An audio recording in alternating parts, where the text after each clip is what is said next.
Good afternoon, everybody.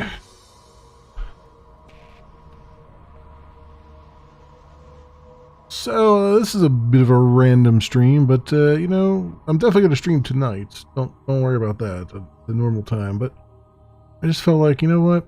Let's just. I'm here. I'm writing code. It's relevant to the normal stuff that I do. Why not just stream some of it? Why not? Is where I'm at right now. So that is what I'm going to do. Just gonna have a nice little special extra coding session here. Let's get this up here. There we go. Very good. And this will also help to serve as a sort of a checkpoint to see how far along with the raid feature I've come. So I'm going to do a little bit of that too. I mean, that's what I'm going to be working on right now, but you'll be able to see some of that. I'm hoping to maybe record a little, like a quick video while we're live here with the raiding stuff, so I can, you know, one that I can kind of just put out on like Twitch, or not Twitch, put out on Twitter, you know, and just kind of get it like a really quick one. Shows it in action, so everyone can kind of get an idea of where we're at and how much more we have to go with it. Spoilers, still quite a bit to go. I think what I want to do here. So I want to do Dark Shadow.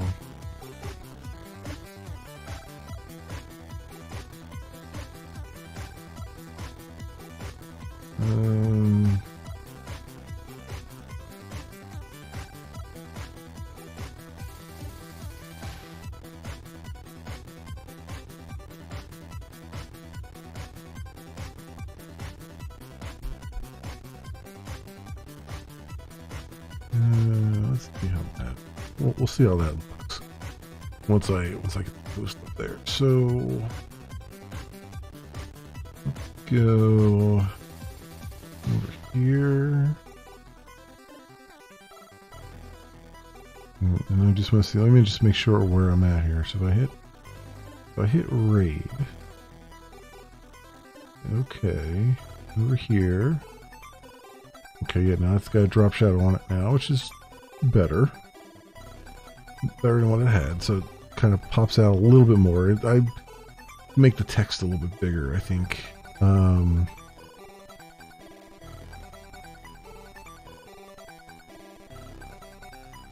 maybe the contents of the text, and obviously move the yes and no buttons apart a little bit. Got a little bit of styling to do there. Alright, so they redirected to 88, what I was rating, and printing out the alert. So that's good. And then over here, I should still see the alert. I do. We've stayed on this page.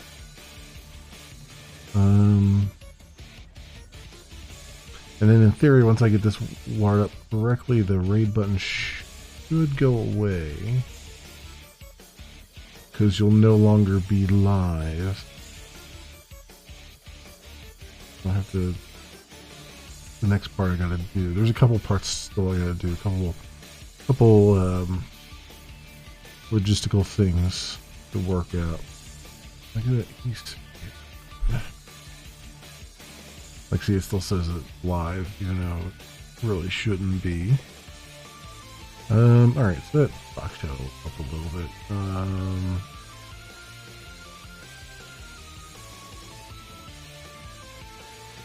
Oh, what am I looking for now? I want to go to stream. Form read. I've got another problem too, and that's how do I make sure that the raiders remain within a raid group? I have that in the chat message here when the raid starts, but then everyone who comes in and chats should also have that. So that has to be hanging around somewhere. So I have to figure a lot of the background logistics I gotta figure out in order to make some of the other features work. Another thing is too, I forgot to check. When I go to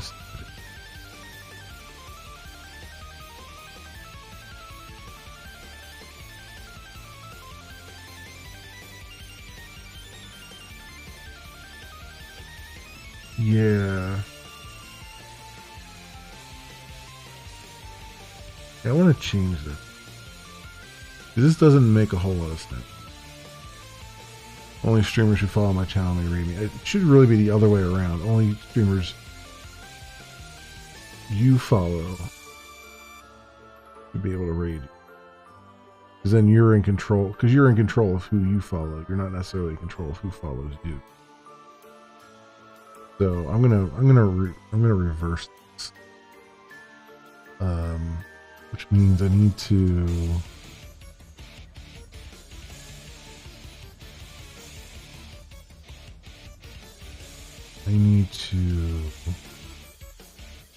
change that filter, which is in channel lookups, I think. Yeah.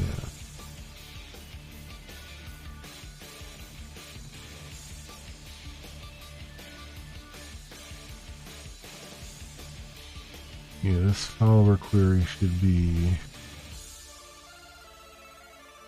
a follower.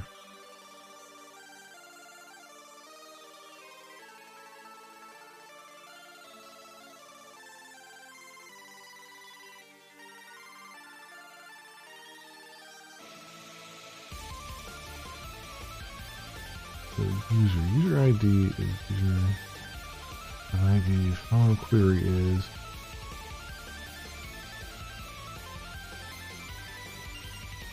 from you and user.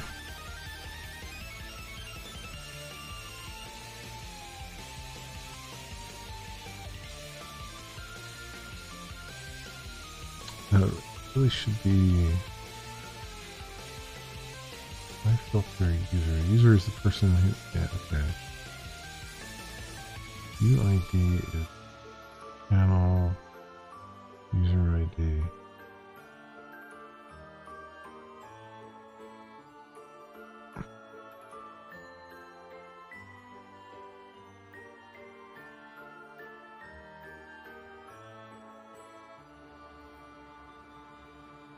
Where query goes. I'm just looking for it. Okay. So I think this should really be.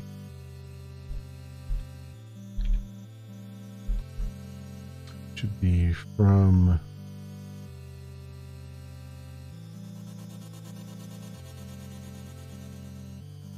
I'm starting from a user. I gotta check that this user is followed by the channel.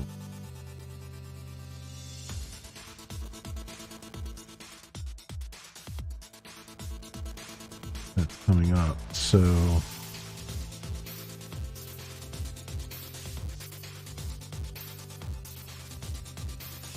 really, so let's start with follower.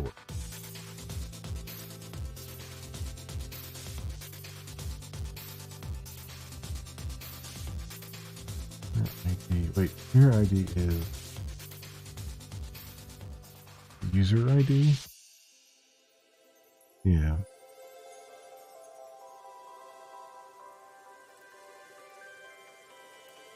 I think in follower?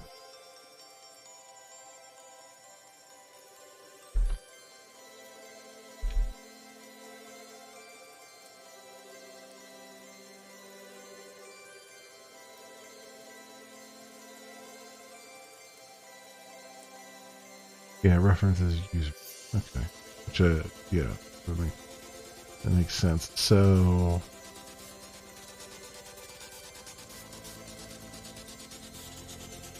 what I want is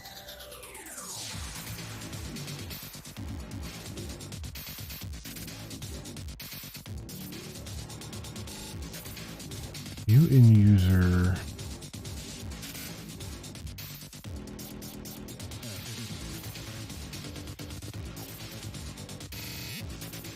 No, user ID.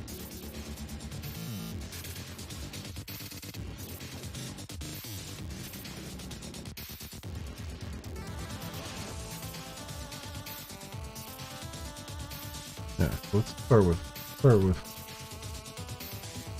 follower, because that's where the rubber starts to meet the road. So F from F in follower.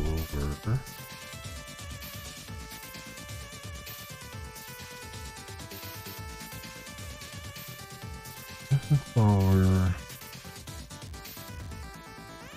Join you and user on F dot streamer ID equals u dot ID.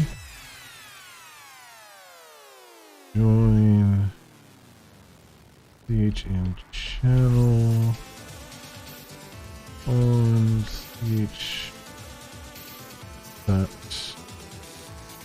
user ID equals u dot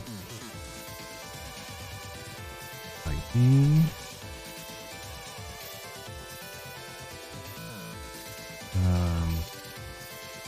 Where ch dot ID equals parent as channel D. Right.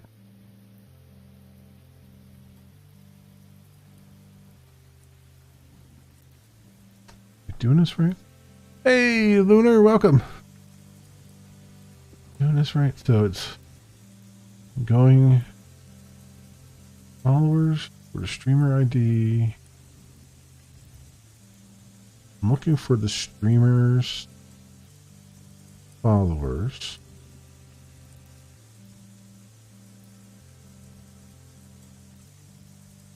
for the streamer's followers.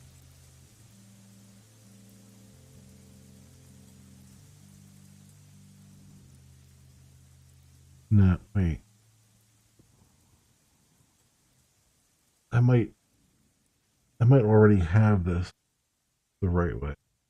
I just have it worded the wrong way.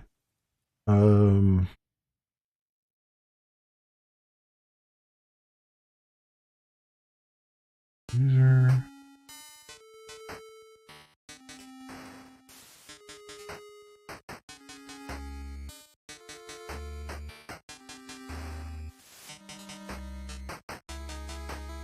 Wait, the user ID is...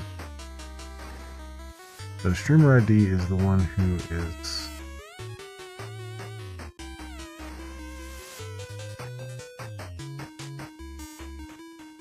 Okay, I'm all discombobulated here. So, followers?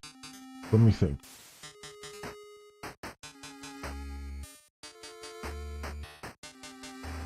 The streamer ID, quote unquote, is target of the follow. I want to find only the users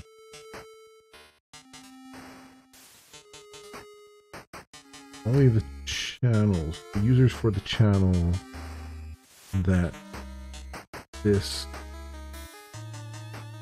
channel follows. Okay, let me say that again. So what I need to do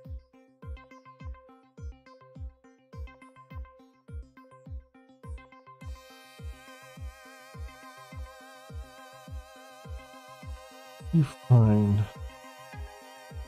someone's phone with this mod. You would look for your streamer ID. Yeah, that's people who are following you. Why am I so confused right now?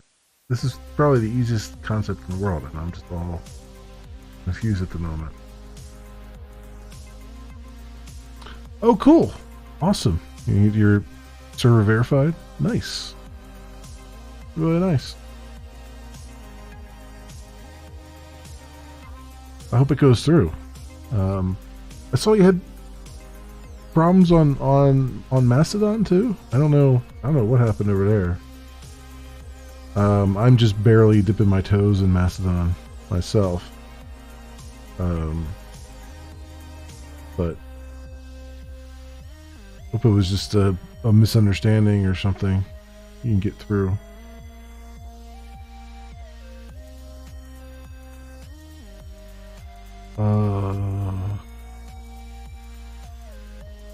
On here. I want to get the.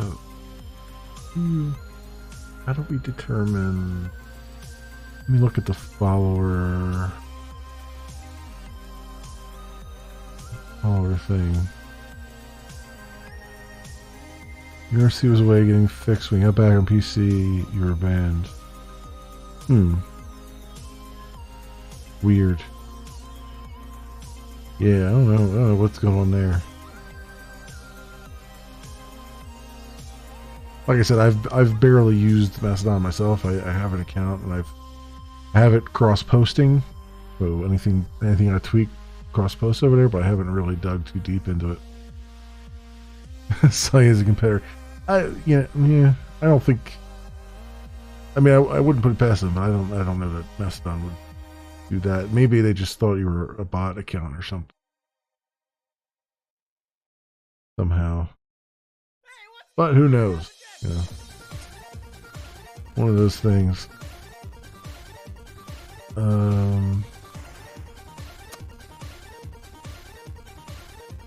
Where's our... How do you find...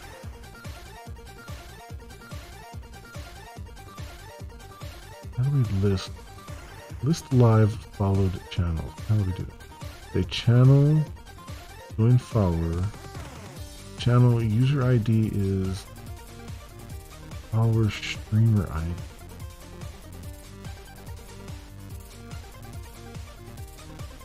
User ID is user ID. So user ID.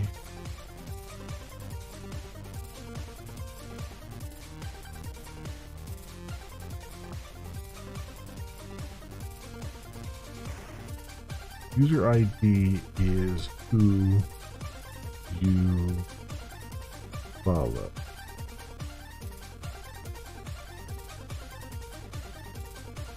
Okay. User ID is who you follow. And then what I need to do for this one is to say user ID is who you follow. You appealed it and they rejected it? That's weird. Very weird.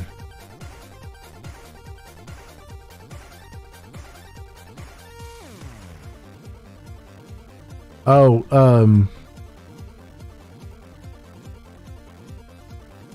I would, there is, I don't know if you realize this, but there is a crypto coin called Lunar. So, like, if you Google the exact same spelling as that, if you Google for that, that's one of the things that comes up. Maybe they think you're doing that. They think you're like the crypto coin stuff. So it might be just a mistaken identity problem.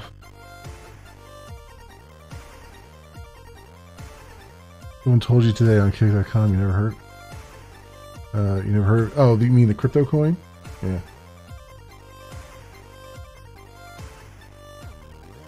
Yeah, I've never heard of it either, but I went searching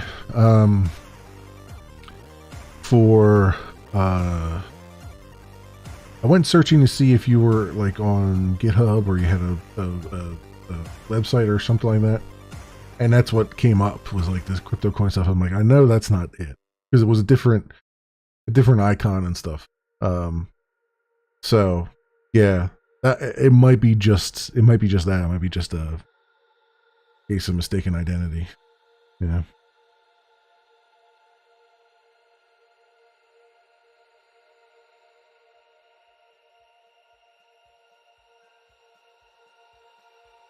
Lunar.gg. Okay.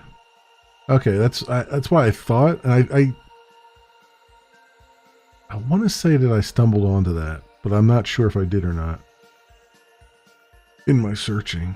But yeah, no, I was just kind of like I was looking for stuff before I had replied to you just to see if you had anything out there I could take a look at, get an idea of what's going on, because I just want just to be clear, though I know a bunch of languages, I don't know a lot. I don't know every one of them. And I just have to be careful. I just like to do my due diligence before I say, hey, I'm going to jump in and help with something, because I got to just be, I got to be careful of my time and everything else. So I was just doing some research, just to make sure that I didn't, I haven't missed something, right? So that was all that was about. I was just trying to do some due diligence, see what I could see. I don't mind helping. I have to be careful, because I don't want to, I have to worry about my day job will be starting up again next week.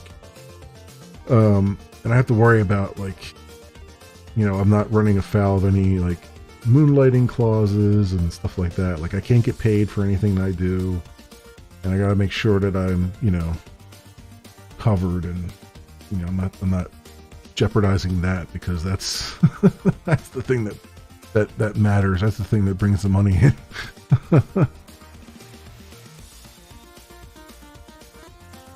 Revolut, which was a bank, another is Revolt, Discord competitor.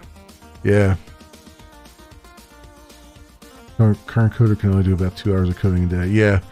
Now it's tricky, right? Like that's why I make sure I code under, the Memory Leak Dev moniker and all that stuff. A little bit harder for them to find my real name and all those things, because it's just like, you kind of it's okay if it's okay if it stays as a hobby and it doesn't affect anything, and I can say like, hey, it's easy for me if it's like a public, like a open source thing. It's easy then for me, because then I can say, look, you can see when I've committed code, you can see I haven't been working on stuff when I'm working on, when I'm working, when I'm at my day job. It's only stuff at nighttime, on weekends, stuff like that, stuff when I'm off. It's a lot easier for me to prove that if it ever were to come up that like, oh, you're working 2 jobs. Like, no, I'm not. I'm doing a little hobby thing on the side, and here's the proof that it's just a little hobby thing, and it's not taking up time away from the corporate overlords. That's why that's the only reason why I just I tread lightly before I agree to anything, because I got to make sure that I'm covering my own ass, at the end of the day.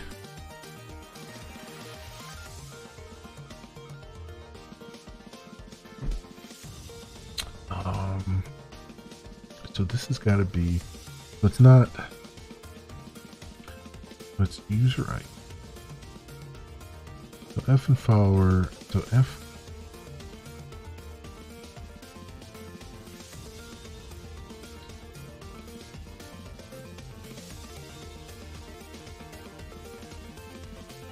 User ID is the user ID.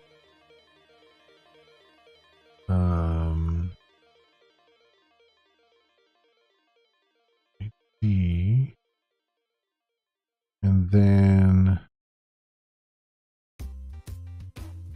join streamer ID.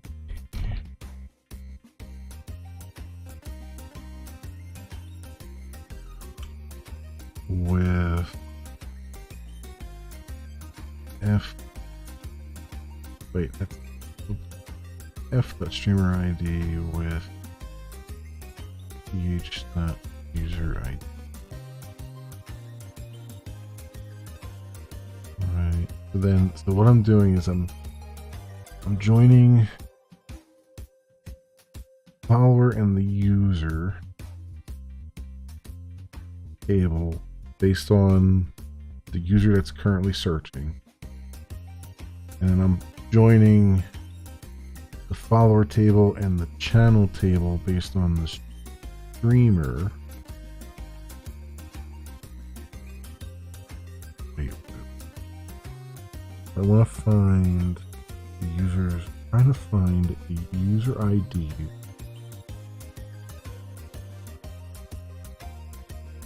that the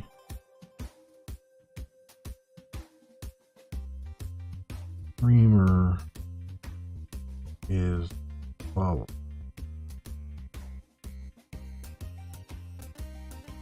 And I've given the current user ID. I need to find that this user ID intersects ones. So I don't know why my brain isn't working right now.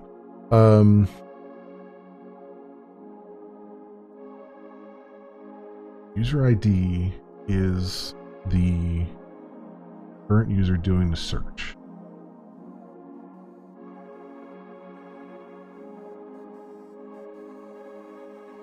So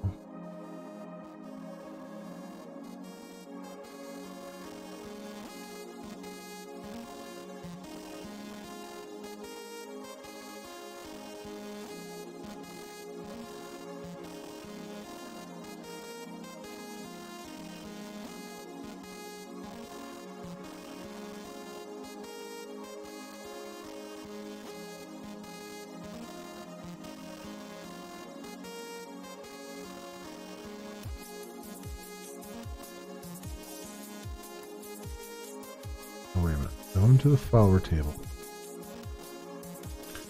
Joining in the user. So this is the users that. This is the channels. This is the users that this particular user is following. So I want the.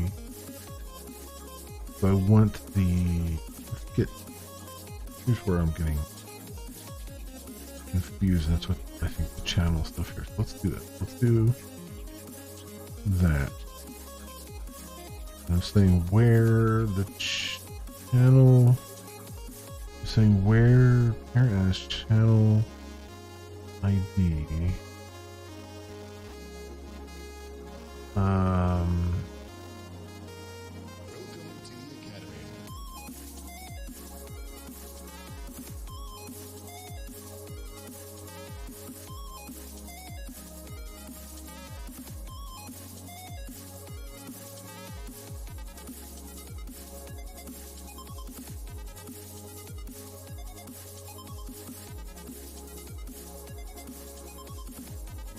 Here, I need join page and channel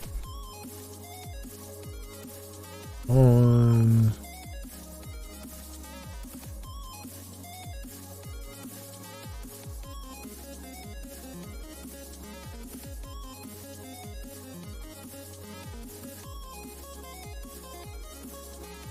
if that user ID equals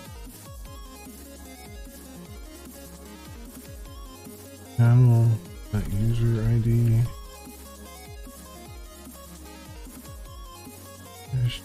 channel ID equals ch.id.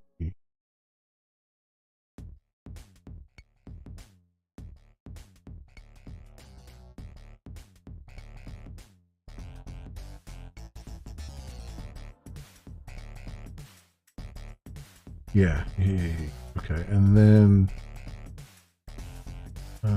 ch.id and f.streamer ID equals user ID.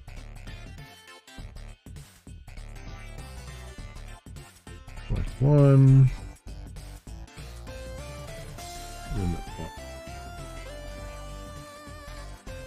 Let me mull this over my head again.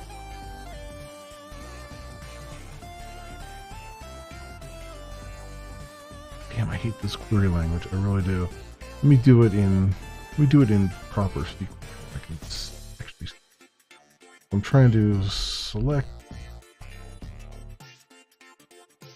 one from followers F. Inner join users u on f.user ID equals u.id. Inner join channel ch on f.user ID equals ch.user ID. Where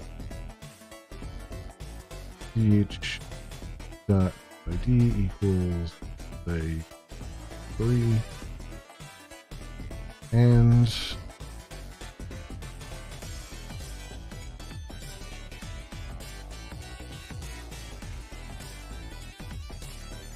f.streamer ID equals 1.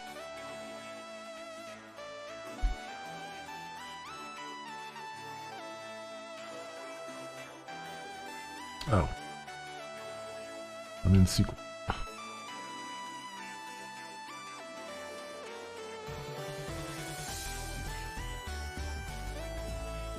And nulls. Yeah.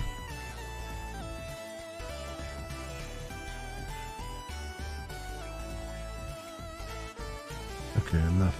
So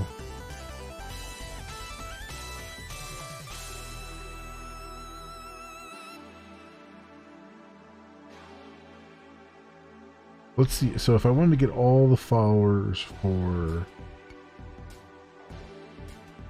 all the people that user ID for channel 3 follow. Yeah.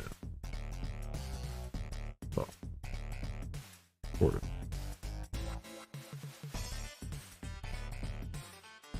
So these.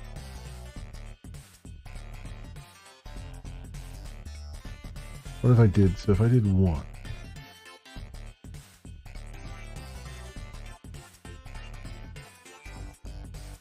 Several come back.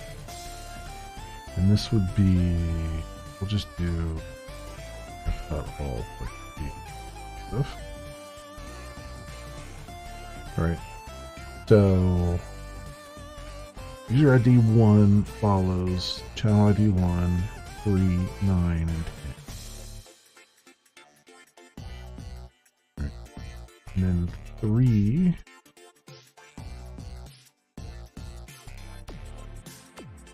doesn't follow it. There's 1 here. I set this to 1, and then I set this to 3.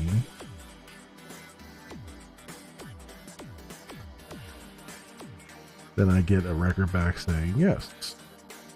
User ID 1 does follow user ID 3.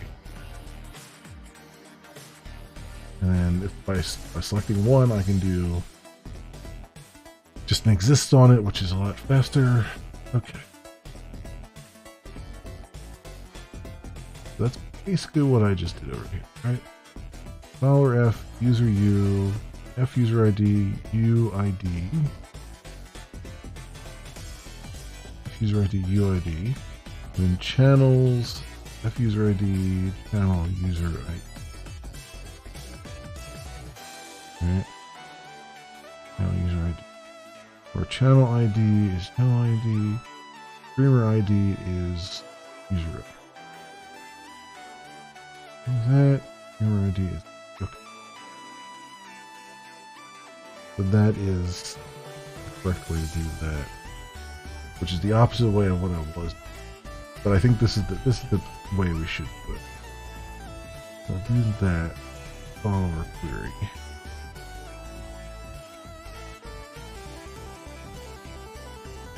He just ordered Domino's delivered and I haven't missed it so much.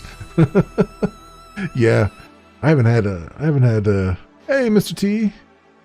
I haven't had a Domino's pizza in ages. The closest thing I have to me is Papa John's, and Papa John's is not bad. I mean, not the greatest, but it's not terrible either. Because I've tried there's like a California pizza kitchen near me too, and the pizza is just like flat and floppy and just not very good, I feel like. Yep, I did. Well, it's more like a lazy cut. The barber shop that I usually go to, since the pandemic, they have switched over to preferring that you make an appointment and not have a walk-in. And I could make an appointment and then have to remember the appointment and then go there and then spend a half an hour there. Or I could just take 10 minutes and just shave all my hair off. It'll grow back, So that's kind of what I did. I was like, you know what? This is the lazy man's approach. I'm just going to shave. I'm just going to take 10 minutes, just get rid of all of it and reset the old clock there, as it were. Plus we've had last couple days have been unseasonably warm. Today is not so much, but rainy and stuff today. But last couple days, like yesterday, I think it was like 60 degrees, and then the day before was like 64. So it's been a fortuitous time for me to just kind of get rid of it all and just let it just have 2 months of a month of not having to comb my hair and a month of not having to get it cut again.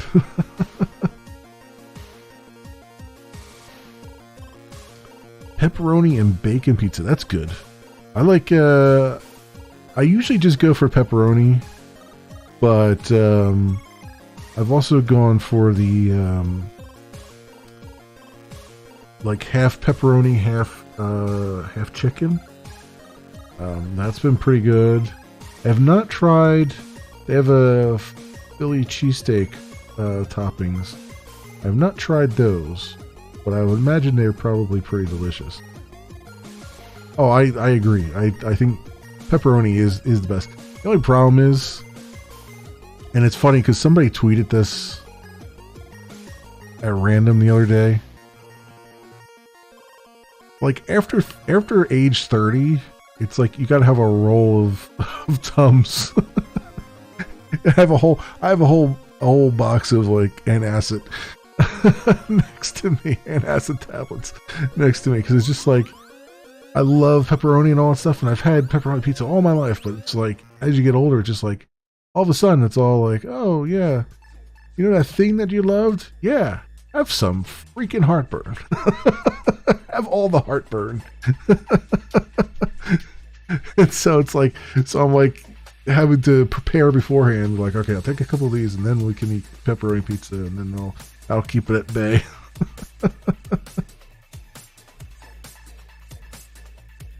Dr. Lupo shaved his head for charity. Oh, there you go. Cool. You and Psychotic had a last minute discussion before bed on how your approach is to theater mode and Glimish. Yeah. I saw a little bit of a thread on the Discord about it, about licensing and stuff. And it looks pretty good. I mean, all things aside, it looks really good. The only thing I saw was that we do try to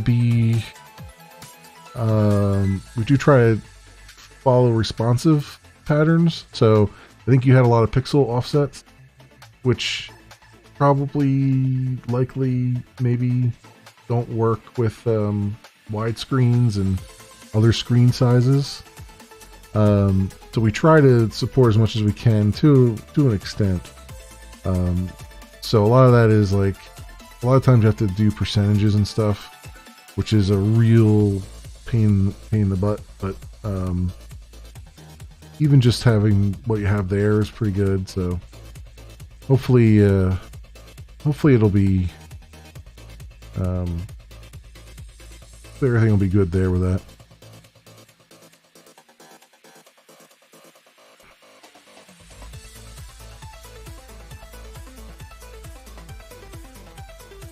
Do I know where December's monthly meeting was? There wasn't one. I think, as far as I remember, Clone, I think there was supposed to be one, like, at the normal time, and Clone canceled it and then never rescheduled it, as far as I know. So, I think there's going to be one next week. But that's all. I don't know when next week.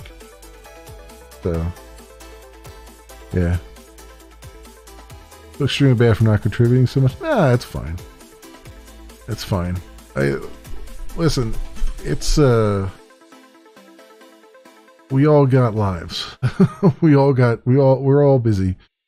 Every single one of us. I just happen to be on vacation these last couple weeks. Because, end of the year I take a 3-week vacation, last 2 weeks of December and the first week of January, just to kind of unwind and relax. So I've only been this active because of that. I've only been this productive because of that, I should say.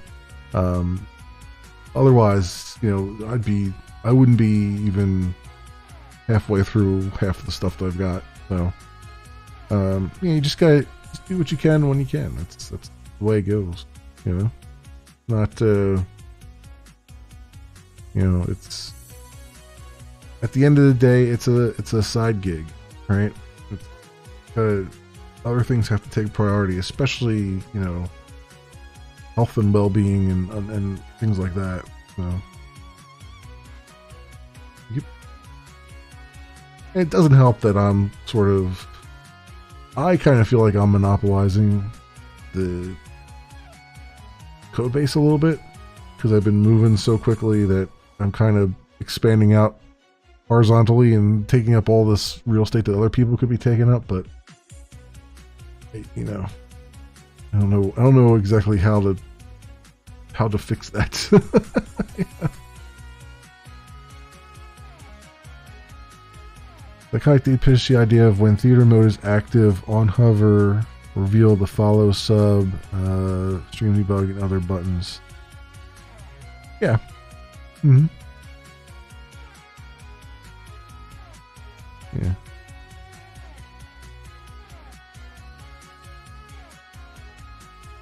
Yeah, that'll work when you hover over them.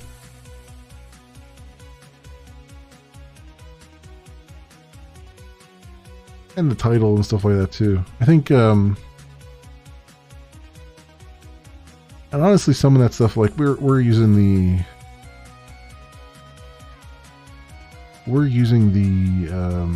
default HTML5 video player, and I think one of the things I want to do once, you know, the back end is all stabilized and all that stuff, and we've changed our plugin around and things, is to, you know, in order to do an embedded video, I want to have us have a more customized player with custom controls and overlays and stuff like that, so it looks a little bit more. So, you know, if you embed it on another web page, you know where it's coming from. It'll have like the Glimish logo and have the title of this stream, you know, at the top of the window and stuff like that. Over the player, I mean, rather than, you know, outside of it like it is right now. So I think some of that stuff, like, you know, showing the follow button and things like that, you know, some of that could probably end up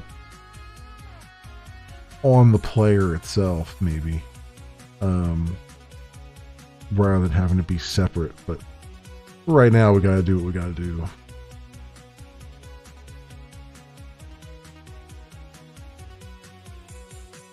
Each lunar, I would probably do ultra wide streams.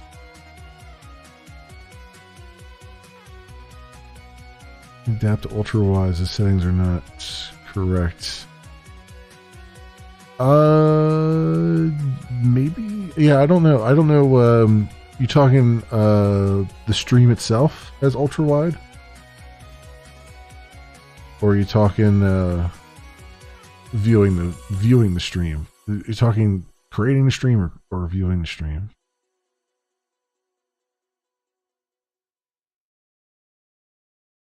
Because I don't know. Oh, viewing streams. Okay, yeah. Because I don't think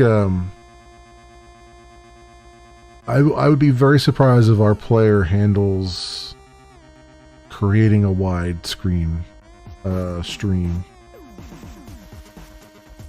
Because even like the Twitch player doesn't support that. It just letterboxes it. I think I think YouTube is the only one that supports like actually streaming a widescreen stream. You know.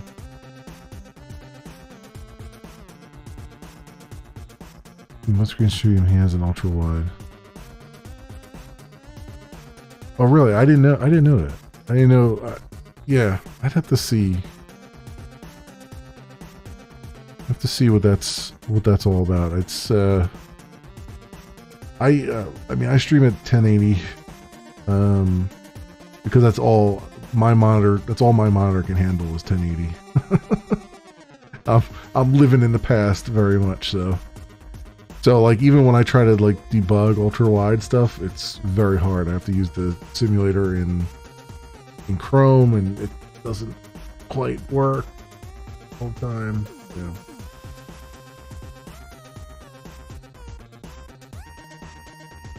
Oh. Here. That should be doing that. So it should be, well, you are following. So then I do stream. No,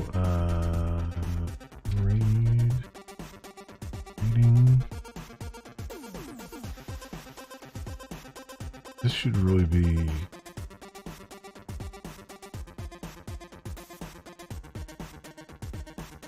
only streamers I follow. Only streamers I follow. They raid me.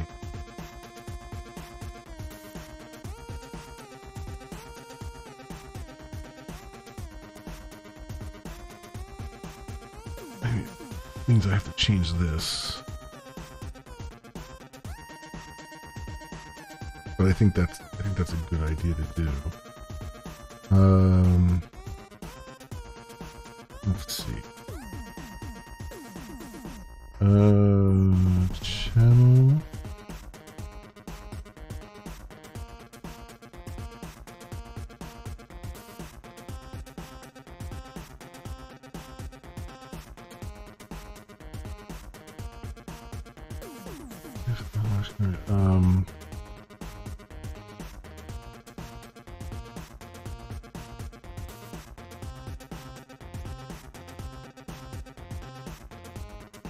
We followed and raid.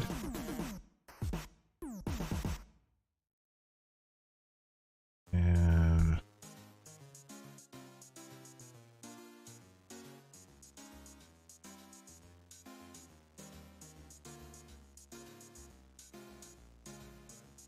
followed can read.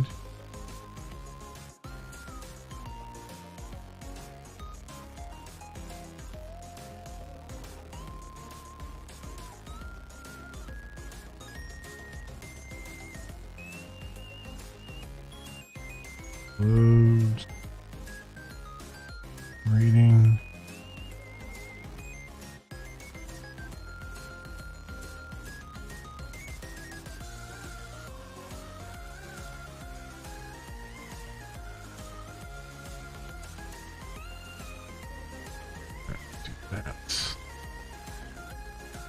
That to me makes more sense. Because the streamer has more control over that. And then I gotta fix that.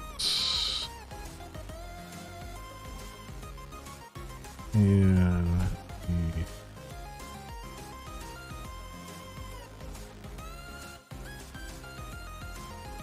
over here.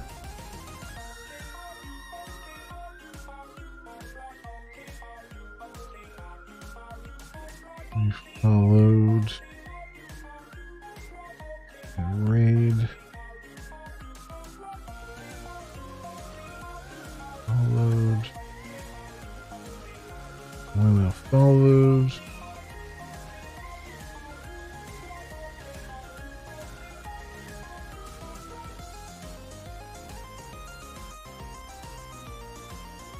Okay, and then raiding.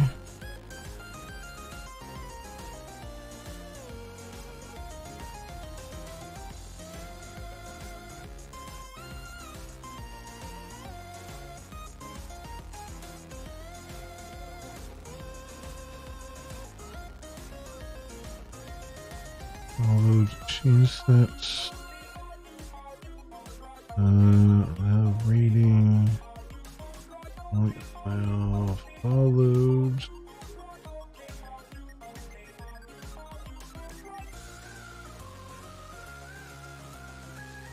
Here.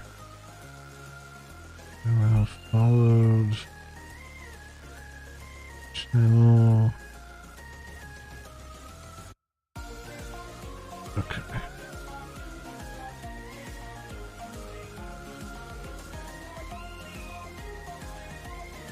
Followed.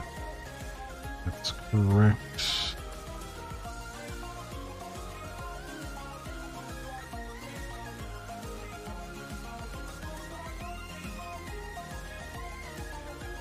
Followed. So that should be correct now with all that. There.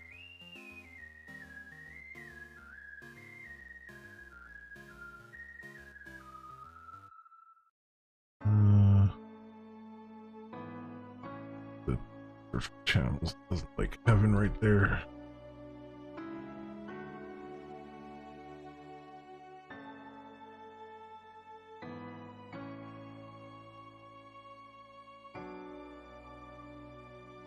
There we go.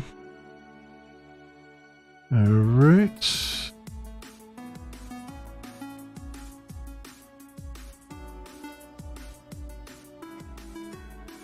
I gotta pick migration.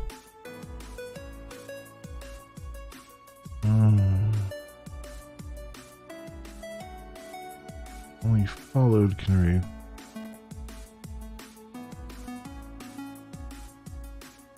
A statistics page needs to be a page like scroller because the more students do, the bigger the page is going to get. Yeah, yeah. That's that page was kind of.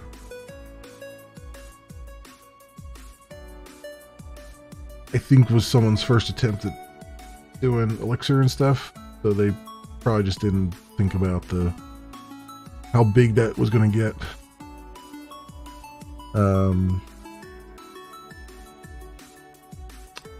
I think you could probably pull the pager from. Do the same technique on that page that we do on the list pages, the browse pages when you browse a category. So you scroll down, as you scroll down, it'll infinitely scroll. It'll keep, adding more columns to it. Or rows, I should say. Adding more rows to it. Yeah. In fact, I'm going to have to tackle that with the rating feature because I'm going to add raid statistics to that page, so while I'm there, I better fix all that too. So I'll probably do that. Probably be doing that with this. Followed can raid.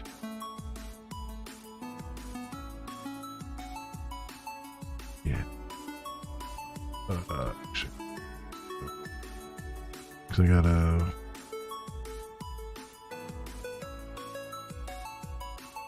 Gotta roll it back here. Mix to roll back one.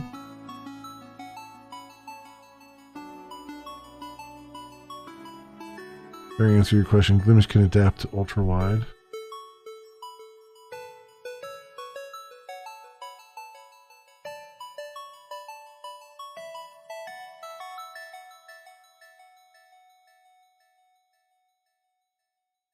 Yeah. Yeah, it can adapt to it, yeah.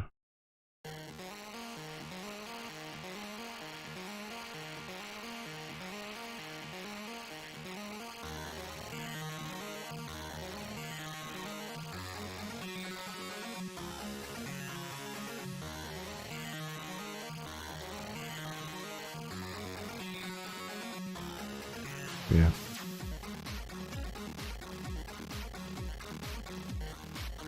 Yeah, we have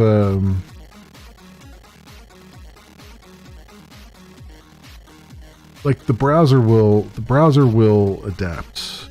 We have some JavaScript that runs to determine what your current browser size is, and if it's a multiple of 21 by 9, we'll expand the video player. That's just for viewing.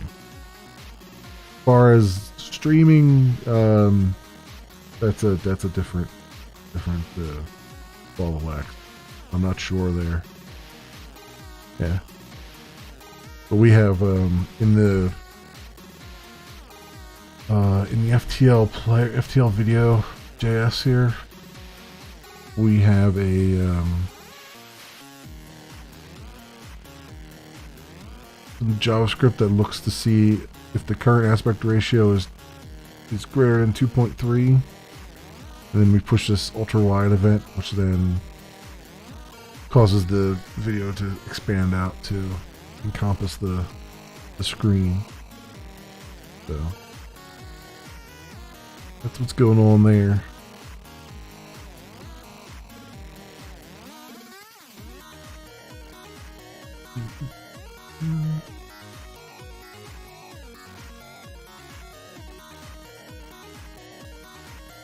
that. So migrate.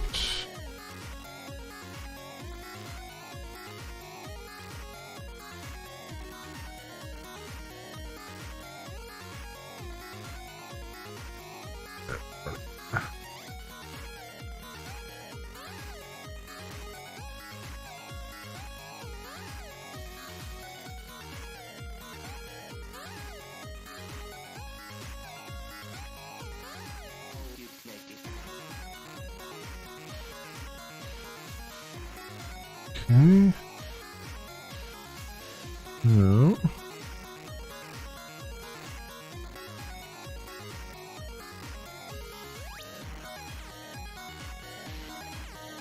Alright, good. Gonna turn this on. Got to be on. Because now it's only streamers I follow that may raid me. That makes more sense to me.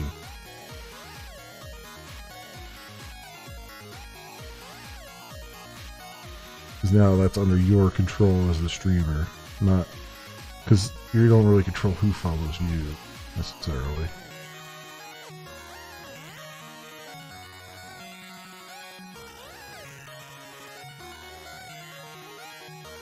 Essentially, we're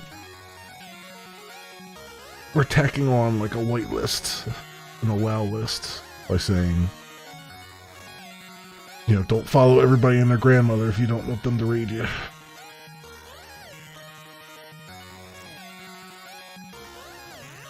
Oof.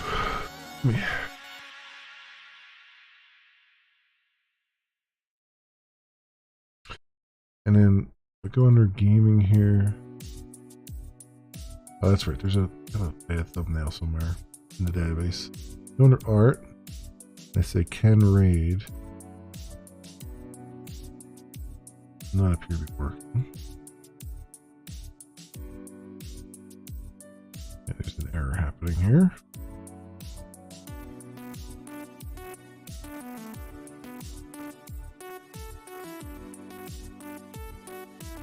Only oh, I missed something. Channel lookups 108.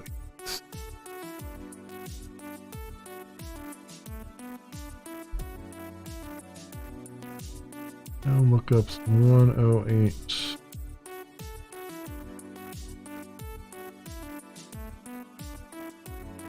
There we go.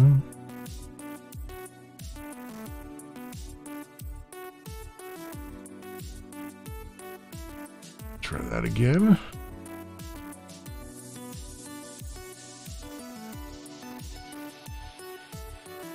We're still having an issue here.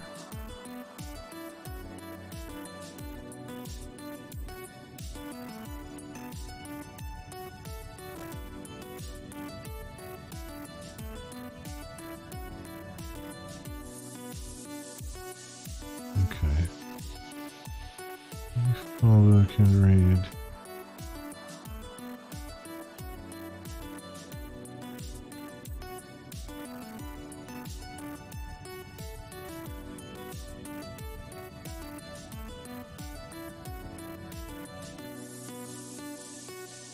Right. Sure, saved it.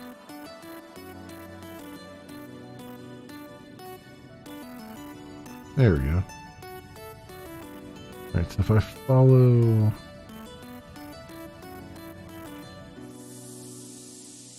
Well, these... Okay, 88 doesn't have it on yet. That's the reason for that. We go channels.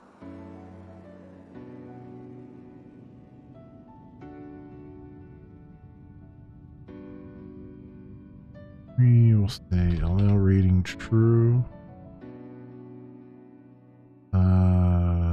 Leave that for a second. Oops. That, and then good news, you gotta get working with Codeberg and VS Code. Cool. Awesome. Awesome. Good stuff. Good stuff. I wish I could get the I wish I could get the Elixir debugger working in VS Code. Because it's apparently there, and I'm apparently doing everything right, but it doesn't actually work. So debugging stuff is a pain.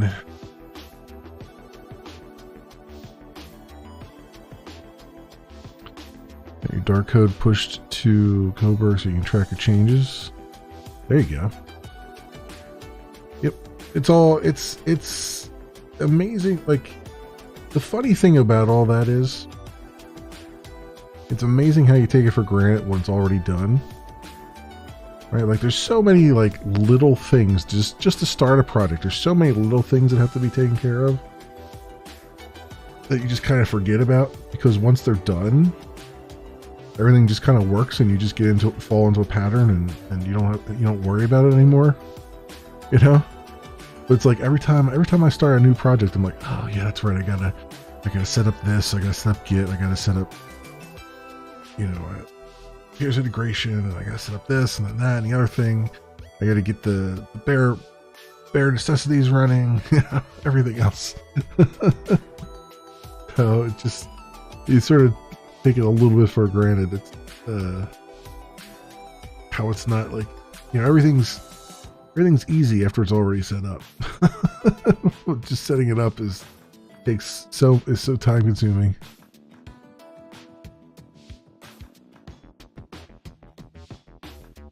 How are we doing over here? Oof. Tank is full.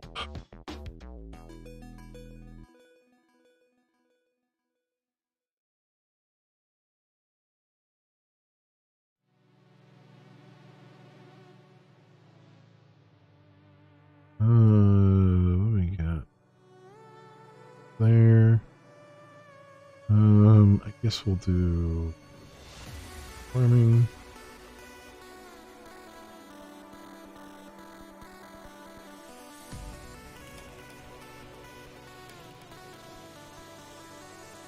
Sure. That going. What's the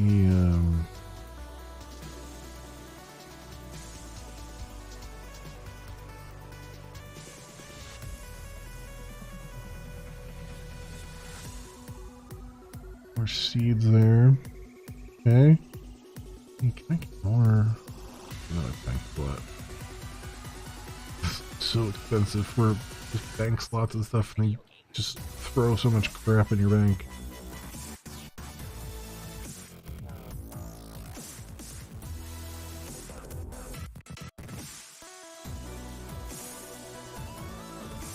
Alright, what?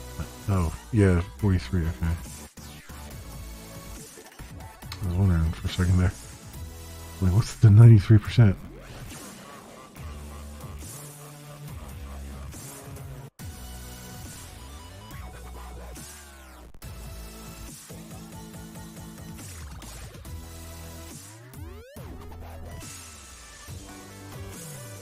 Head up there. So who else has? Apparently this merchant and the farmer here have bags that I need, but I don't know. They're not dropping them. I'm trying to, like, show drops here. Not really.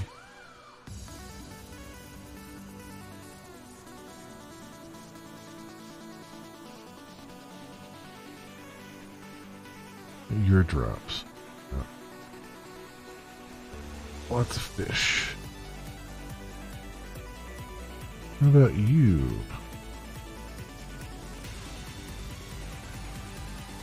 No. Roll? No.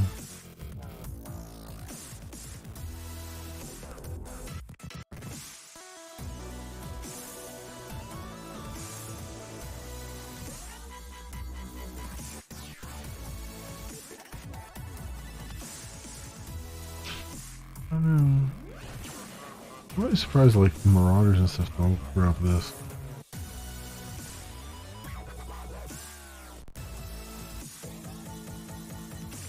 Where's the Wiki? I'm looking for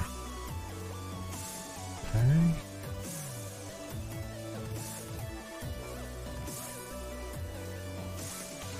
Basic bag.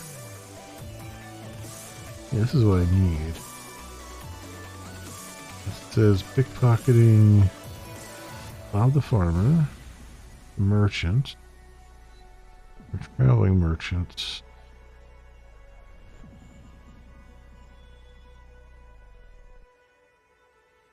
And task. So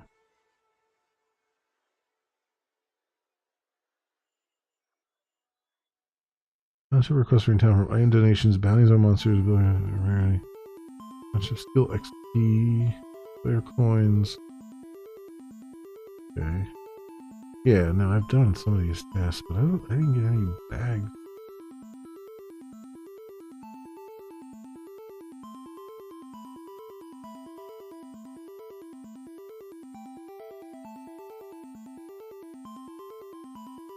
Basic bag, Elite 5. 10,000 basic bag for...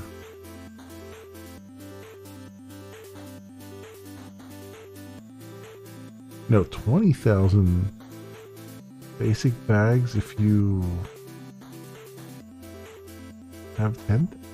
What?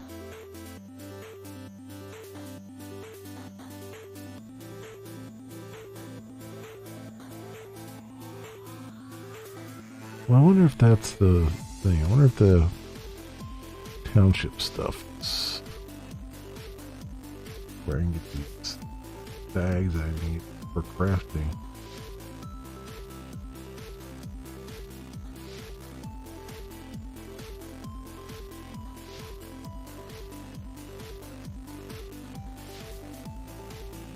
Rewards there.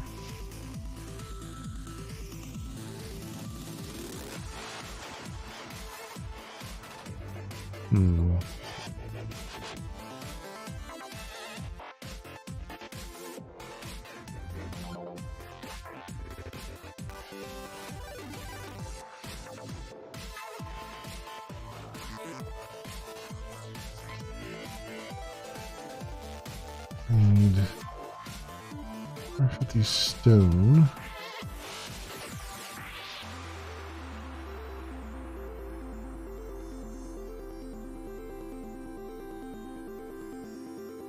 Stone there.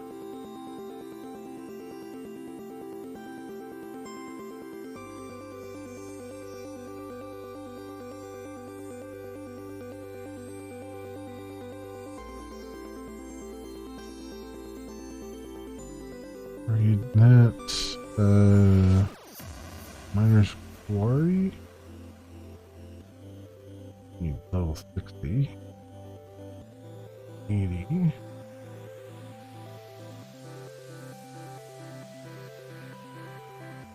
Level 60 for that.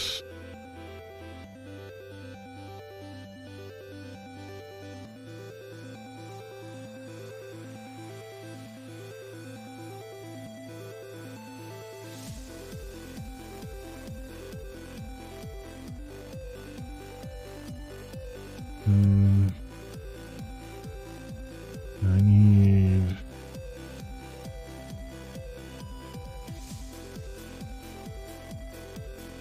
farmlands or something.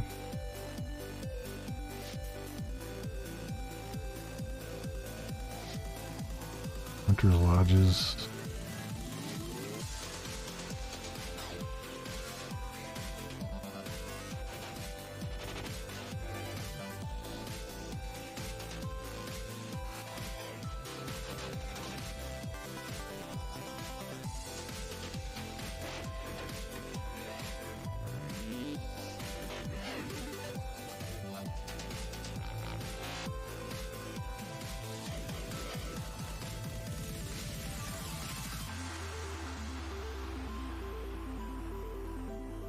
Alright, nothing more there.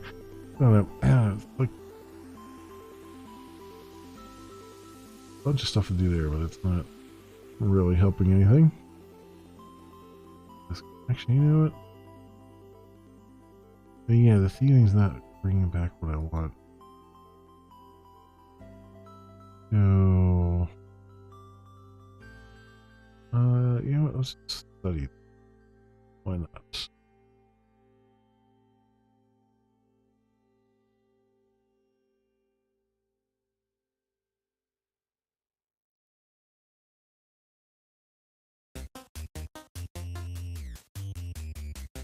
No. Stall those up a little bit. Okay. Anyway, back to the code.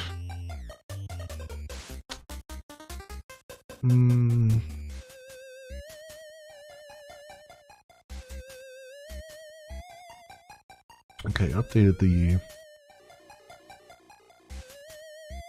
thing here, so I should be able to see. Yep, I can see 88 because I follow them.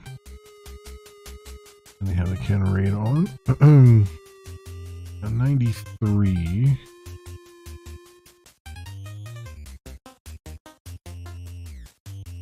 I don't think I follow. That's ID 8.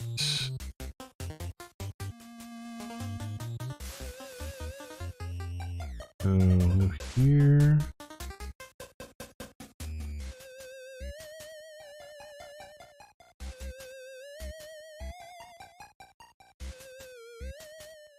Allow rating. Only followed can raid. And let's do the same. Actually, let's do that and do this.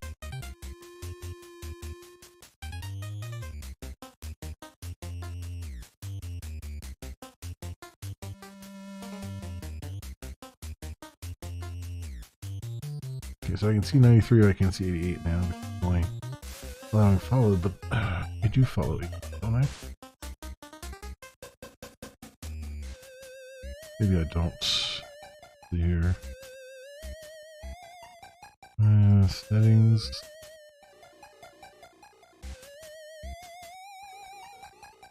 Let me see who you're. I guess it's under following, huh? What stream is got a nil thumbnail? Following HTML HDX 19.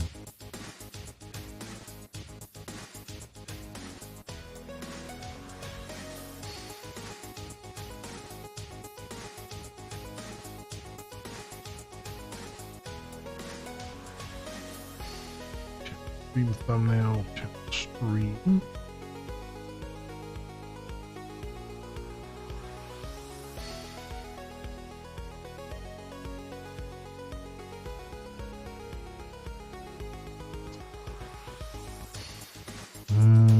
Tell me what stream I look at. No.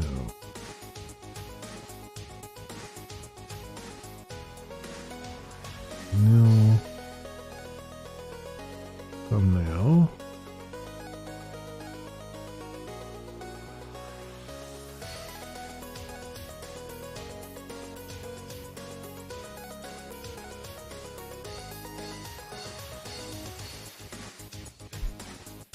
Streams.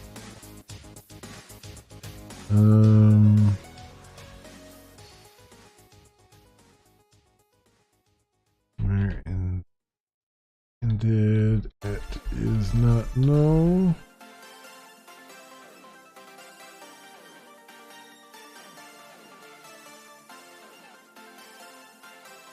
Channel ID.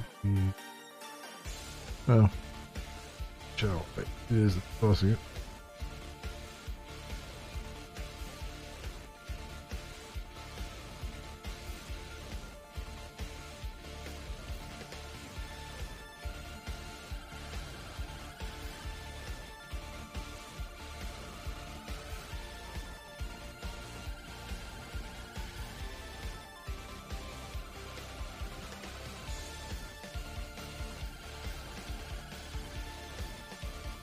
Wait, look for where end of that is not. Oh.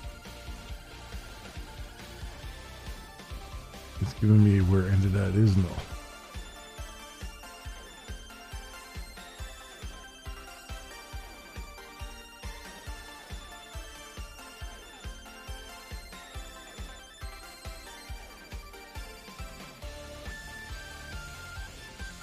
Oh no.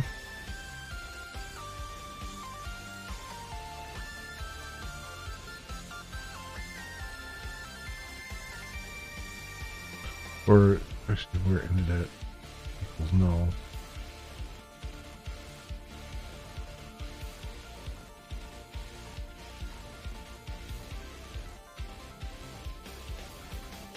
So all the streams have. Huh.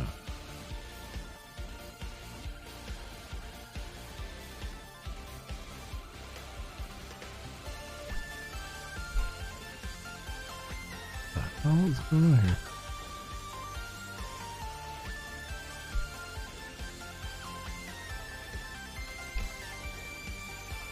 Oh, it must be held down or something. What the frig? Some button is held down here.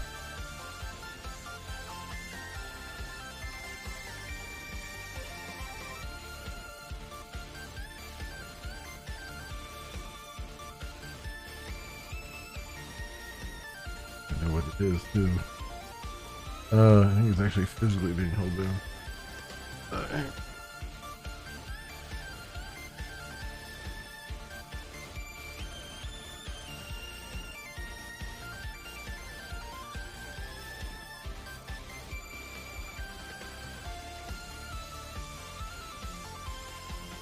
Go.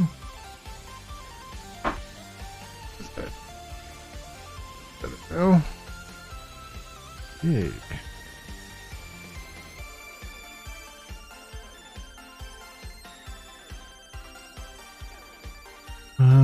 Okay, which one of these?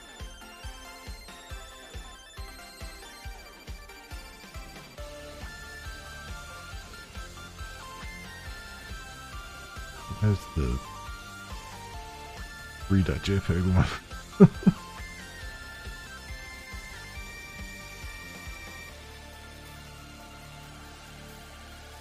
Oh, you don't know. I know what it is. It's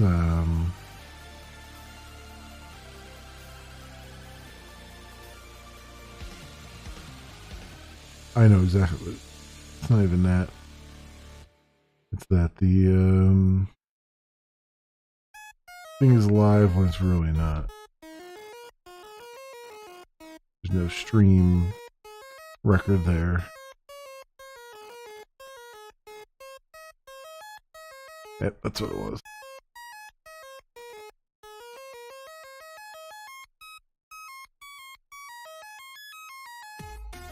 So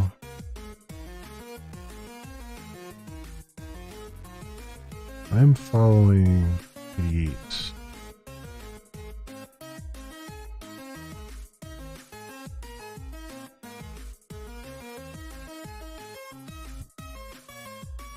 But it's telling me can't read 88. Even though I'm following them.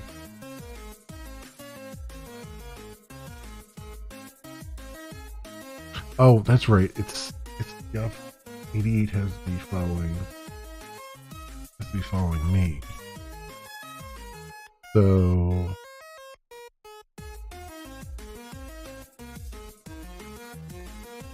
wait, what is the users? What user 3? Okay.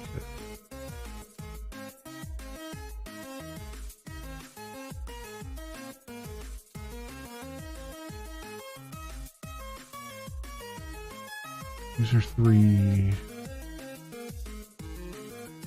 User.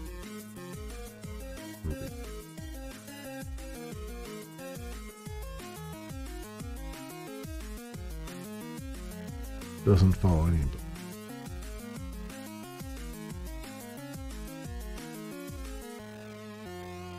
Yeah, user 3 doesn't follow anybody. So if I just add a record here.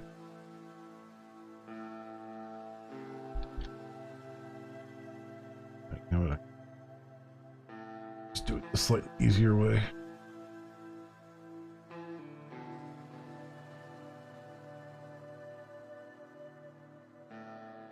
Hey, 1, 3, both, and then current time.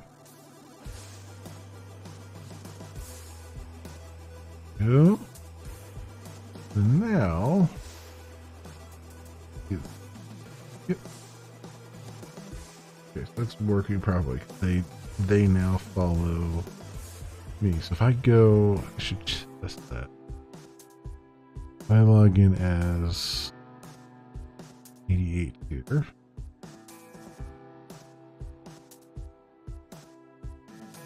Function clause matching, can viewer rate channel.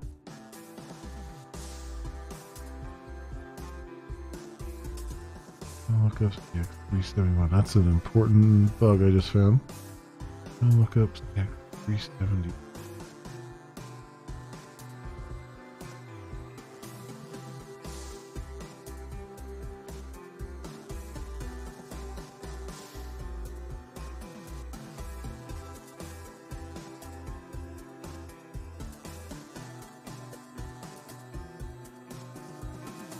Where did I fail?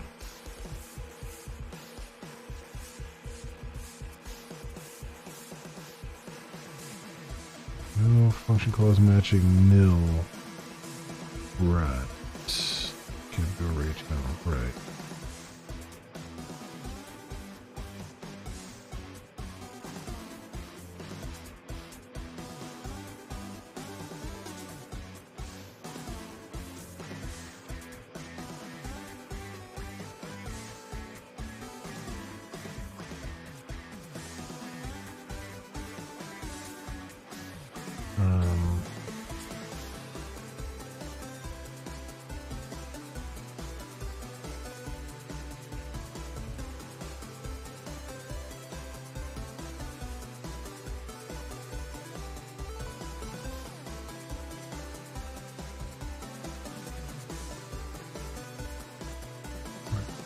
That's in stream.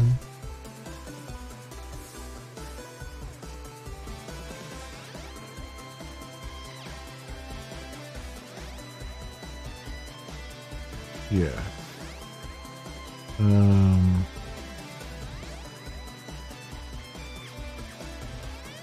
If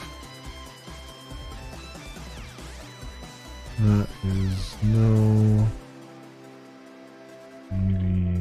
user no alt.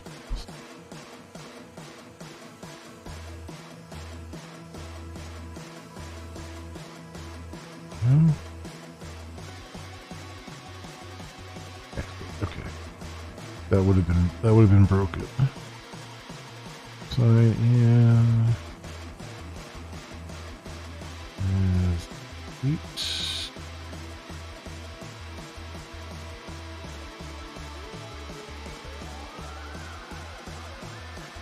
Okay, then let's see what followers you have.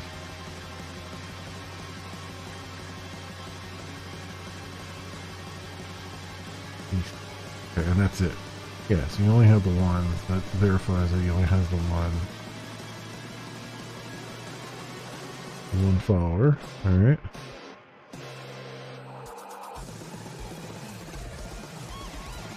Sign in as D9 again. What the frig is this thing? That freaking noise. Jesus.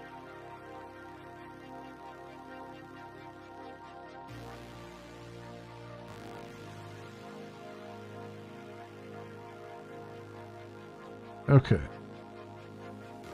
I verified that's back in working shape. And fixed another bug here. Process. So good stuff.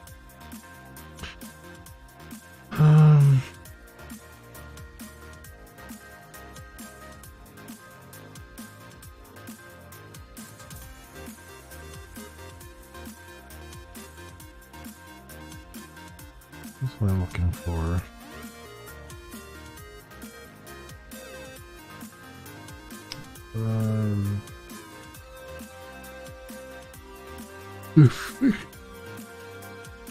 To fix that,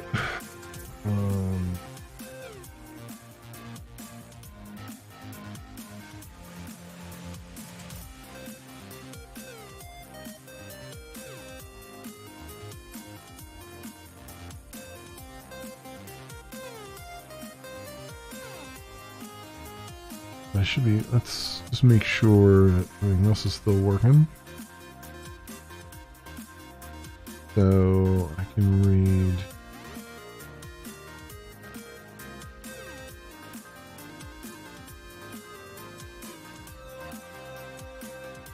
read 88.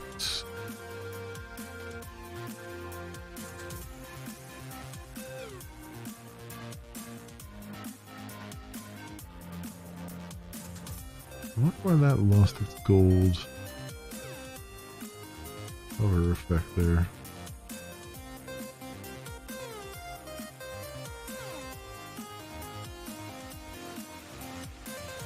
So E6. Oh, that's right. So I'm not live. Good, so I don't have the raid button in. That's good. I just lost the order. That's very weird.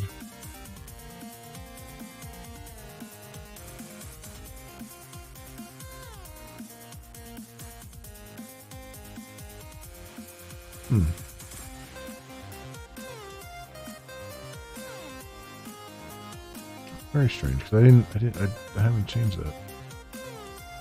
So if I go back over here and I change to be live again.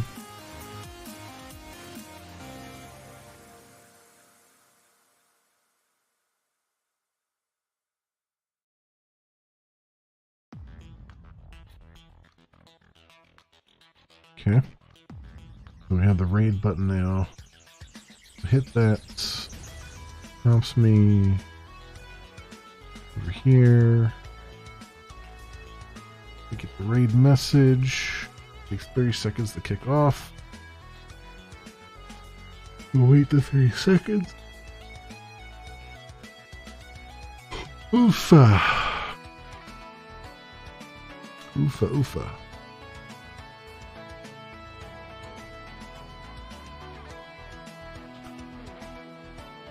This will knock me over to... Yep, knock me over 88. This is rating with one viewer.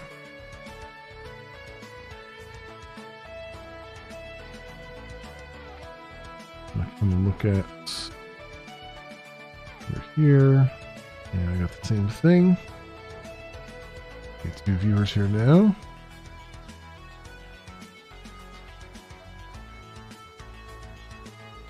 Okay. So what I have to do is, part of this is, after the raid kicks off, it's got to make you not live anymore. So...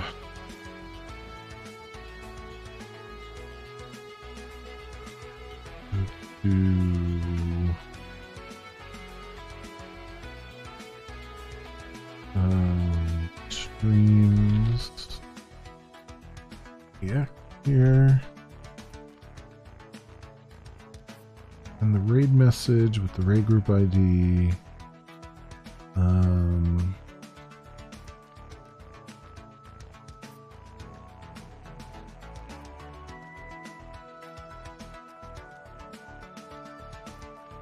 Then we need to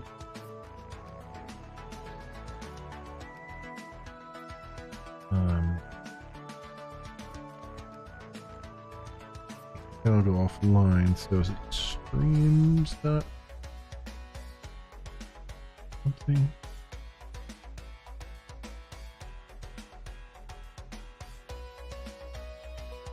Each title tags, channel hours,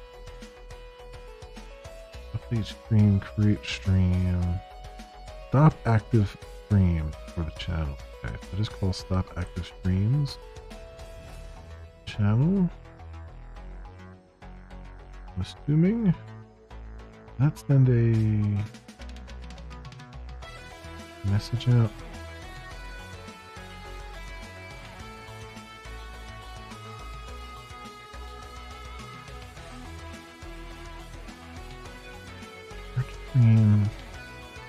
End the stream. End the stream for a specific channel. Will be either intentionally by Janice when the stream ends or manually by a platform or a timer. Oh, maybe end stream is what I want to call. Yeah, end stream actually broadcasts the message. Stop stream just does the stop and that's it. So we want to make sure we broadcast that it's ending.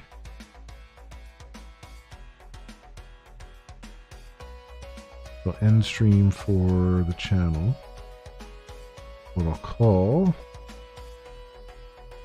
That's in the same file, so we're good there. Okay, end. Whoops. End stream. That's end stream.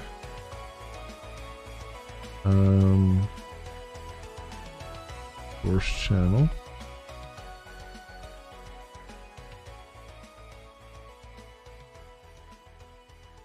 Which is the way I have it dummied out. Is probably going to fail. It's not going to find a any active streams. But we'll see here.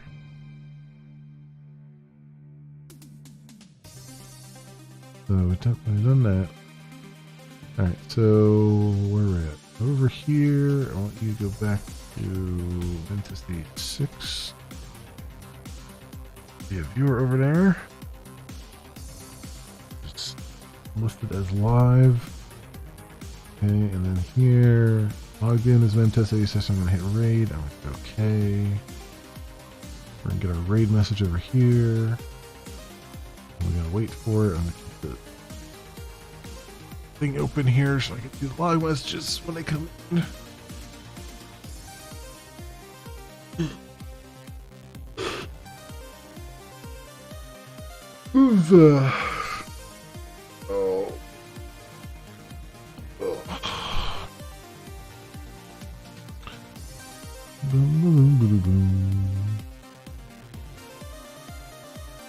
Okay, so that went through like it did before.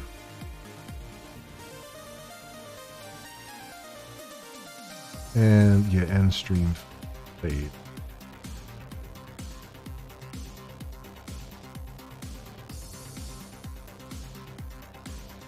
Failing. Okay.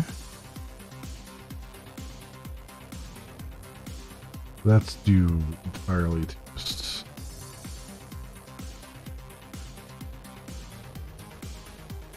channel ID. Preload stream, end stream, channel stream. Yeah, this is nil, most likely. That's why. Let me make some changes on how the donation chat messages look like. Yeah.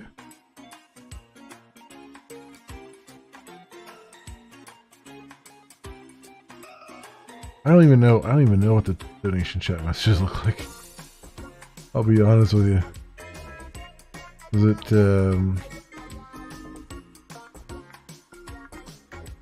where's that at?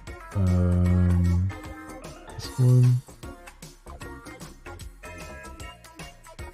That's channel moderator. Back.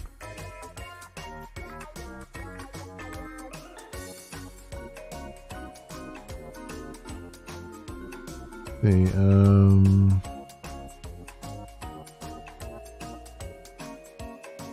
that message, user message. Raid. Missions. Ban.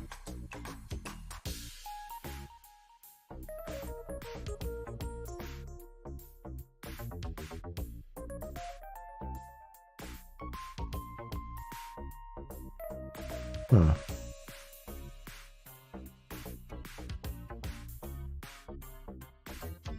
Yeah, messages below. I don't know. Yeah, I don't know what the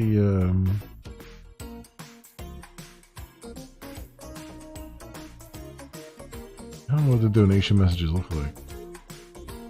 Like, I know what subscription messages look like. Do they take the same? Are they purple like the subscription messages?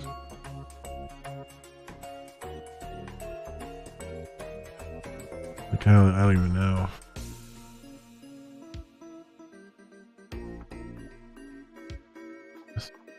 Long time out band tooltip.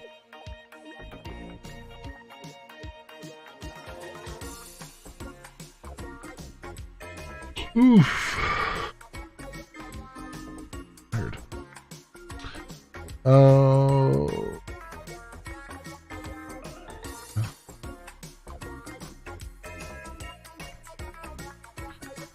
Rain render.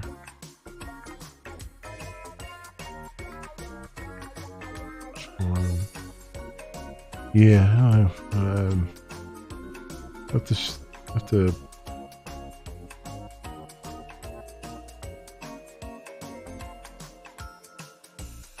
paste a link to a picture or something.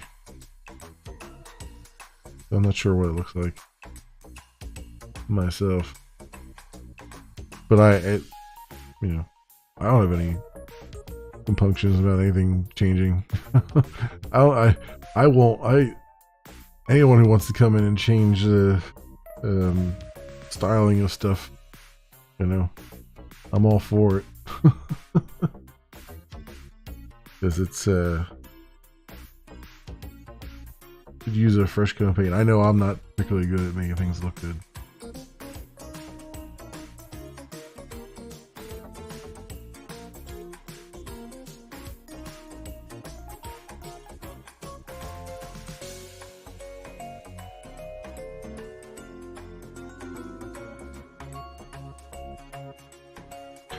I think this is entirely due to data issue.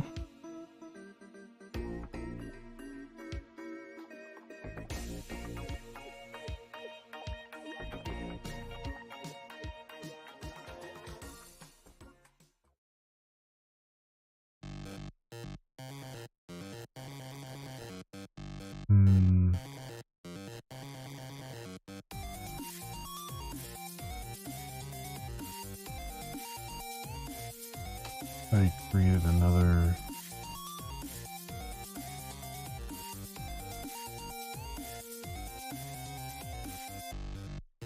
let's just create another thing here.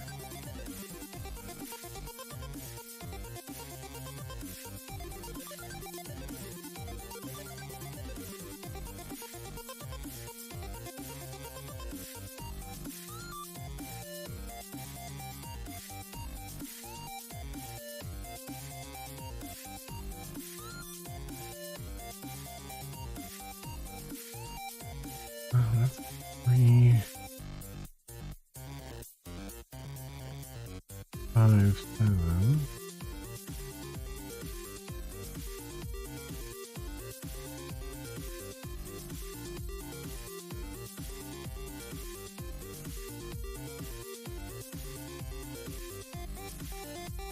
Like 8. Do that, and then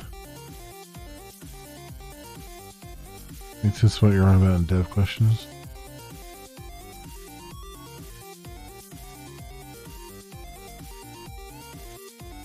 The references in Gloomish CSS files that points to chat messages such as followers, donations, subs. No. So the one that you put on there to follow is Bootstrap. So if I look at, where was that index page at?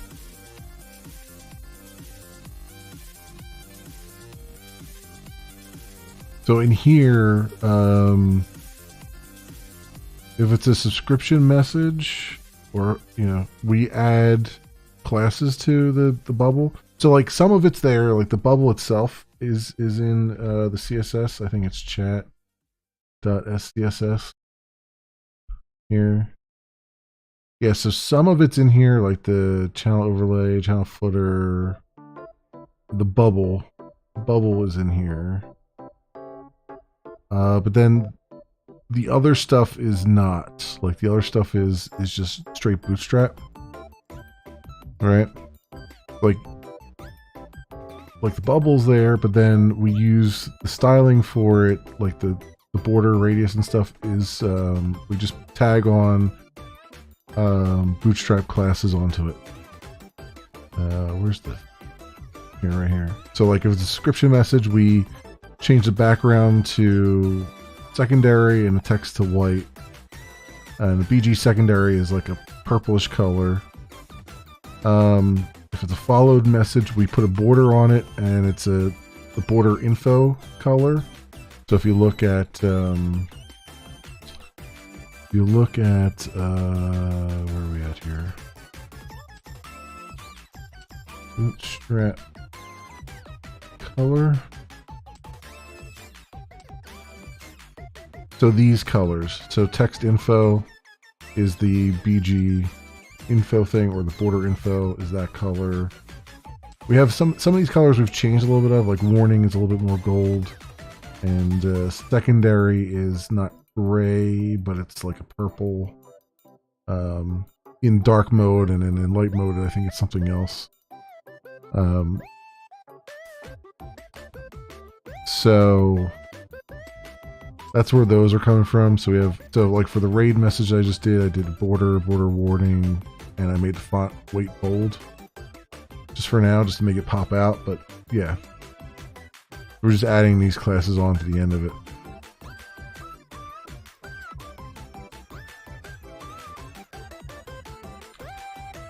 And it's the kind of CSS, we call these properties like so. Chat size.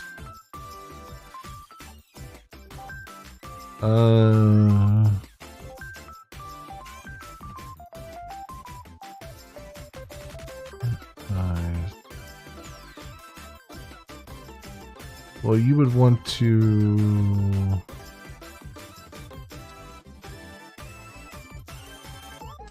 we have a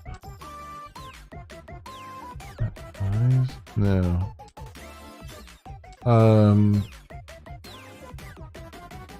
You'd have to link off of, like, the ID that you have there is not one that I don't think we put on the page. Like we have the div for the chat bubble. The ID is chat message and then message ID. So you can do like a potentially a partial match on that, or something of that nature, or just actually you can do a match on just bubble, the class bubble, because that'll be on all of them.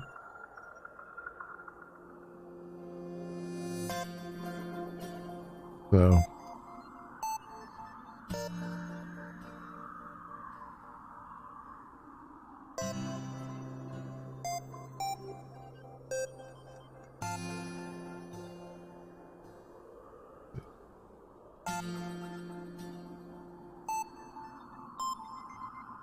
stream video column. Oh well, yeah, okay. So chat column is different. That's the outer. That's the whole right hand side. Yeah. Chat column and chat. Yeah. Yeah. So I mean, if that just targets the entire right hand side, where the whole chat is. That's not just the individual bubbles. So, like I said, you can target the bubbles with just, bubble class. You want to do it that way.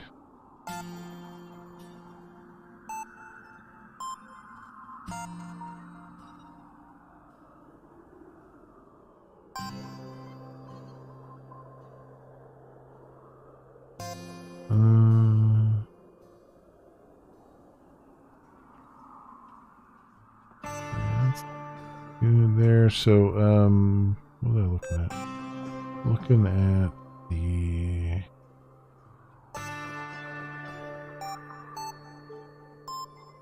Oh, I gotta make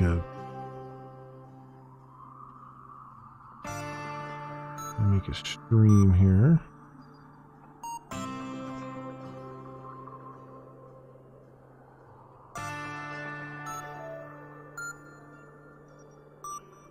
Let's say chill ID 1. Test. ID 6, I guess. Started. And then.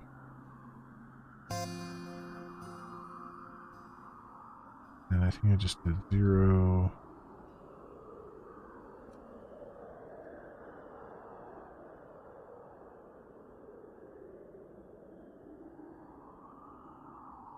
Let's start that, update that to these dates.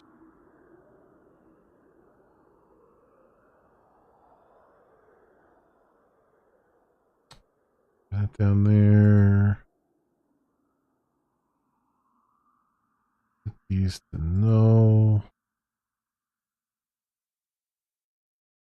I don't. The bigger ID, I'll just put no.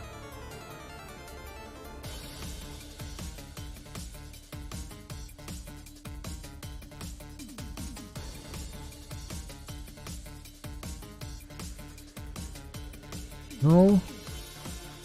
Alright. There we go.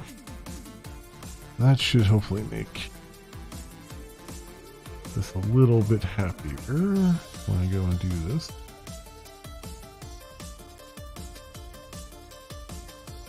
And you know what? It's repeating that thing. I need to make this job only go once and that's it. The one and done. If it fails, it fails. Having it go 3 times is not a good idea. Speed resolver, max attempts 1.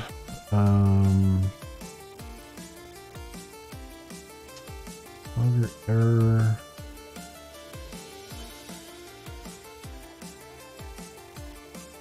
What message? Liking message. Where I am data. Map.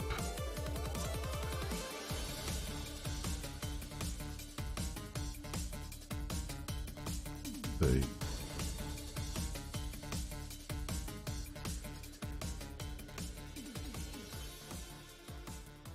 Read for group. Failed. For group.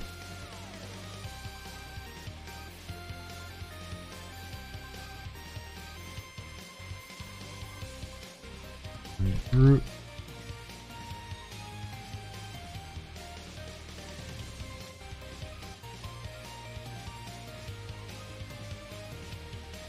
That's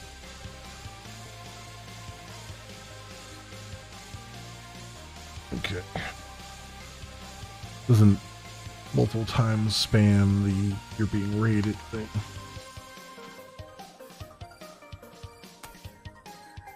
Okay. Put that in there. 0.8. Frisbee, you need to go 6 again.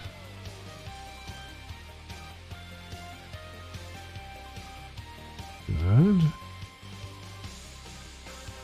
Alright. Now push the raid through. Wait the 30 seconds for it.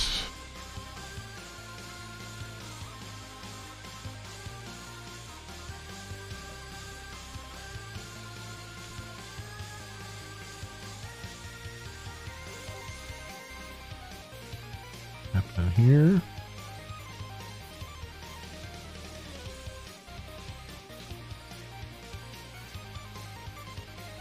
Okay, pop them over. And speed. Brain Raid.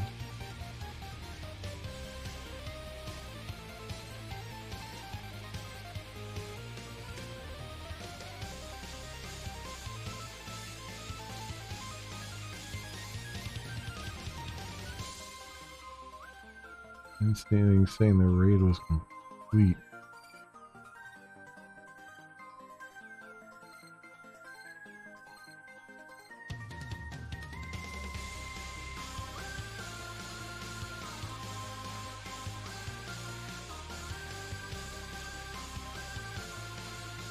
That's a little disconcerting. I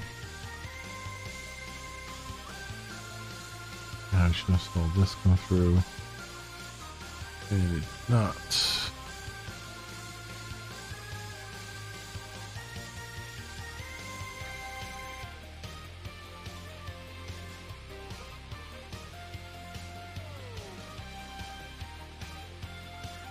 Doesn't look like it even got this far.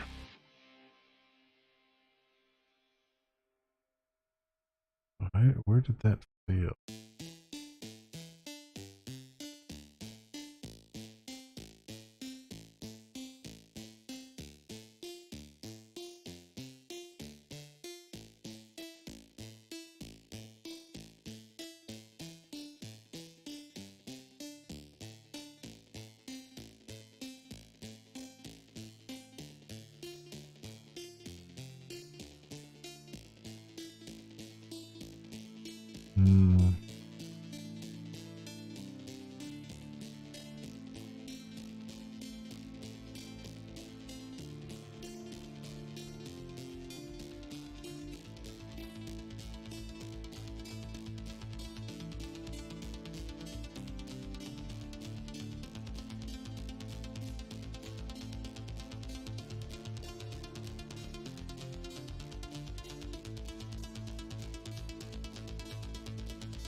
Oh, you know, I do make an assumption. Well, I think it's correct though. Channel ID is 1. Yeah. They match up.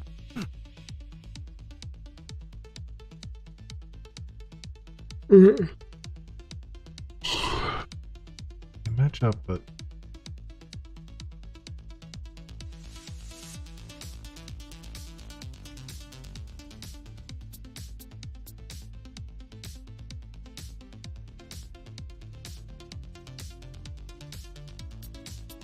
my jobs here.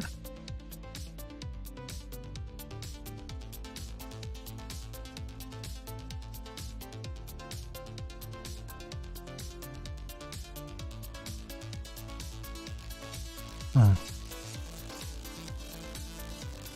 Why didn't that show up under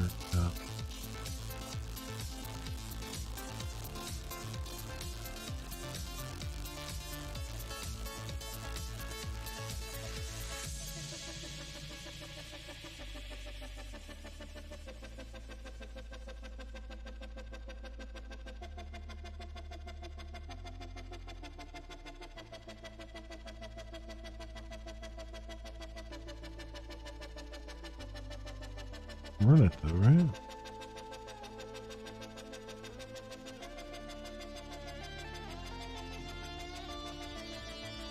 Raid.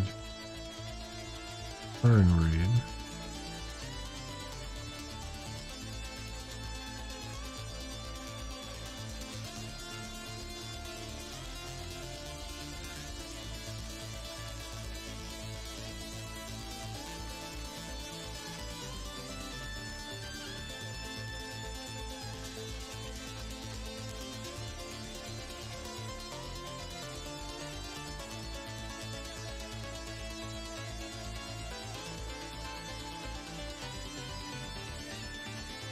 Oh, I wonder if that is...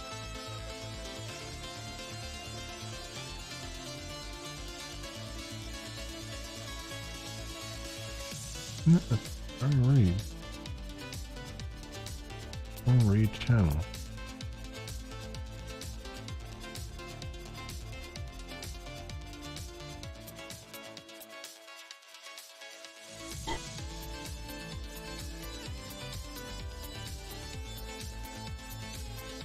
Back the way it was so I can see the error. I can see that an error happened.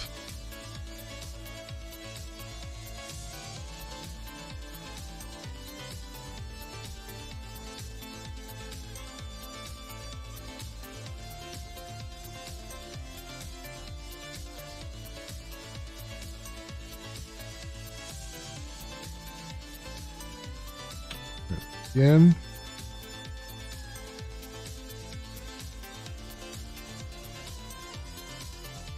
Stop there. Raid. Through there. Alright.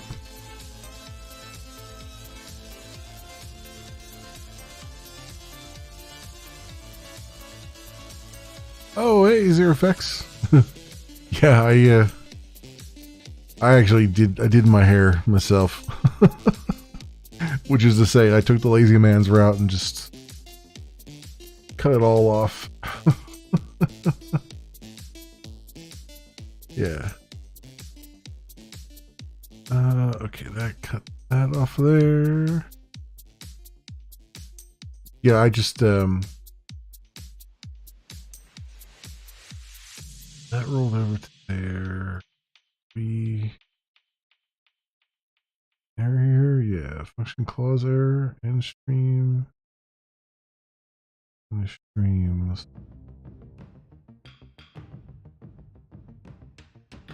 Okay, so there is still an error happening. And it's most definitely with the end stream.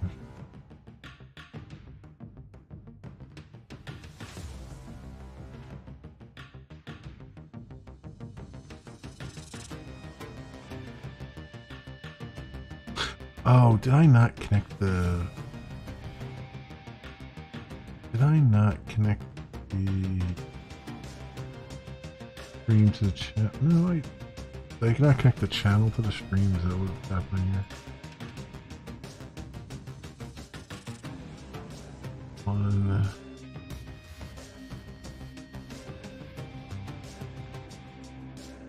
Yeah, I didn't connect the channel to the stream. That's the problem.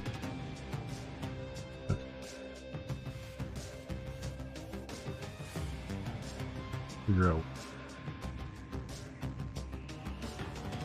Figure that now. 123.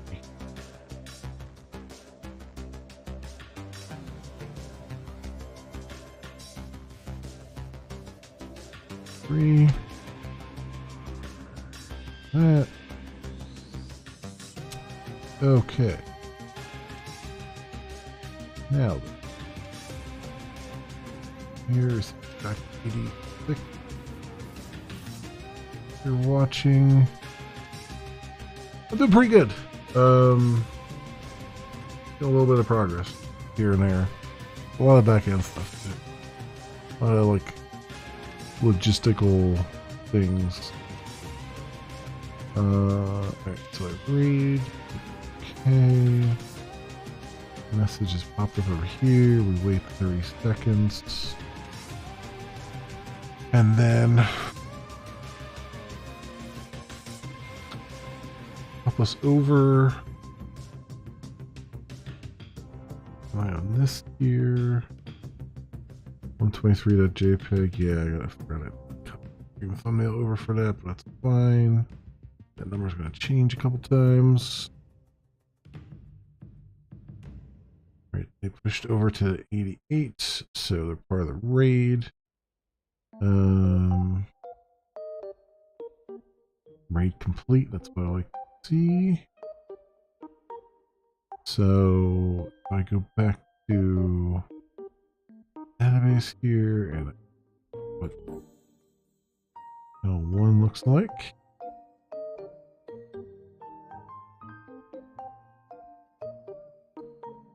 This is offline.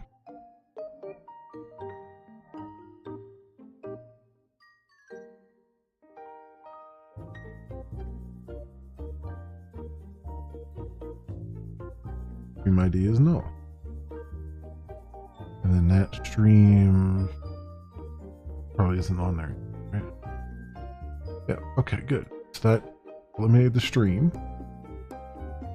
So I go to 86 now. Not be live. You're not live. That's good. Okay. So the raid happens. It ends your stream. Hopefully. Okay. Gotta do some styling on the toast that pops up. Move the buttons around a little bit and then get the buttons to actually work. The yes, no buttons. No button in particular, get that to wire up to work. Remove you from the list of people wanting to raid. And then I don't think I'm updating the raid user stat, am I? No, they're still pending. So that's gotta get updated to completed. They are completed. Panel raids. Also, the status needs to get updated to pending, or from pending to completed. We know. Mostly a formality than anything else.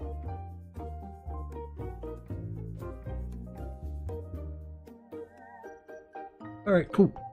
Cool. So, two things right now. One, I have to hit the restroom real fast. And two, when I come back, I need to order some food. So, I'm going to be kind of popping back and forth here. I need to put another laundry day too, so I got to put another load of laundry in too. So, that's why I kind of, this is a really open-ended stream today.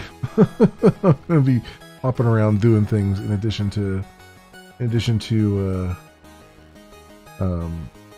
writing some code. So gonna take just a short break right here and I will be right back, friends.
Okay, friends, I am back.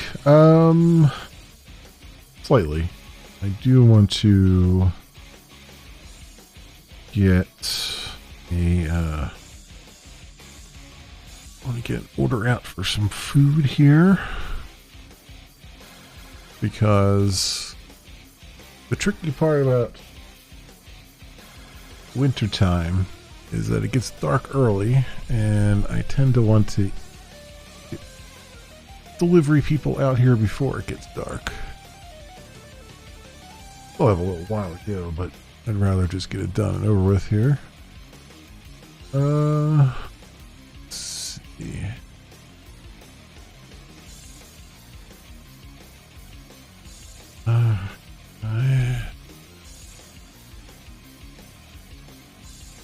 Do that.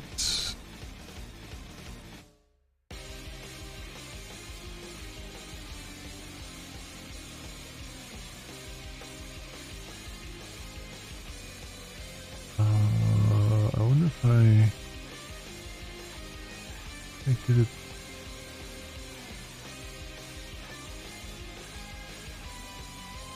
Don't remember. I guess I did it this way.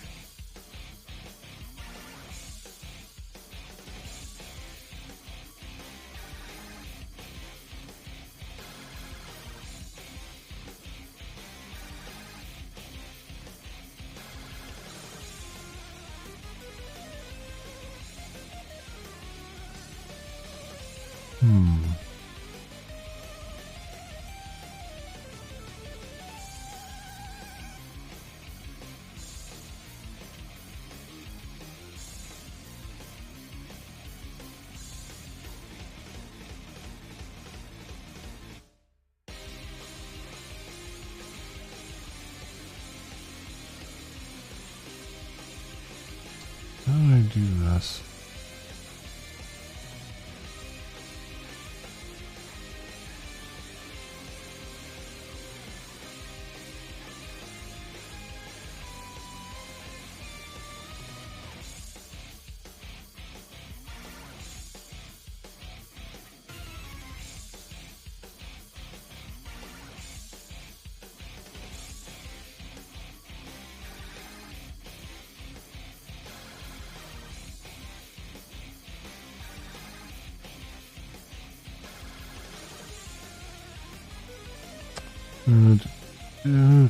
Sorry, working on something here.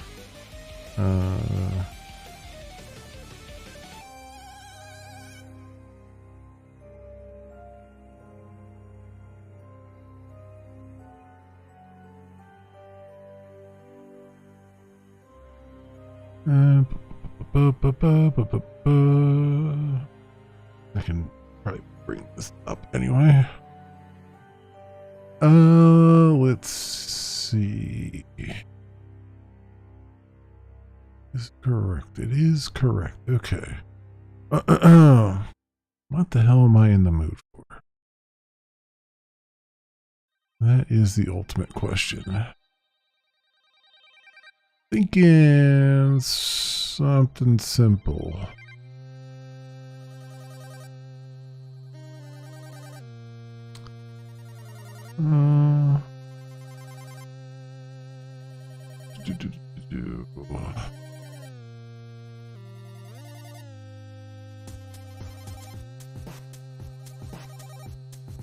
Yeah, here we go.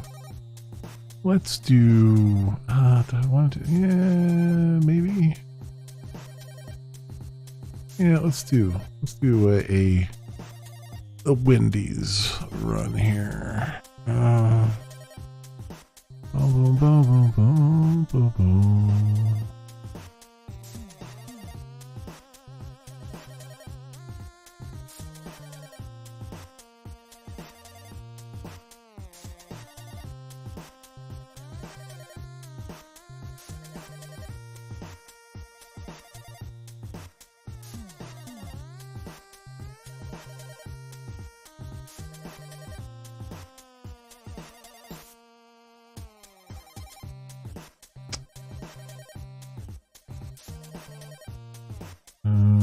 go with a...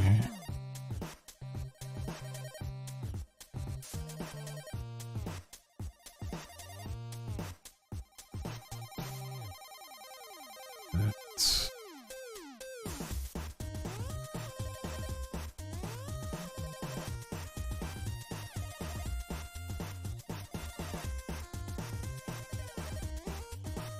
And that should be good.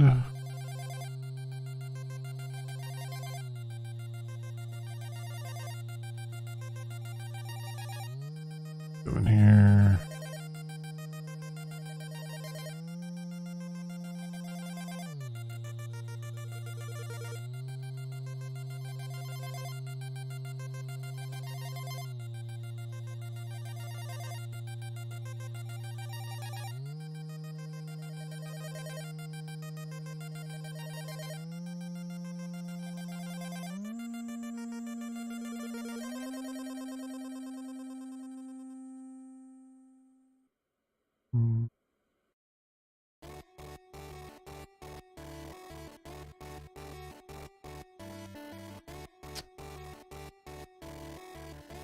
Alright, and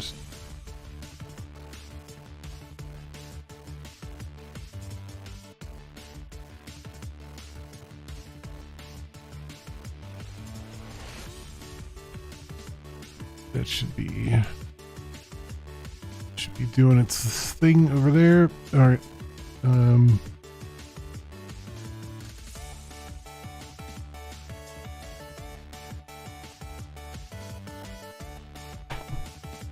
Random robocalls as well at the same point. Alright, so that's good for now, hopefully. Let's also... How much do I like the chiptune station? It does not... It has a tendency to repeat itself pretty quickly. Okay, let's go.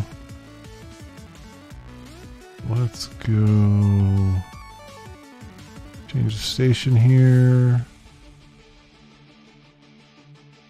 What am I looking for? Classic rock. Happy? Oh, happy EDM. Yeah. House grooves, jazz,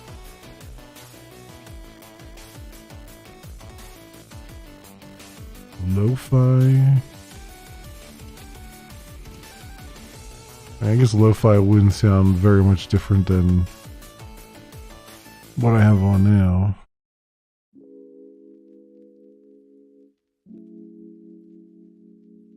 Guess we'll go with that for... We'll roll with that for a little bit and see what it looks like. Or see what it sounds like, I should say. Okay. Anyway. Awesome. Oh, so let's see. I need to...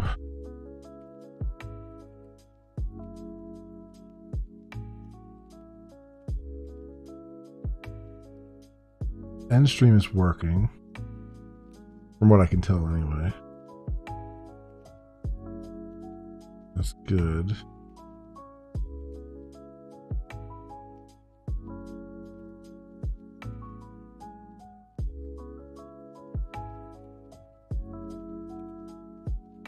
And a raid message.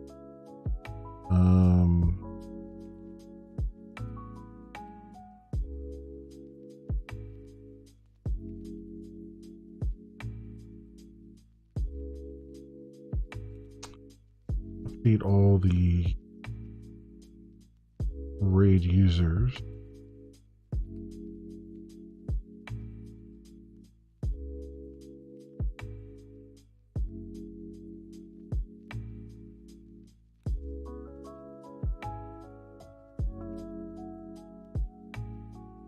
For that group. I had raid. user. Now I had a thing here. What was it? Raid? The raid users to complete. This one, for some reason, is telling me this doesn't work.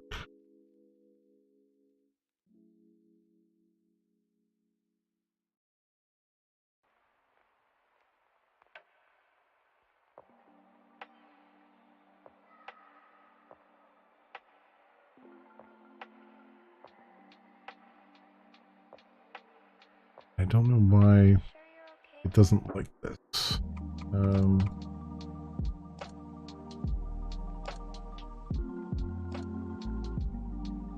So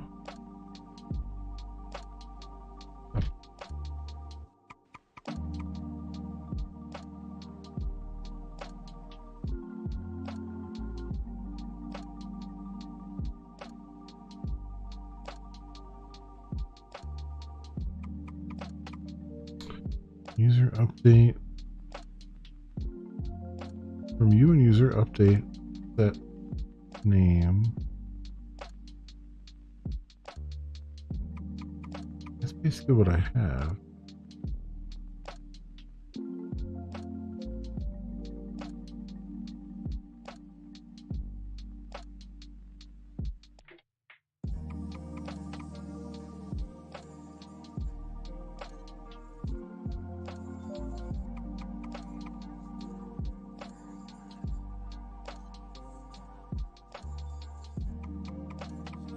I do that. Okay.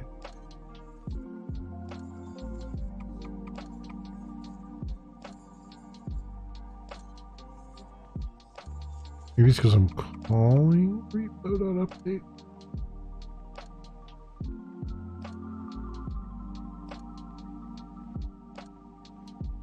Oh, update all must be invoked.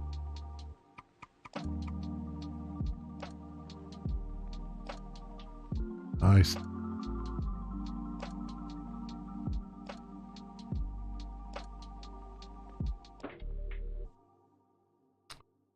Updates all entries matching the given query with the given values. Returns tuple containing a number of entries. What's applied. Note, however, all data is stored for updates. Update all will not update all generated fields like the updated at column. So I gotta make sure I update the updated at column. That's what it's about.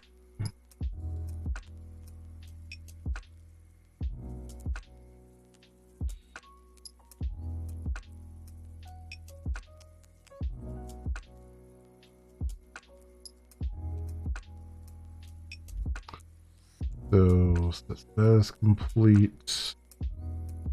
And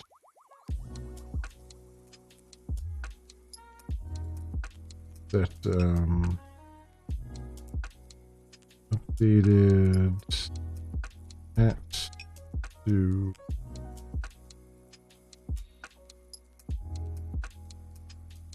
now.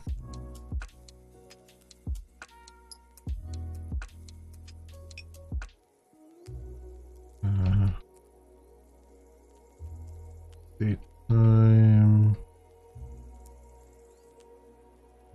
16 now.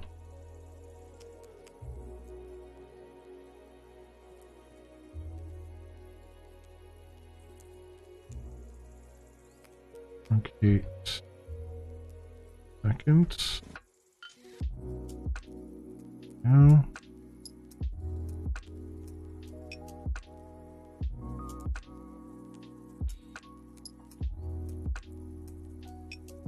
Hopefully it's happier with that then. Updating the raid users complete. Got raid group ID, so I just have to call this.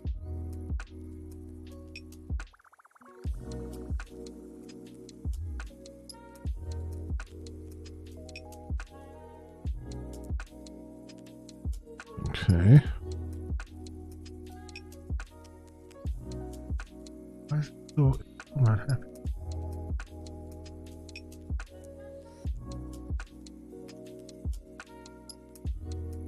All the missing or unexported function external image repo.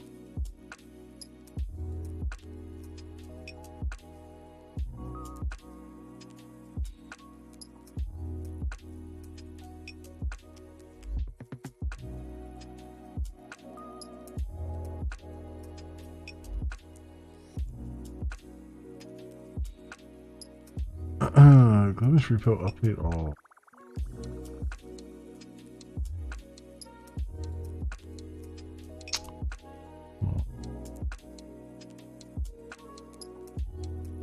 Update all. Update that. Oh, you gotta give it an empty. That's weird. Okay, whatever. That's why.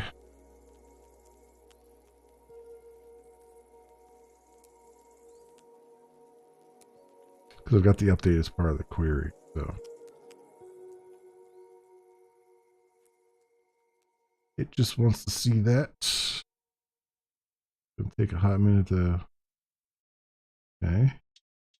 Now, why is this still. There we go.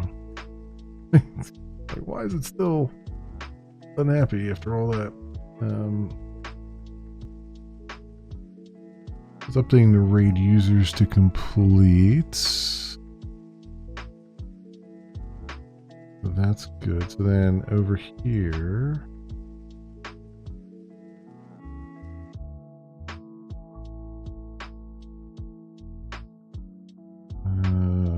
Broadcast that so raids. Update raid users to complete. Raid group ID.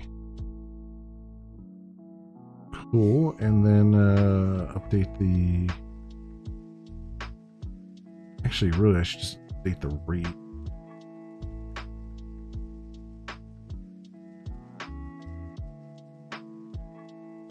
Do it all as an atomic operation.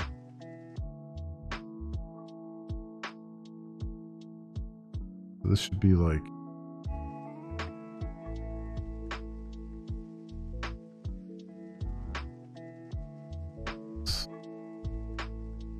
Update raid definition to complete raid group ID to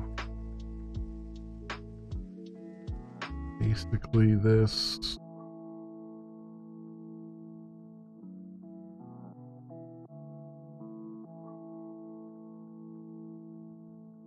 Right, and it's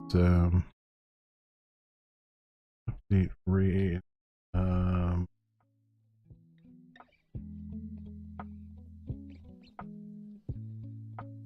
raids.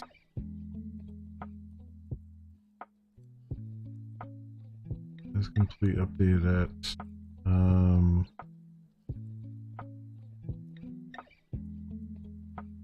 PR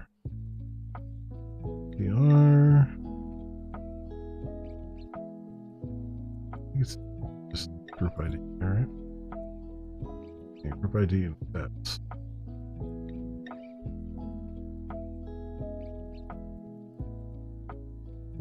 Okay. And then we just want to update raid to complete the ecto multi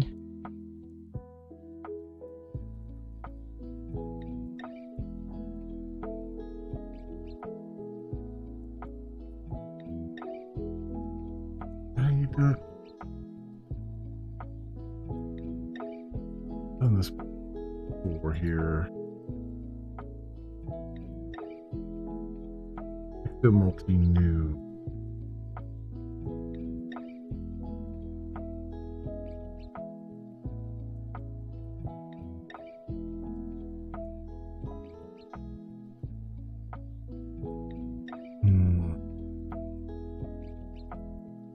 We do it as a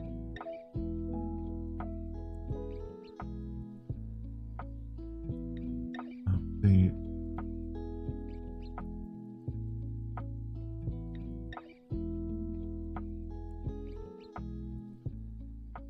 it all.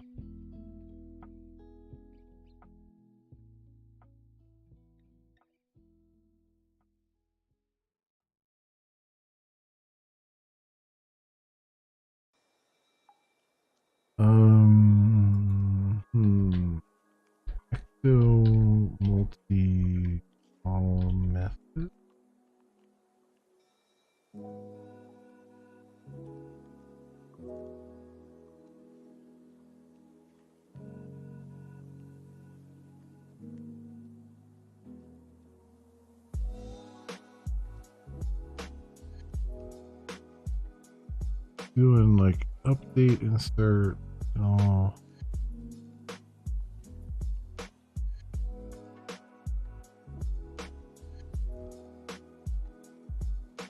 Can I call them methods?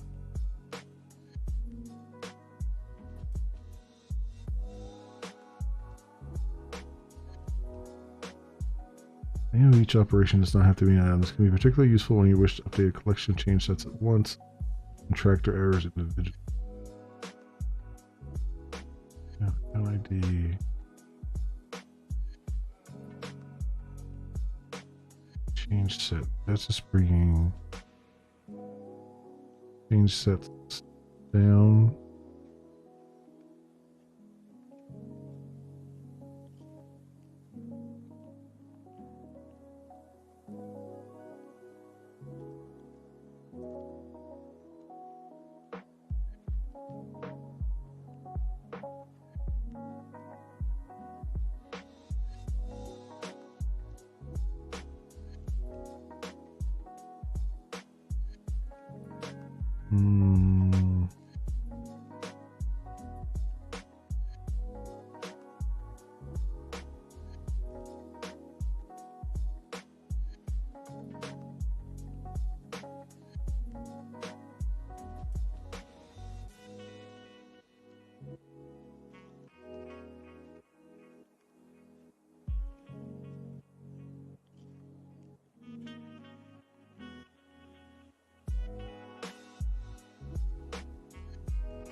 Transactions via run 3 and run 5.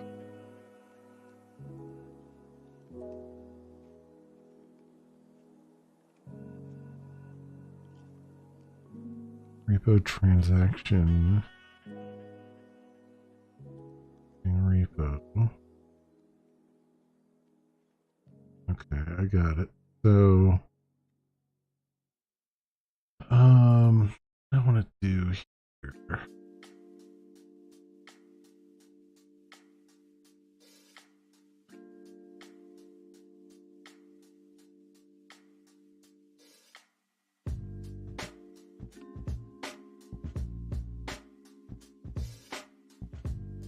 Grab these.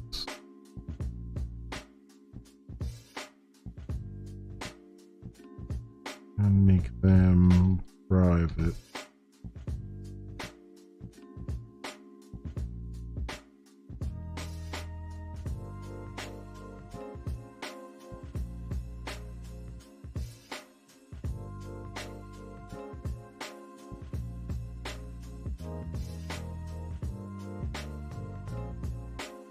Multi dots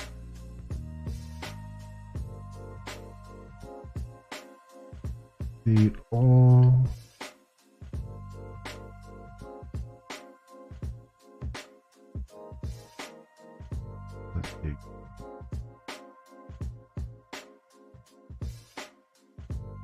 multi name query. Okay, name would be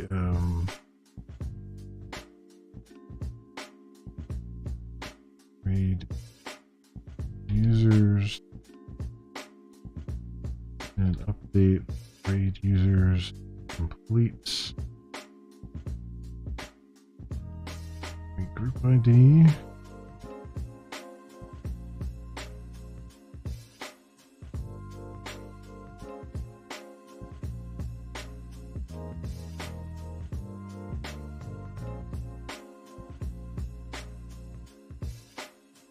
And then multi update all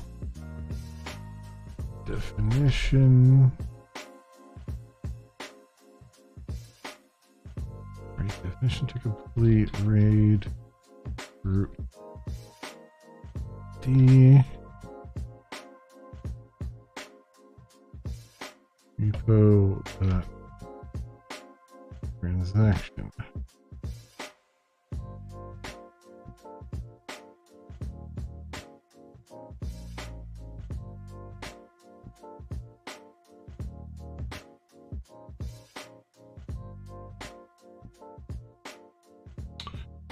All right, so then update rate to complete over here.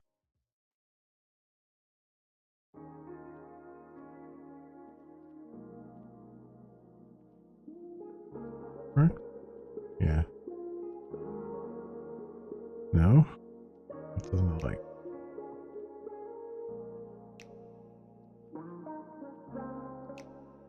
Update raid to complete.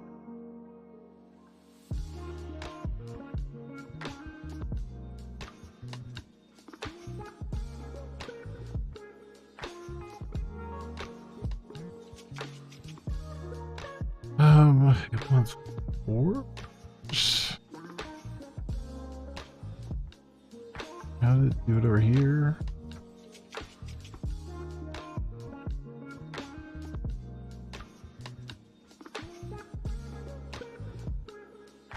Oh, right. It needs that, needs the empty list end of it. Empty array at the end of it.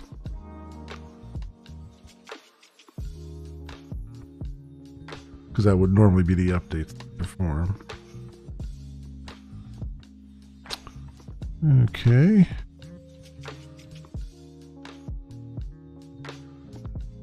All right. Is that going to be happy right now? Yeah. Gonna be happier. This should be happier. Maybe.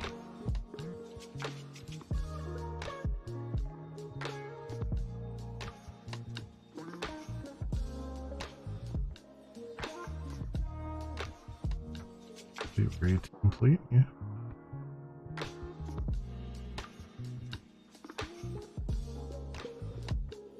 Fine. Okay, then I can check to be sure that's getting updated.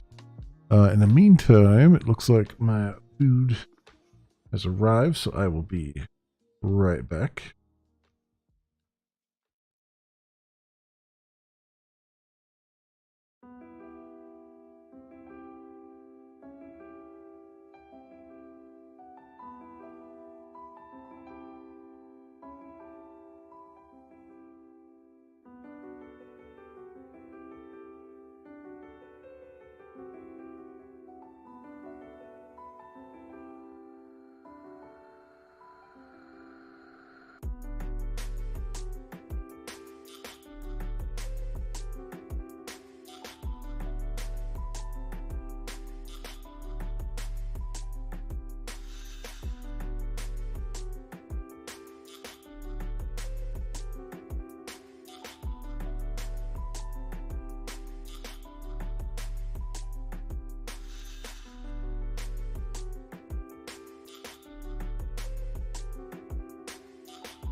Okay.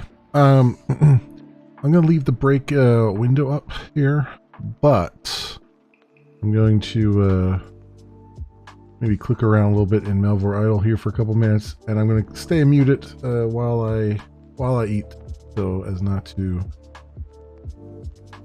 cause a disturbance in the force. But I will be back to it in a couple minutes here, and probably, like I said, I'll probably be just clicking around in Melvor Idle a little bit here. Anyway, that's the story.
All right.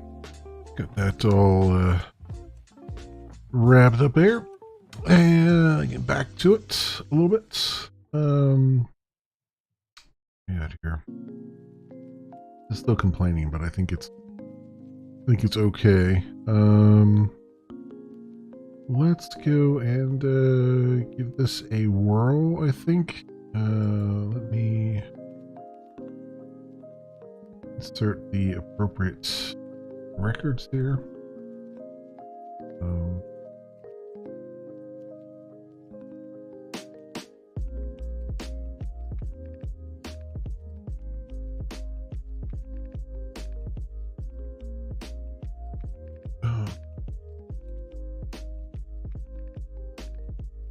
This and this.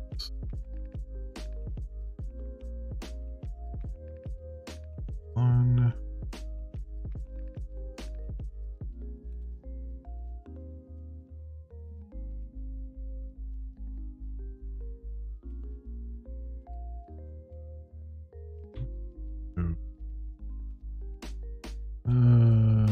No, there.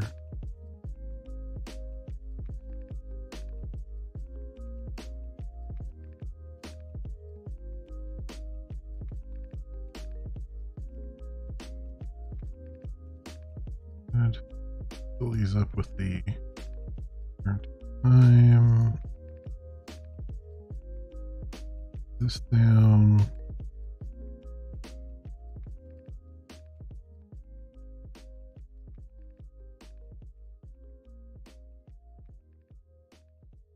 No. Yep. 124.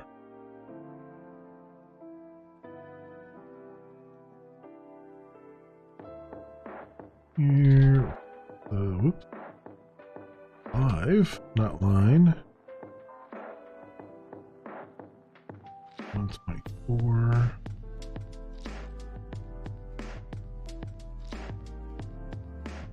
Whoop. Okay. Here. Back what? Next here, let's refresh you.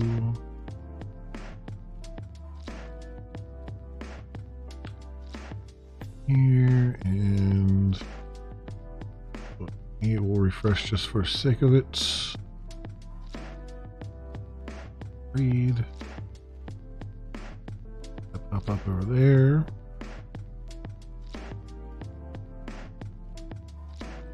We'll let this take its course here, and then I can check the database to see what records look like.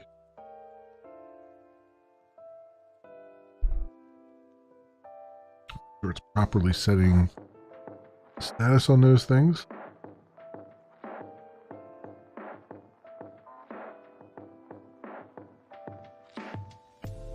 Okay. Push this over to 88. It did the raid message. Come in here and I looked at raid users. Complete. 9CCD. 9CDDA. And this is 9CDDA. Okay.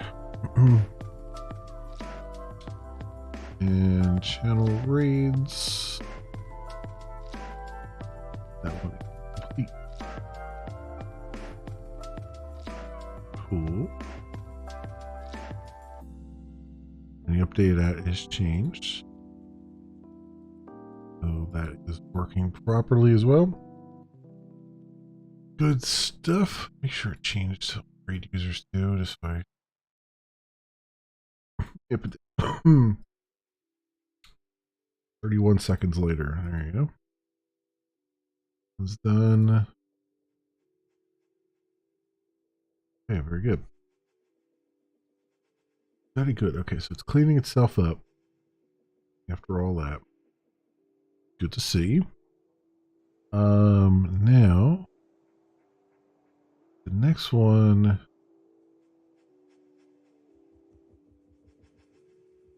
The tricky part here is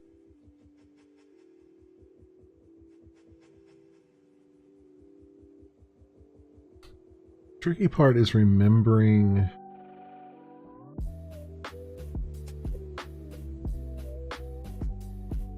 is really the life cycle of the group ID, the raid itself. So every raid gets a unique group ID. And my thought was we pull that group ID along with the user, and every time they write messages in the chat that they've raided, that chat message behind the scenes in the metadata will have the group ID on it. And then that way, if a moderator comes by and says, time out everybody from this group, we can look through the chat, find that group ID, and time out only the people who ever said anything in chat instead of the whole entire group. And go with it that way. But there are challenges with that because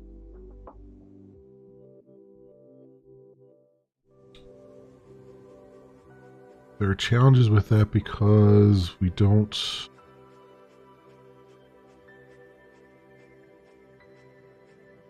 like, you'd have to know when a raid finished versus when it, you know, like what is the, how long does a raid last kind of thing. Like it's a little bit complicated, and I think I have to come at it from like a different approach. And I think I can accomplish the same thing.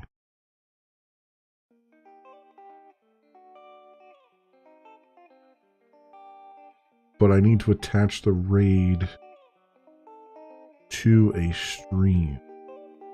Because right now, when you raid, you're raiding a channel. In the channel raids here. And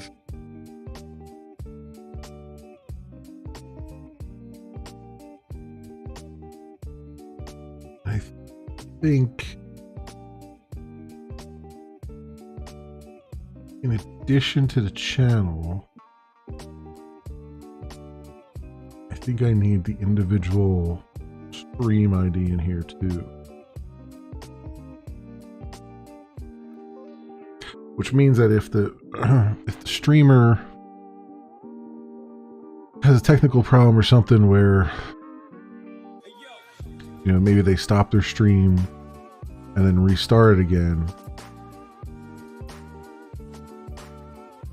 all the raids are no longer valid. Like, you might still have people there from a raid, but now they're no longer a part of that raid anymore. They've been divorced from it because that stream, technically, they raided you on, is no longer available.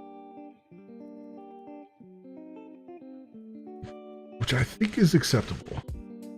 I think that actually, I think that works. I mean, yeah, technical issues aside, you know, that could cause other issues like that. It's gonna suck, but I think that's the best way we can handle it. The least problematic and complicated way of handling it is just tie it to a stream.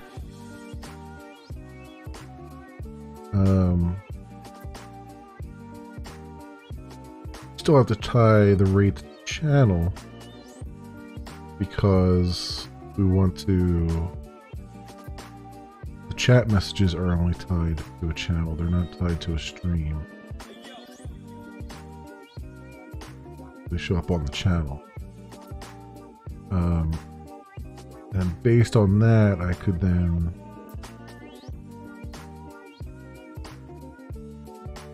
the tricky part. So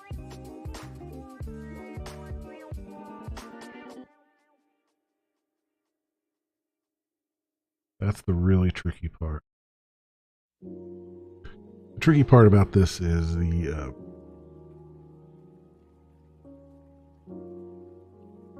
I would still need to put the theoretically I would still need to put the raid group ID in every message that comes through, because otherwise we wouldn't know that it was part of a raid.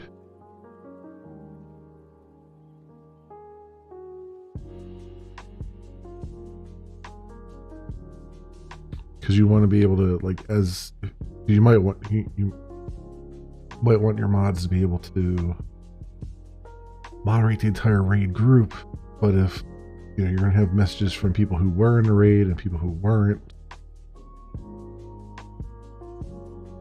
so those buttons only make sense to put on the ones that were in the raid or were part of a raid.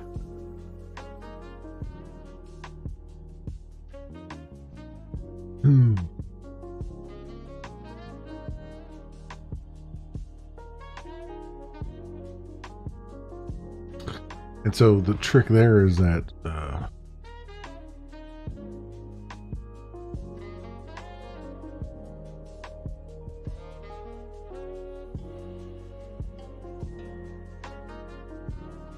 there's a portion of that that kind of has to sit on in the user's session almost.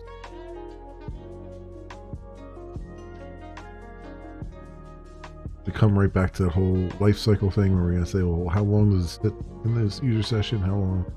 And what if they have multiple tabs open with multiple streams, you know, where one they were a raider in and the other one they're not in, so to make sure that handle that case.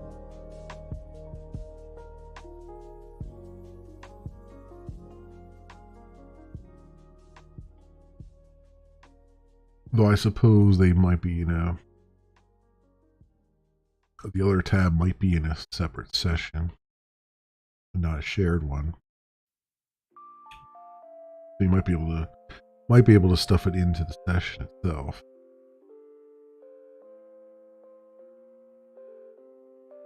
That could be a thing.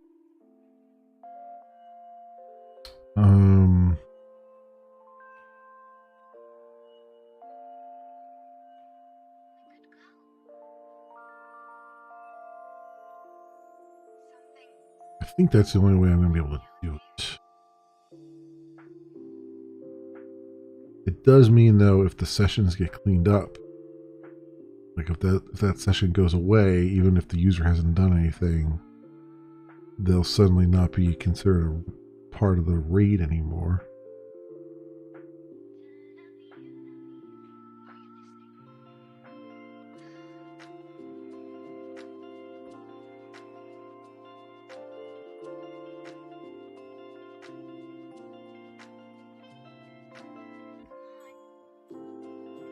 I think it's probably okay. I mean, how long is the...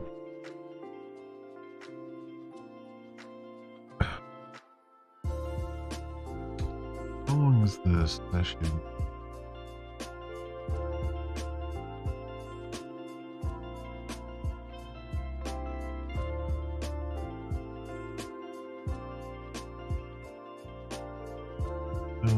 Token.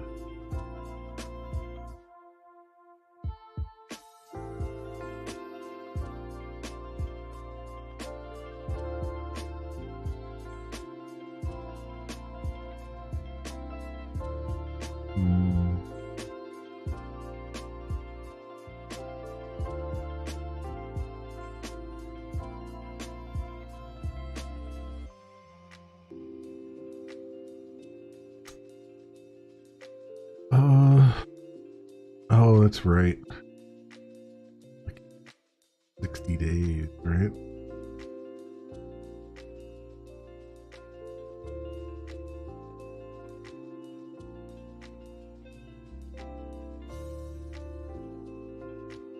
Session token, verify session token query.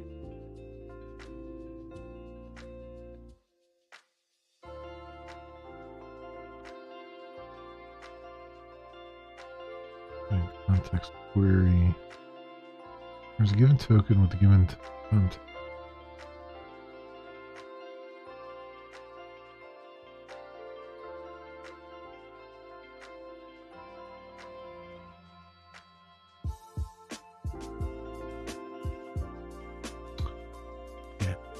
I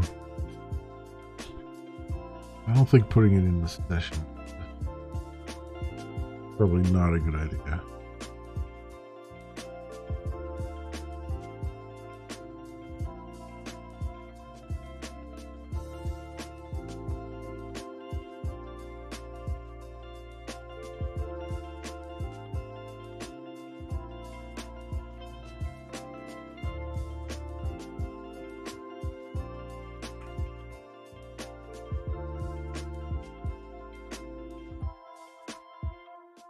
Well, there's a couple things we gotta do besides that right now. So first of all is I want to grab the raid message. Right now it's hard coded, and I want to grab it. I want it to not hard code. So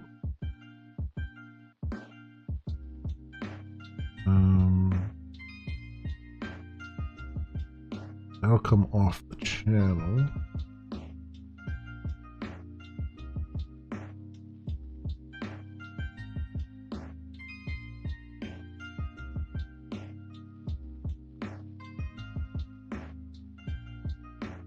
Yeah, okay. So we gotta do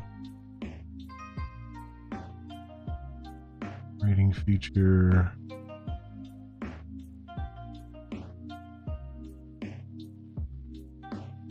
Pull back.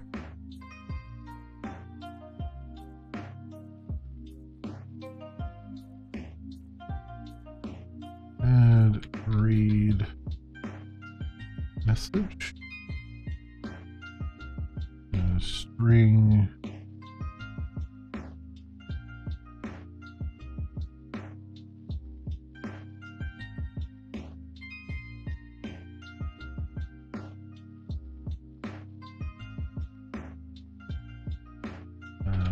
Streamer.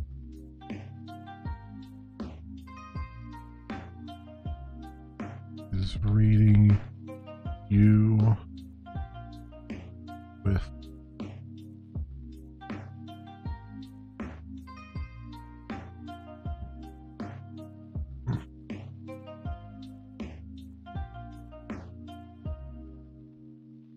that.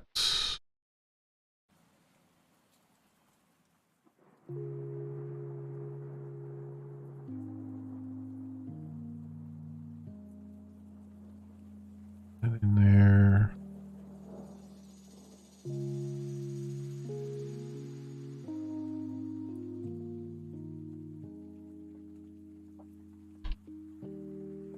You'll breathe.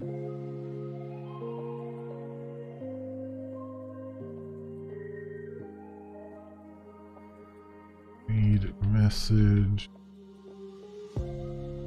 Ring.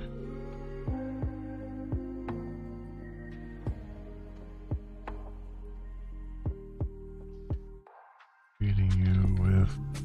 Yep.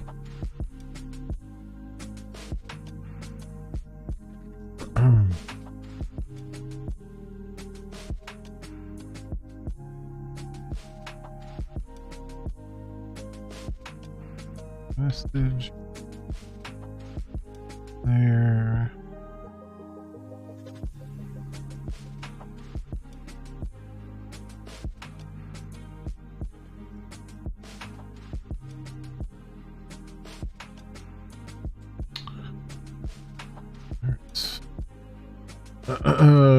Chat rules, generate, allow hosting. Only followed can read. And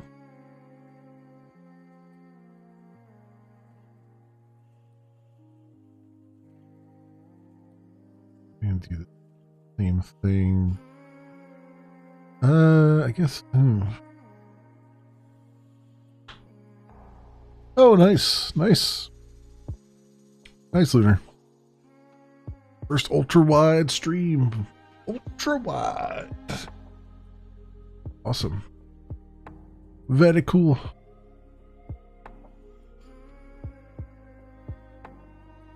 Oh. Was it nice and smooth? There you go. 5 viewers. There you go. Excellent. Excellent work.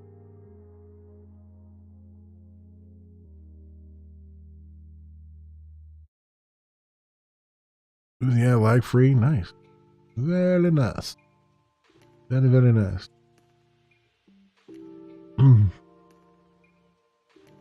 Wonder.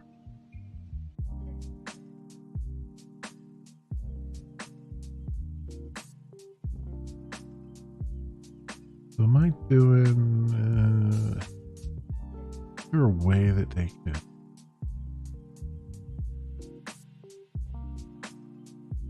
No, it's gonna have to be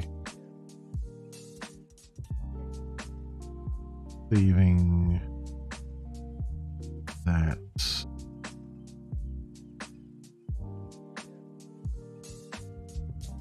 Column tags change set.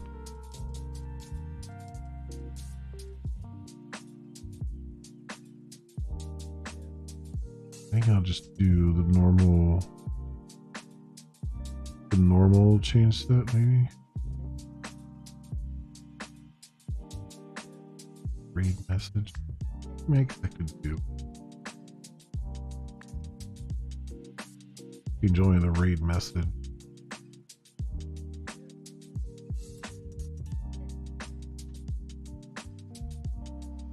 Change read message. How's the raid button going?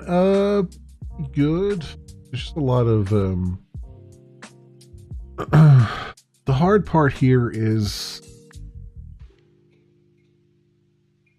figuring out how to moderate raid users as a group. That's the only really difficult part I'm trying to figure out right now, because you can moderate individual users easily. I mean, that just works the same way it always does. But one of the things I wanted to do is give you the ability to like time out or block the entire group of raiders. But I want to make it so that you're only, I mean, I might not be able to do it, but I was hoping to do it in a way that it would only block people who have actually sent a chat message, not everybody who was quiet during the raid or something. But it could be just, boldface, do it to everyone kind of thing.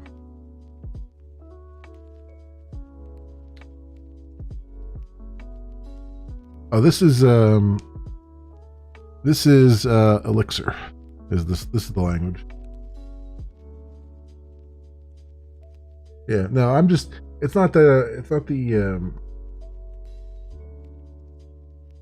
coding that is boggling me. It's the design. I'm just trying to figure out a good way of designing it so that it makes sense at the end of the day.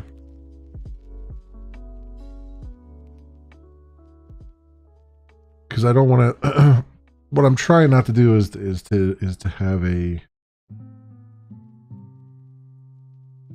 if I can help it, I'm trying not to have to deal with a life cycle of a raid. I want it to be more like a,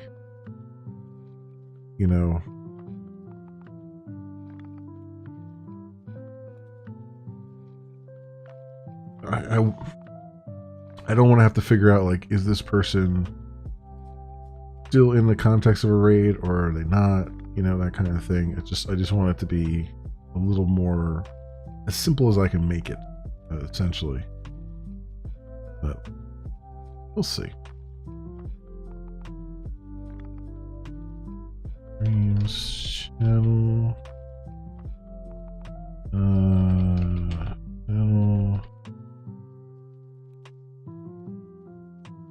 attributes. I do that. Channel.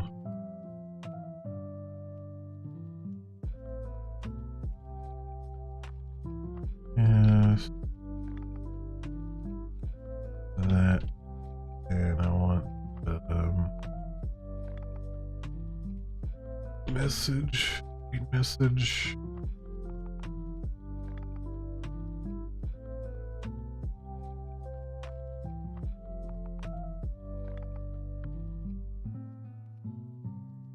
Oh, I got it. Update. Wired. Read message.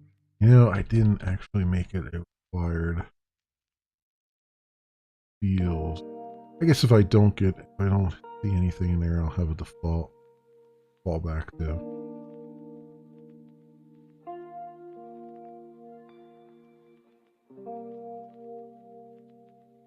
Yeah, it'd probably be.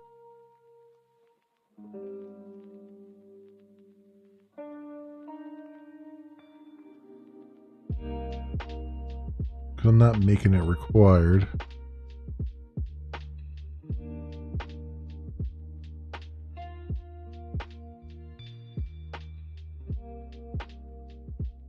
Oh, yeah, I basically have that.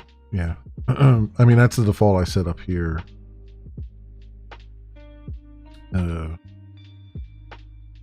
Streamers rating you with count viewers. That's basically what I did. It's just, they could theoretically update it to be null or be empty. And I just have to handle that. Let's say that it's the value field is nil, or it's only white space change is marked as invalid. Yeah, I want to make sure that they can't put empty in for the message. That's what I'm doing. That's what I'm doing right now. I'm wiring it up for the settings page. Yep. Update read test.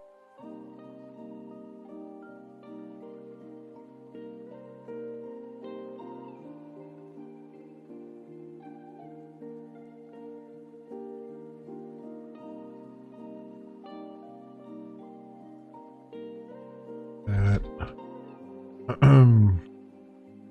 change raid message.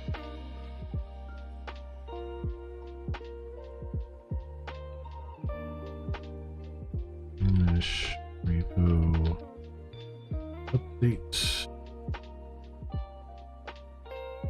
Okay. It's our raid message change raid, update raid.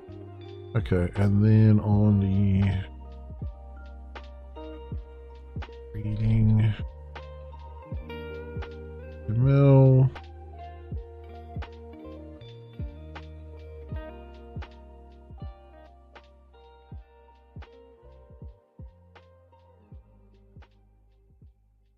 LL followed. LL followed. Change that.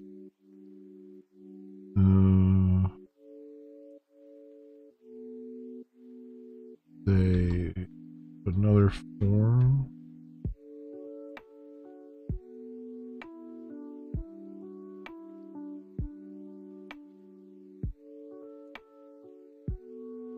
Only so for read message, change set form read message. That's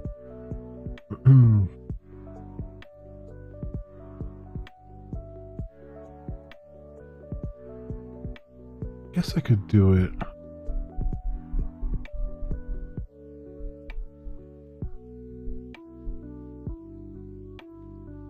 I could have it automatically update when they unfocus it, rather than having to put an update button there or a save button.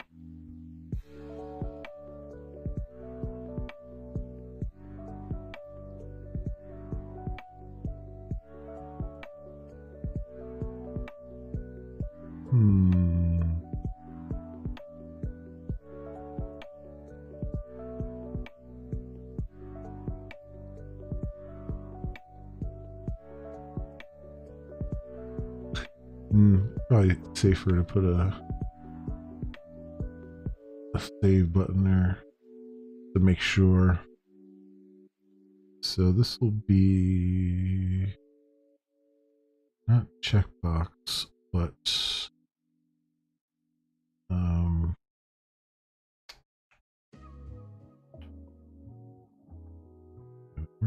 we're in form group. Where's my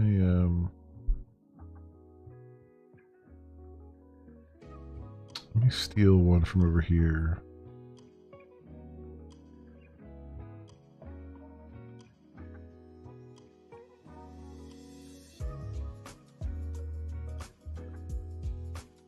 Actually, I can steal the one from the bottom, right?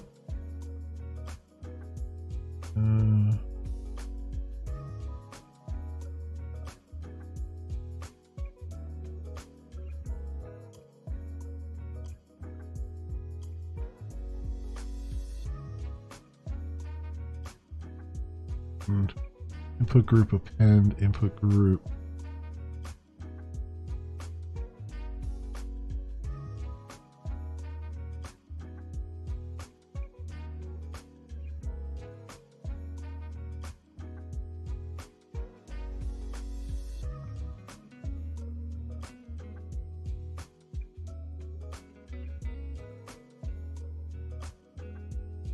I just do it straight. Just do straight input tag. Might as well do it the correct way. But I do an input group, right? Yeah.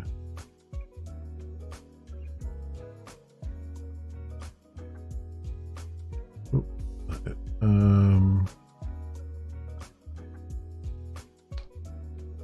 inputs group.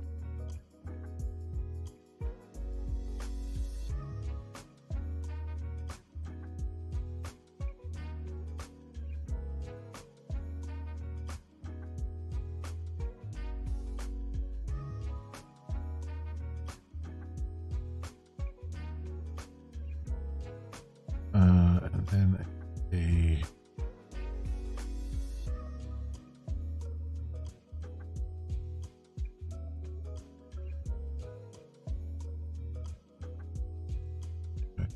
I just need the tag now, so it's a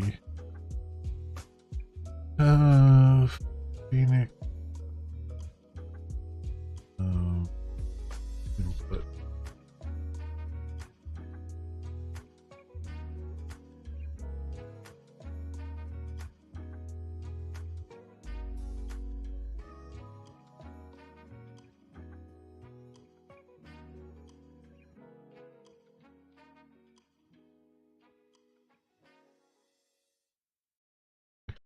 So looking for form and then name.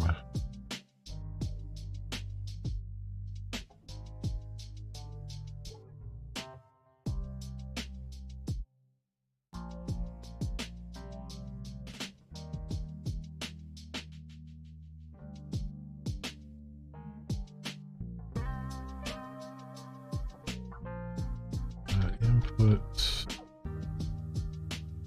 next form read message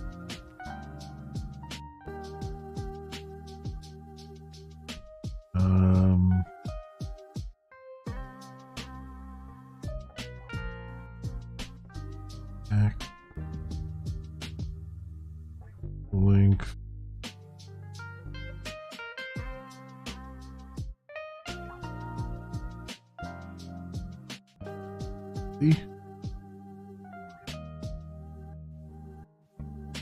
and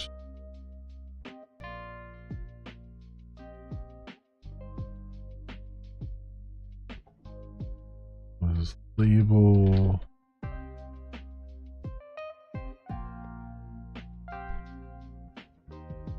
message get text.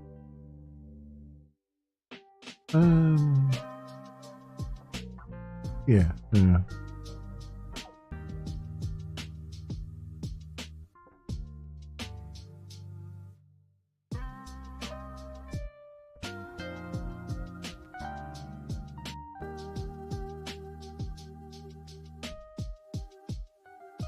And then there's a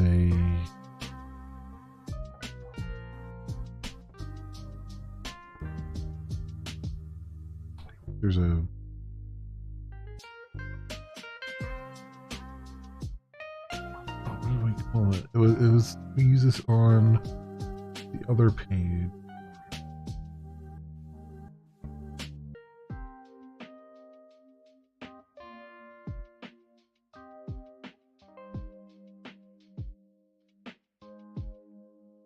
Maybe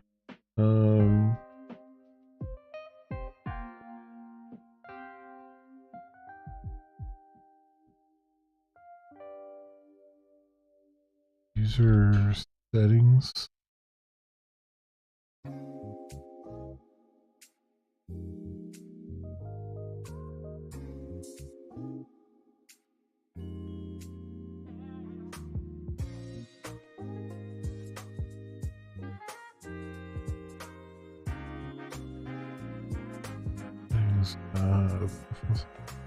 No, actually, panel is live. Yeah.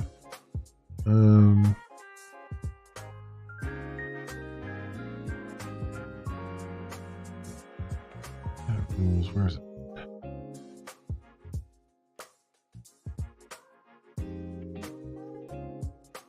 Labels, screen key. Yeah, we do this text muted.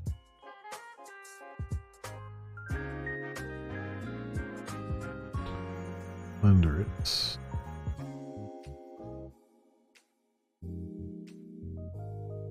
Do that. That over was doing.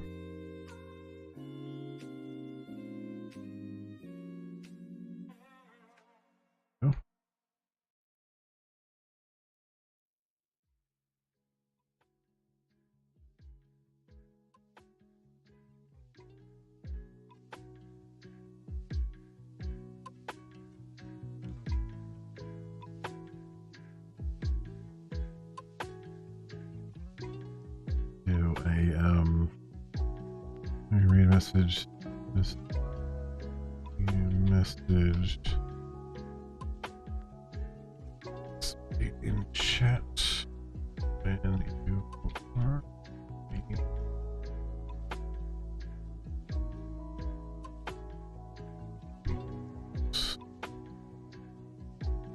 here and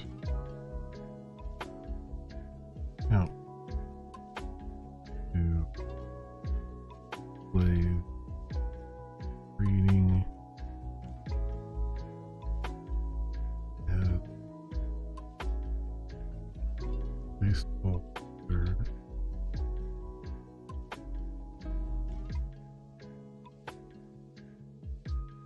To the name of the reading streamer and the number you are streaming. They are reading.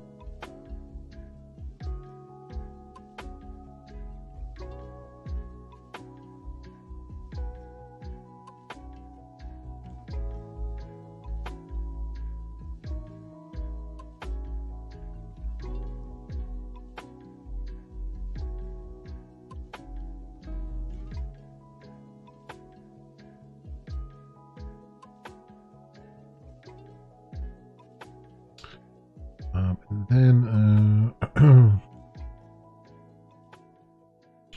div less input and put a pen, right?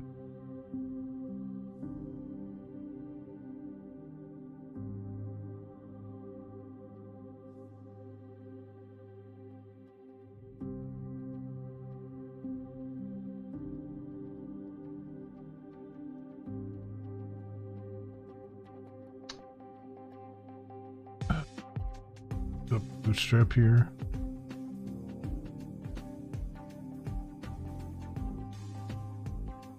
Input group. Input group.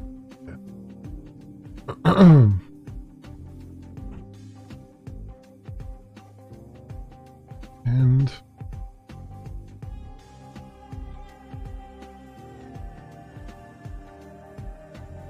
button height equals, yeah, button.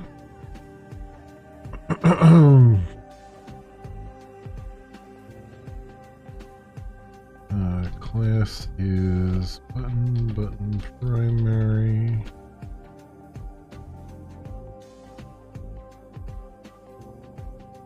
X click.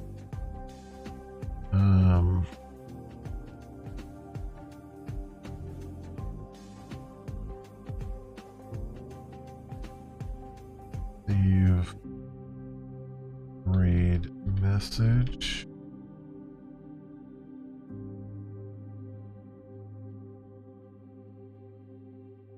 He is save read message button. All right.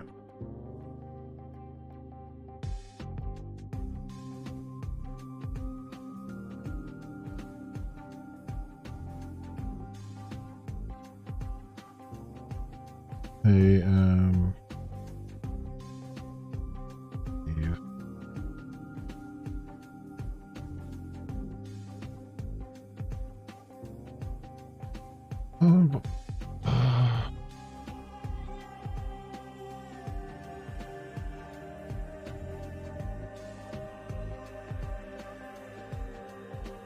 No, I should use title.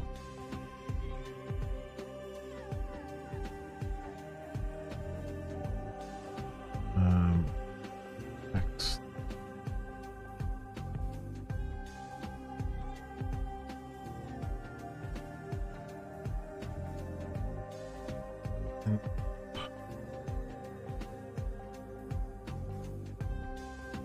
This guy up here.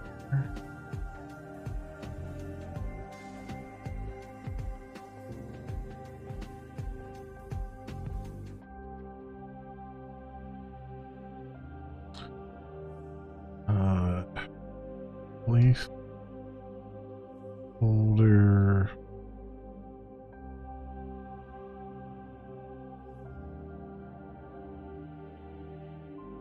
Not placeholder. Value is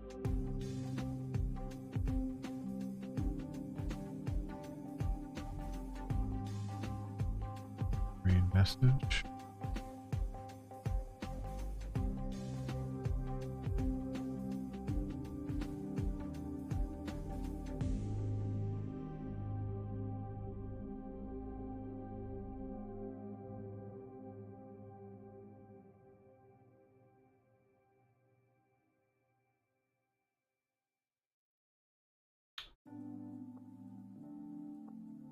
That I need a read message. I need a read message.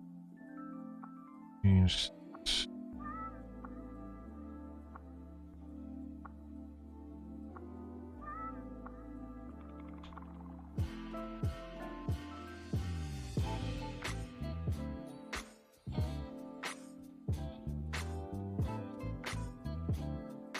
Set.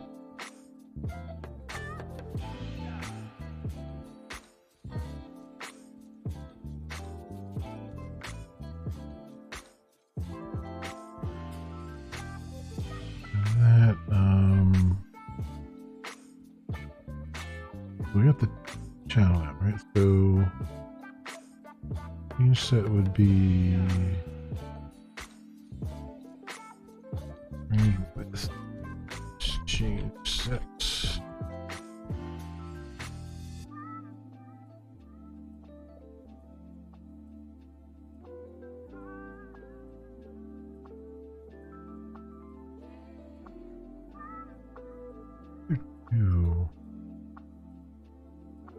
Change read message.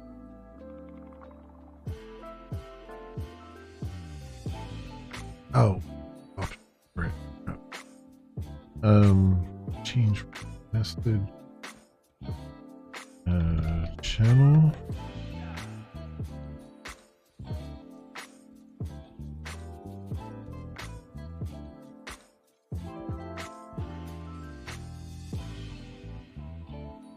And read message is just found at rate.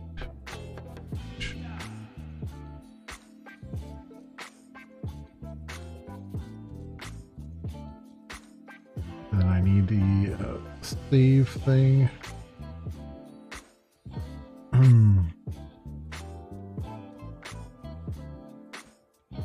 Which would be handle events.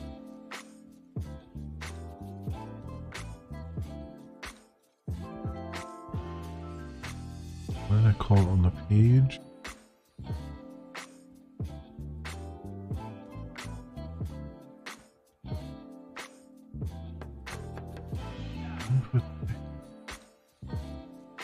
Oh.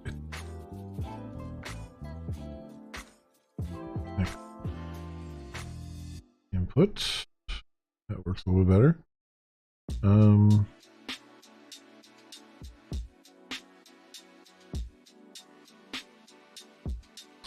If you spell it correctly.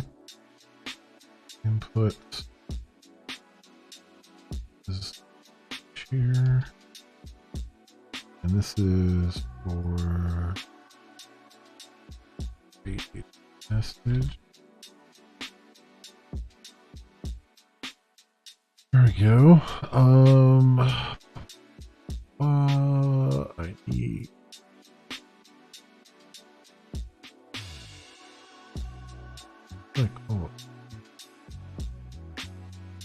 save read method.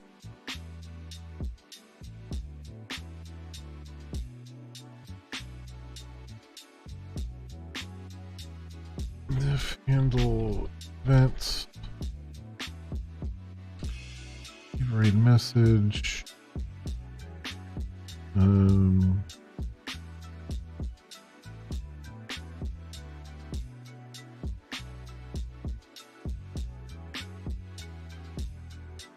handle params socket.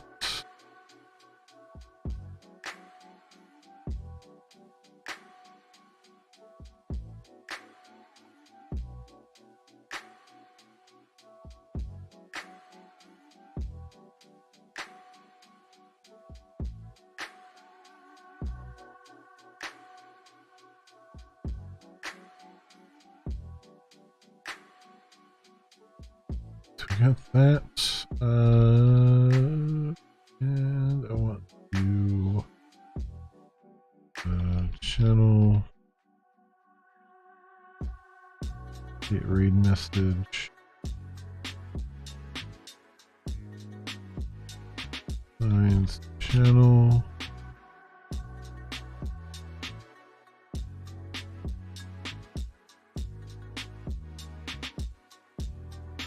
message.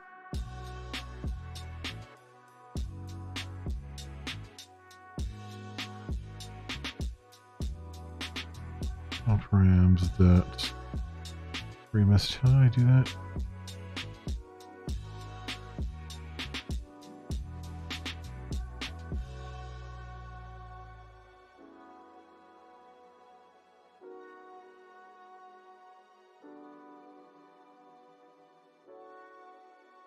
I just have to pass that along.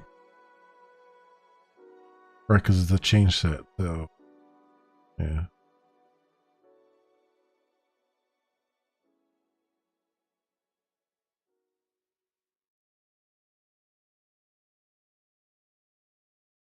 That it? I just have to return a reply then?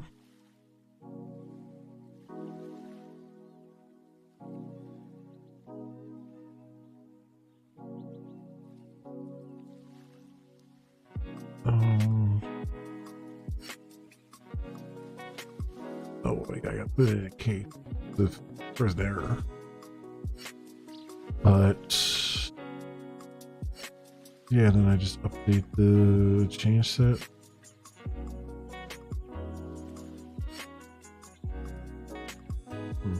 Okay.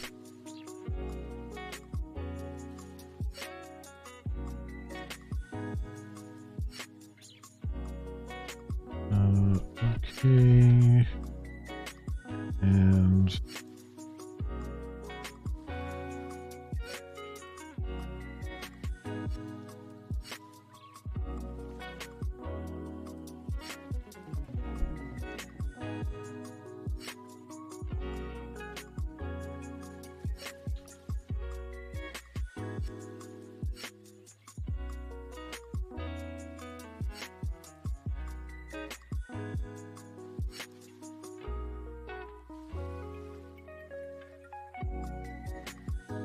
And I put some bodyguard permit things around here too.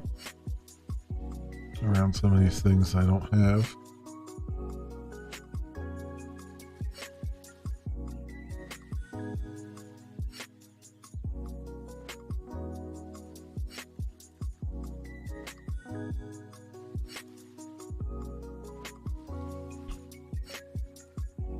Let's just boldface take that because it's the exact same thing. I just have to change a few things here. So this is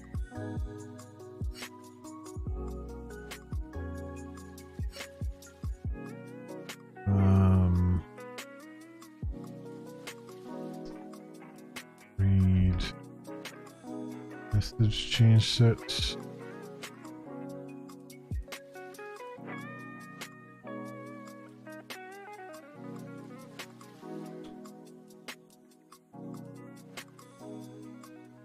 Change set that channel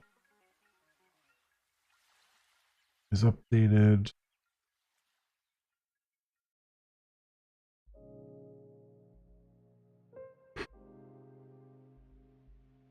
Actually, really, I can just do like channel preference on that.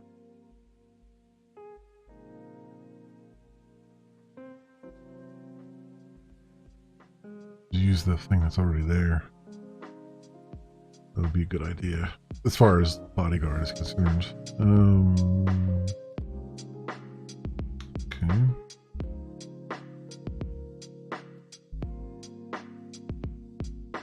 Let's change it that comes back.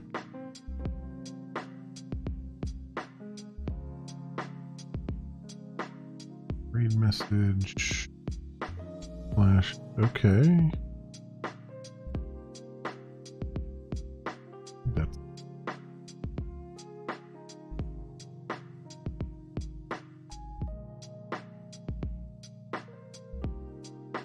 wait, what the hell did I just do?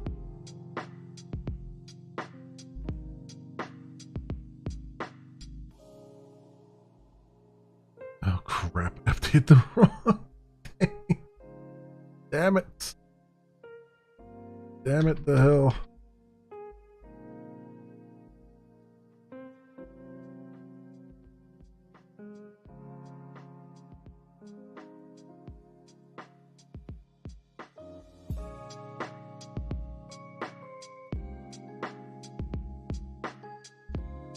Okay. Try that again. Let's try updating the correct method. Paste that in.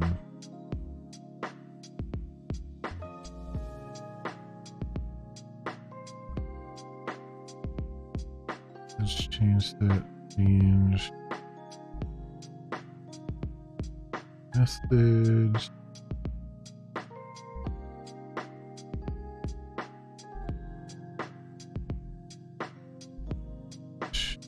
Change that. Okay, that's a little better.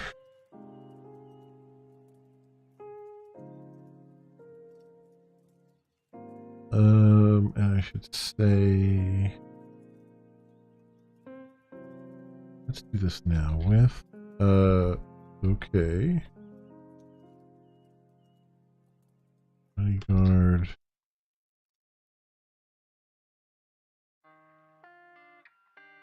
That. Commit.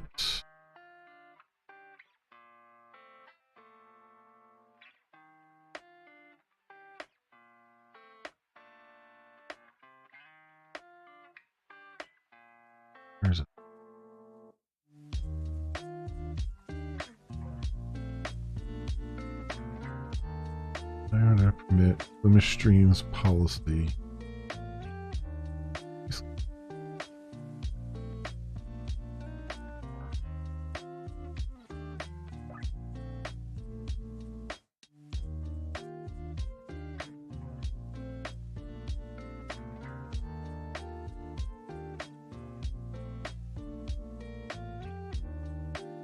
The update channel.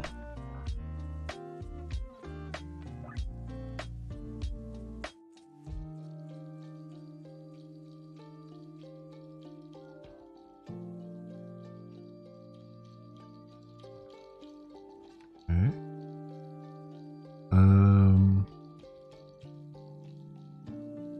Fan channel.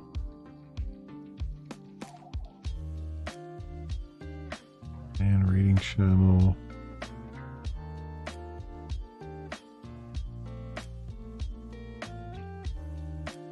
Okay, this one just.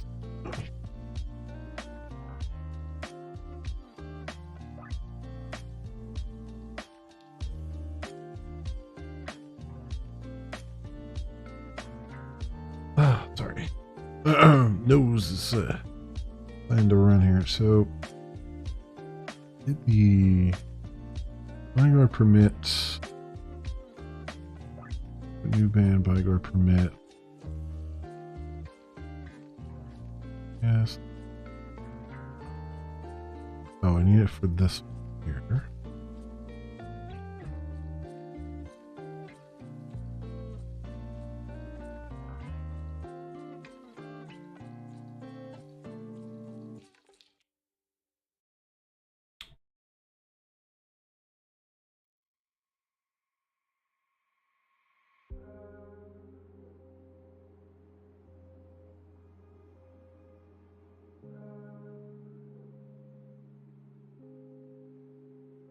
This, put it there. There we go. That needs an update channel.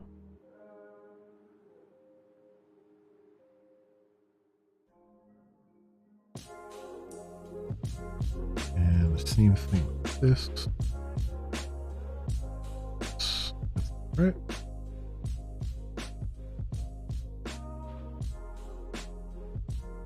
That in there. That. Grab this. There. Go. Alright. Okay.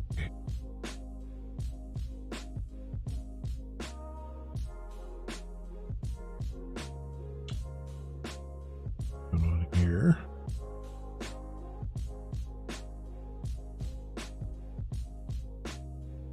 Module Bodyguard is not available.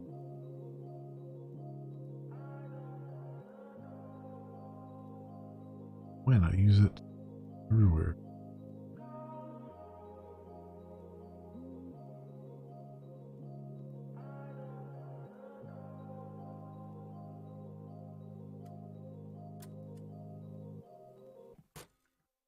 How is that not available? It's like literally used everywhere in here.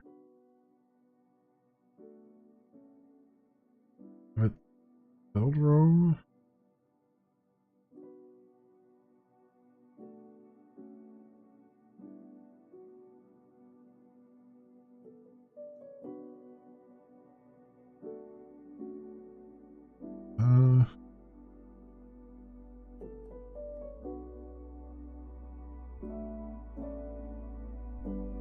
Oh, you know what? I check it on the other thing when I update allow reading. No, I don't. I don't. There.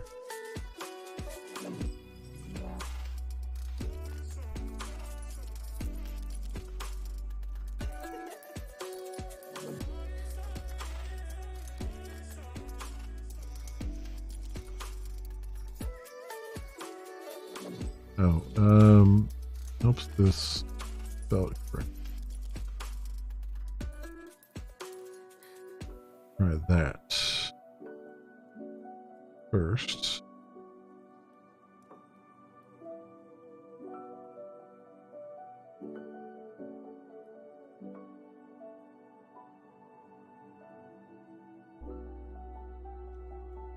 That should make it happier.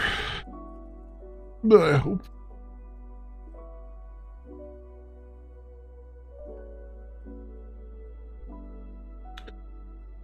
Wait half a minute here for it to rescan it. Decide to rescan it. There it is.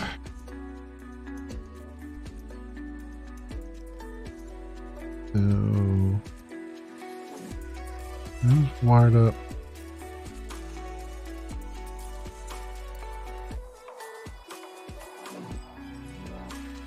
I should be able to mess with the rating message here. Go to settings, channel settings, not channel settings, rating settings.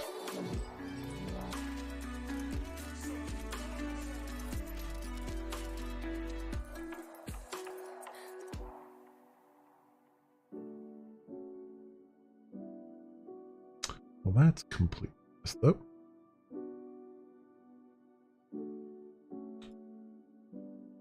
We do the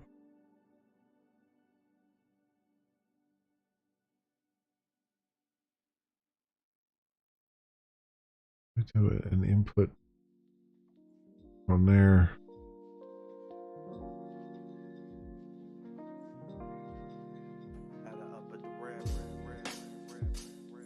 X.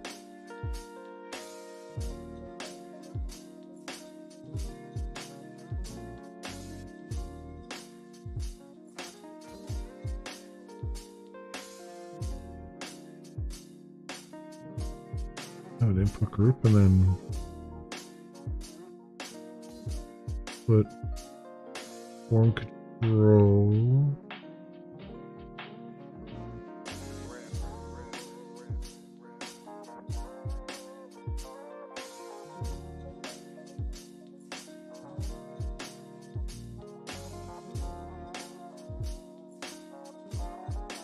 Form control. So maybe that's why I'm losing it here.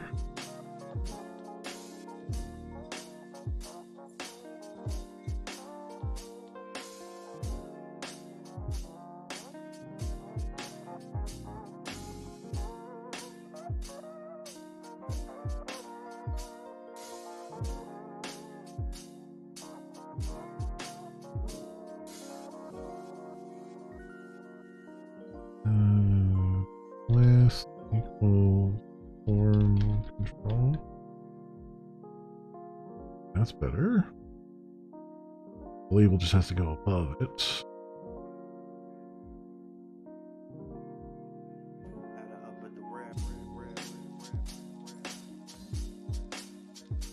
And it needs a class on it too. I think it's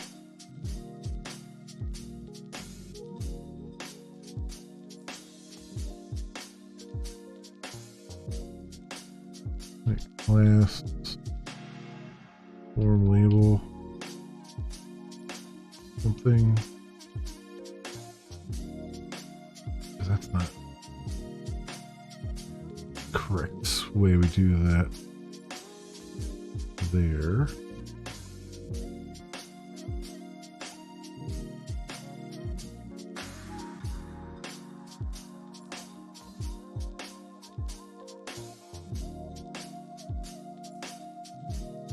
I guess we put it above it.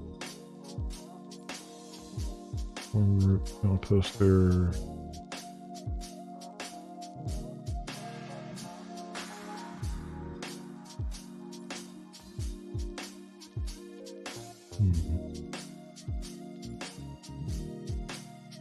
I want to do the same thing. I think so.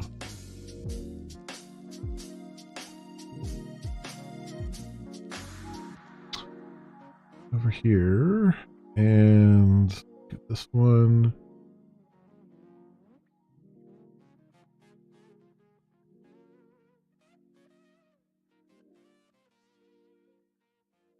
That's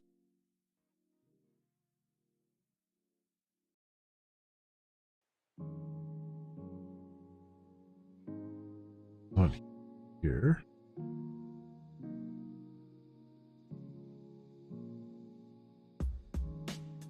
last is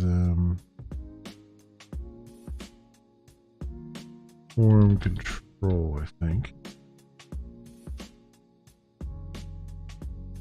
Take the label and that and put it like that.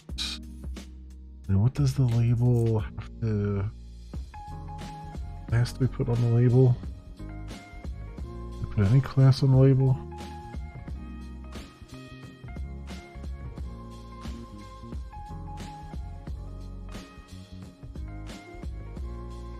Doesn't look like it. Okay.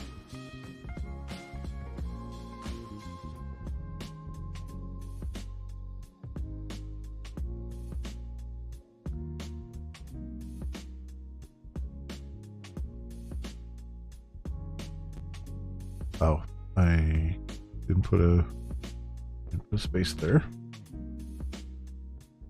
Whoop-de-doo.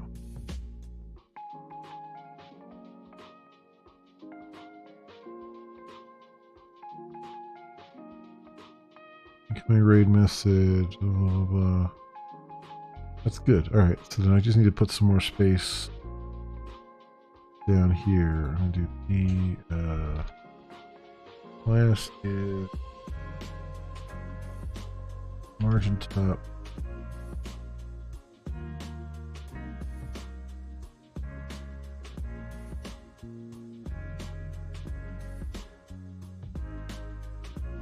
Okay, that's a little bit better. Here's radio account viewers. So let's try. This is it.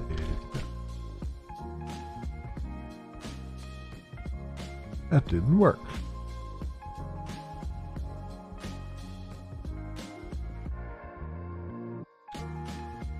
No function clause matching rating handle event 3.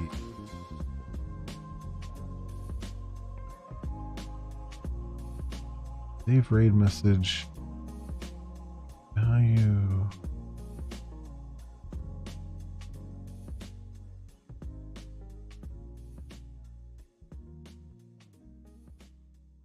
So, raid message value.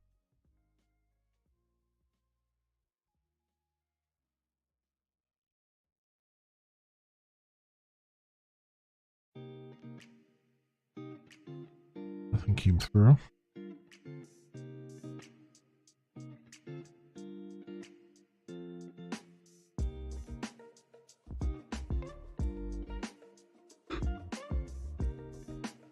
Raid message. Change that. There's a form there. Form raid message.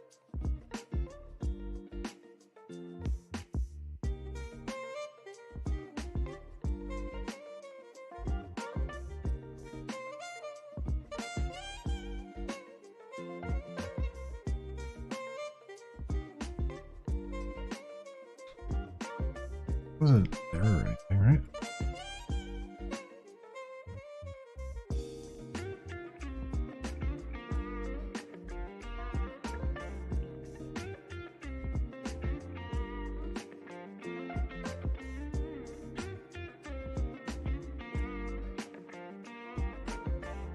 Okay. They're not working.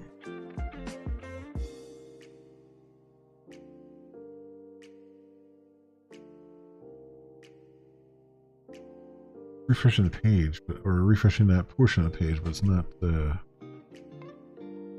actually saving.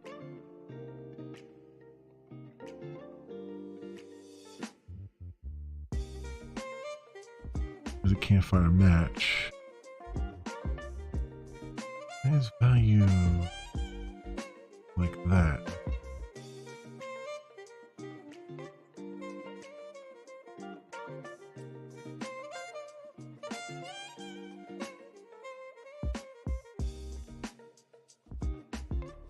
Message, raid message. That's why I called it a channel, right? Yeah, raid message.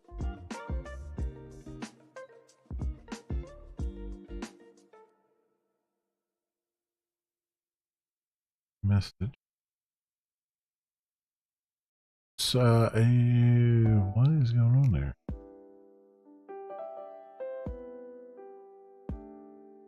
Why is that?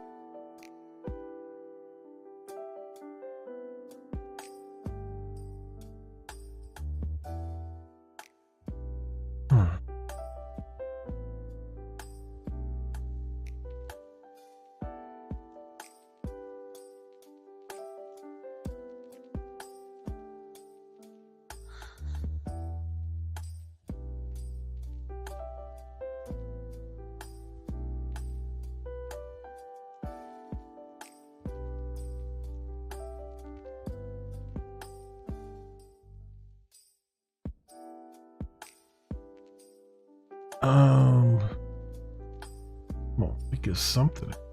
But what is, where's the disk? Form read.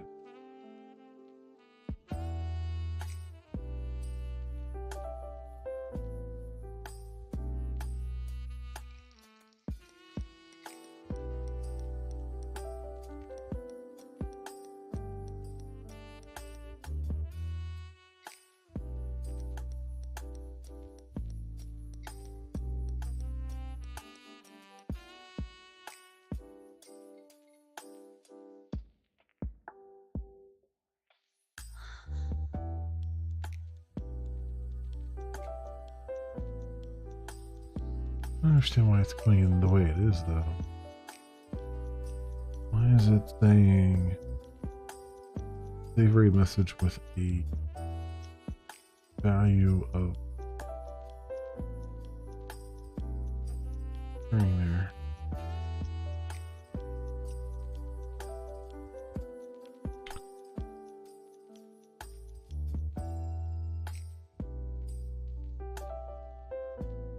Reading save read message. No.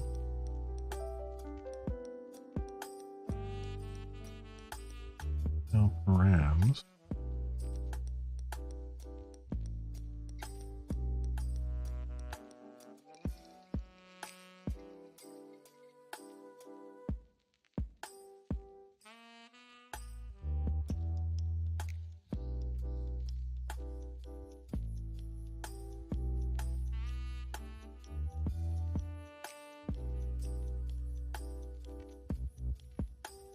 How's that getting submitted?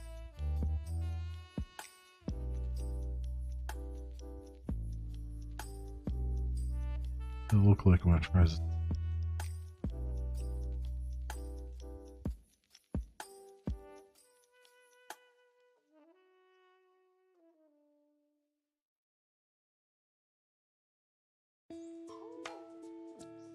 Okay. Do save here.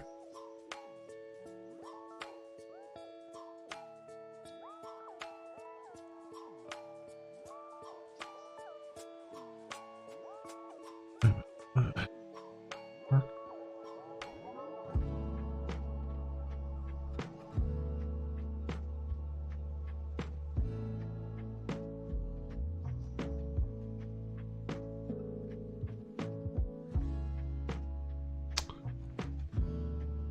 Payload.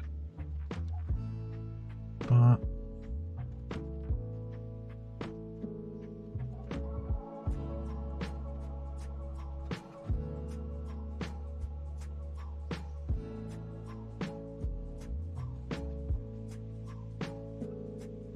not here.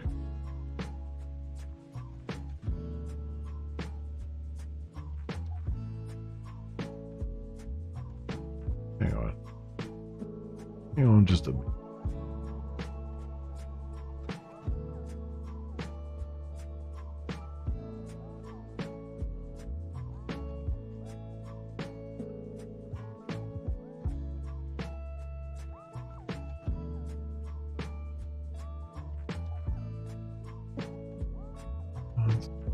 Payload. There.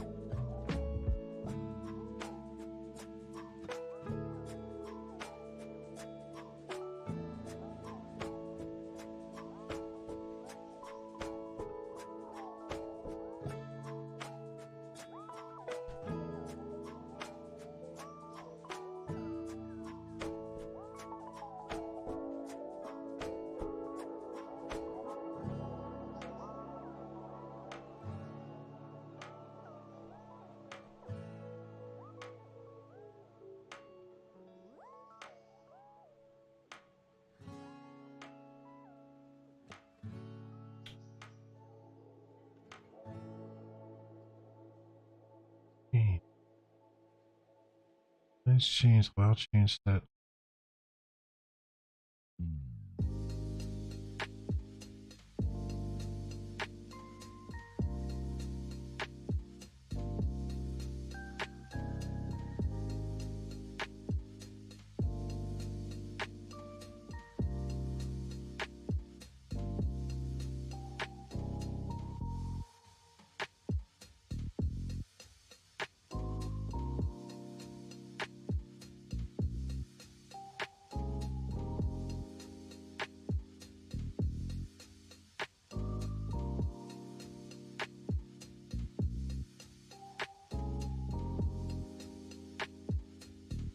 Like, what did it came in as a name thing. This channel there.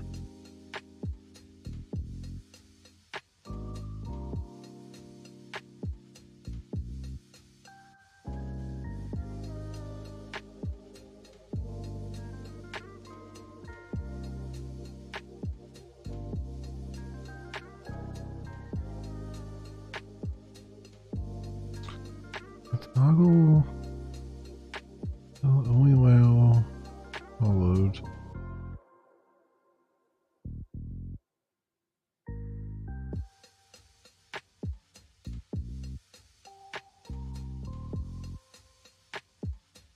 Name.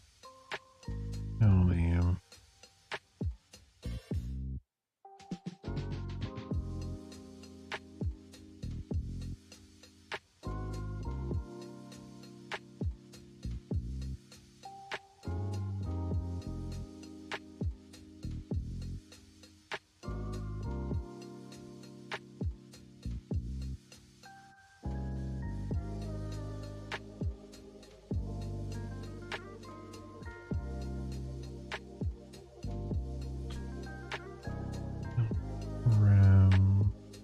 Is it?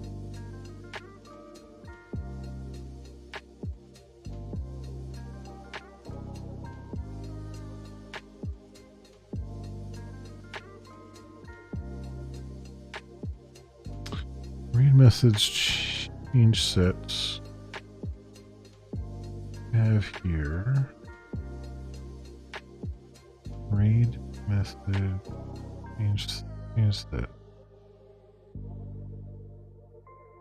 Read message, change that.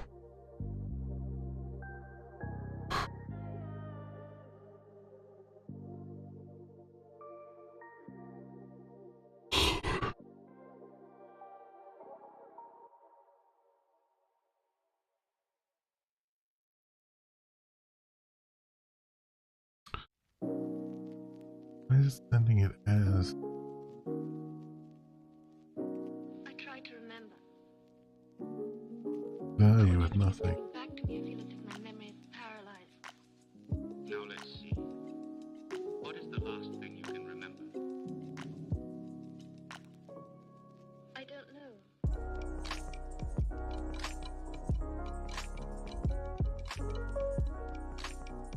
Here for a second.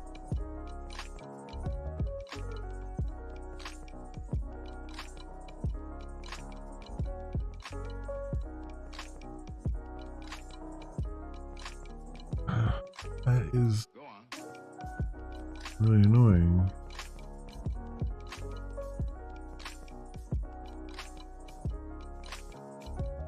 Why is it value and then value again? I don't understand why that's happening.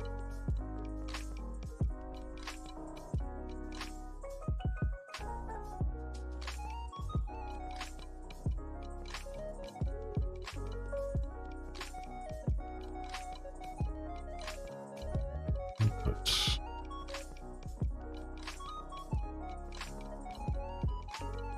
This is the way text input does it.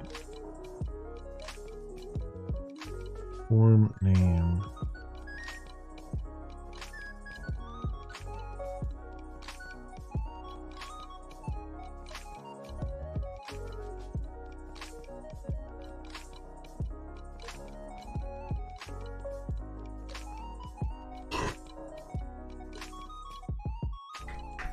Oh, wait a minute.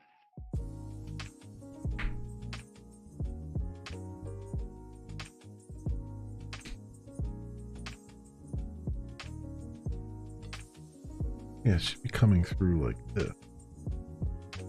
Name is user.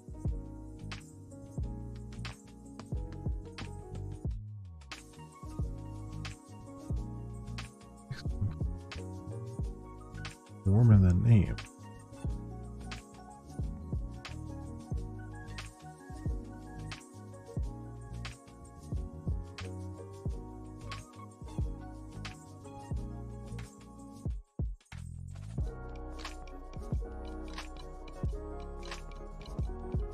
What does it look like on each?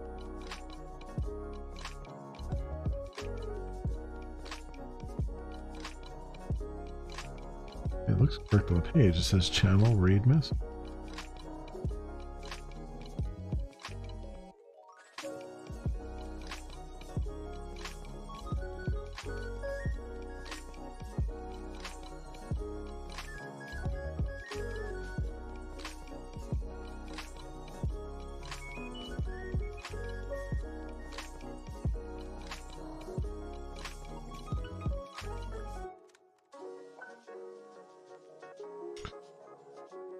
I have to.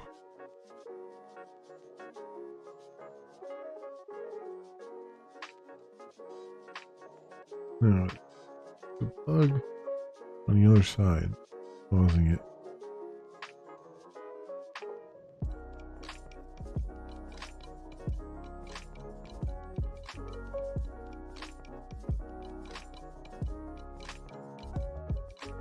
Why is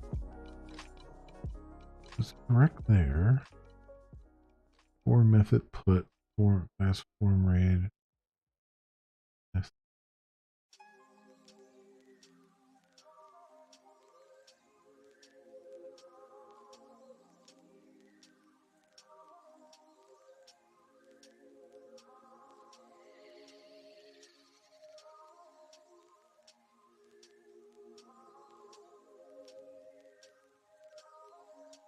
Input.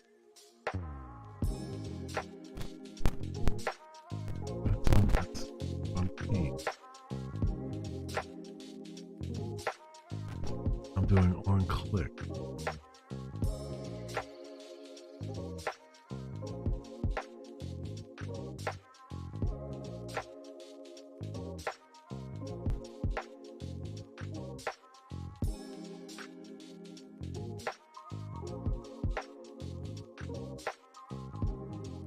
You crashed.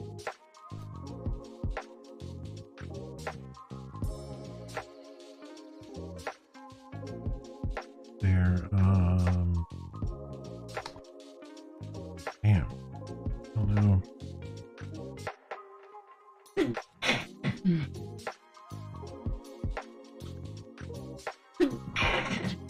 Ugh. We have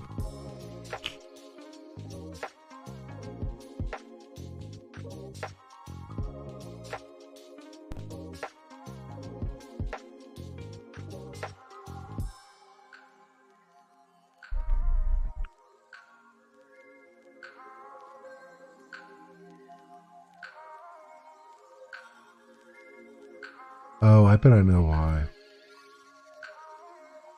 Because I have to submit. I guess it's more like a paycheck to submit.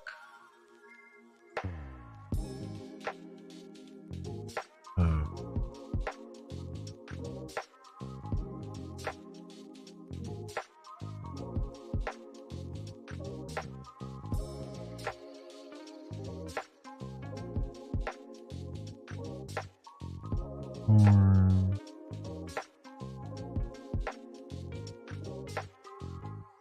Okay, I can handle event.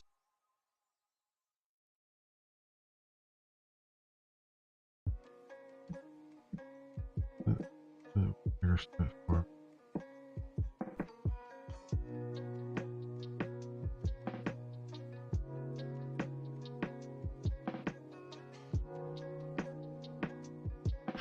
I guess I could just make it a step.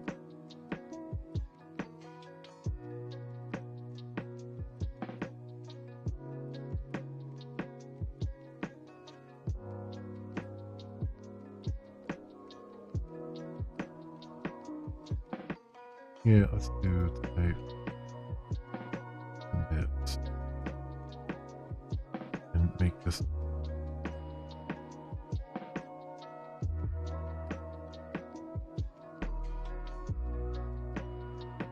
That way too, if someone just hits enter, that'll do the same thing.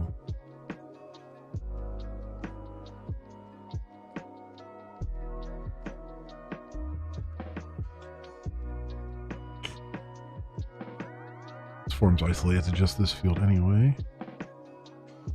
So let's see what that does.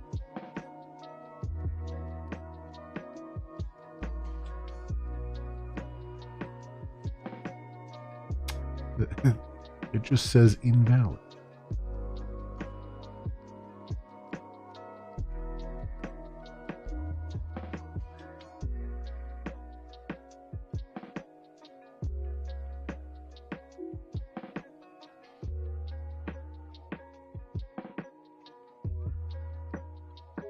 All right.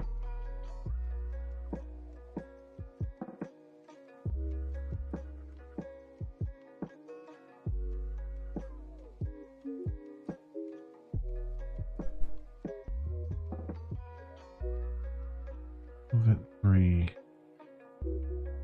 Damn it. Doing the same. It's doing the same freaking thing. We're saying the value is.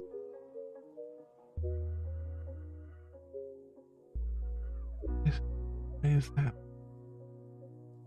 Part of the form.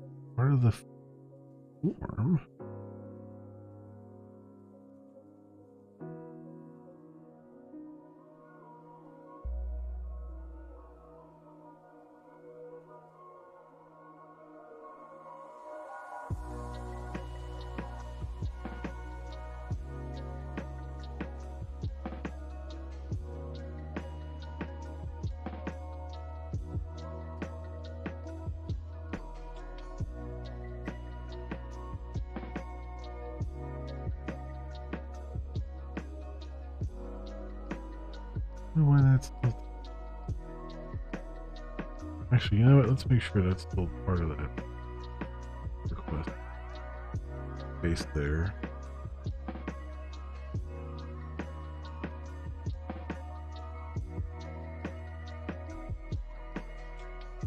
Okay.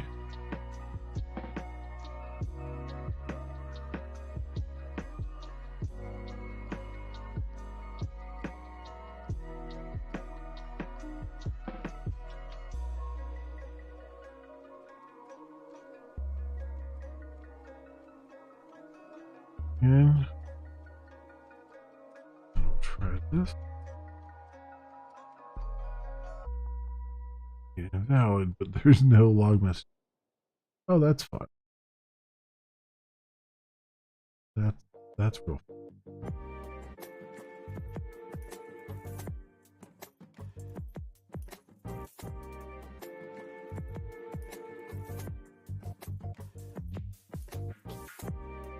Is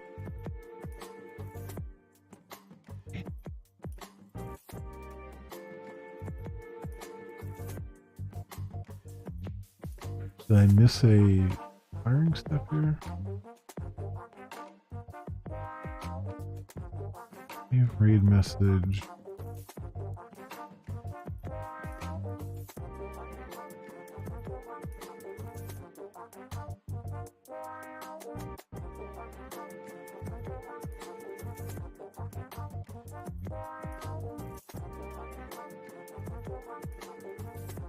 Read message.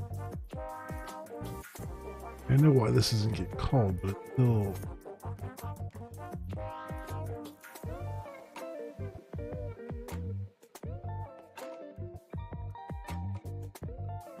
It baffles me that it's being called its value.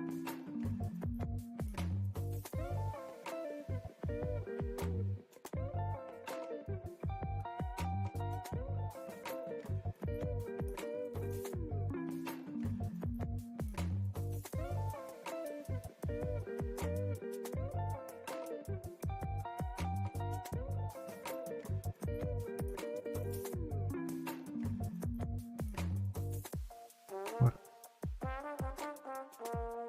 No network active? I can't.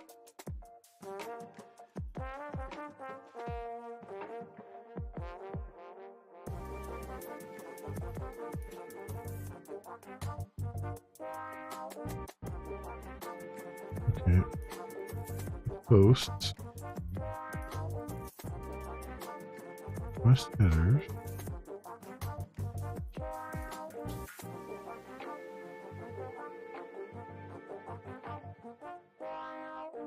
Oh, that was to right.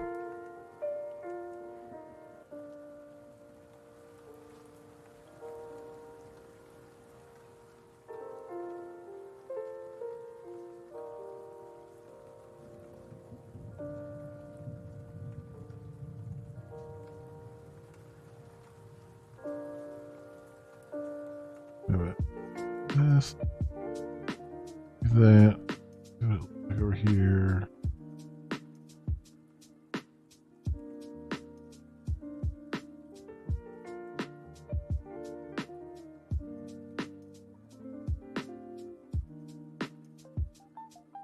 Feel this.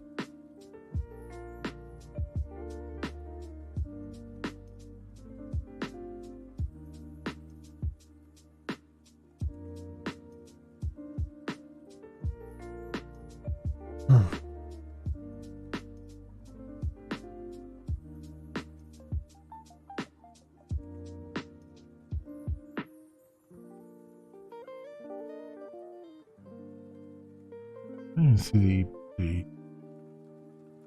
what's happening.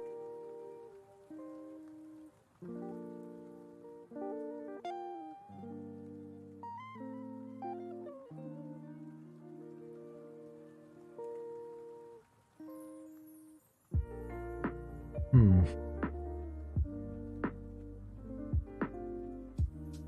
don't know. That's that really annoying. Yeah, I run into these like little bugs like this. No matter how many times I do these pages, there's always this something that trips me up here. Really annoying. Why won't you submit? You're not considered an active field?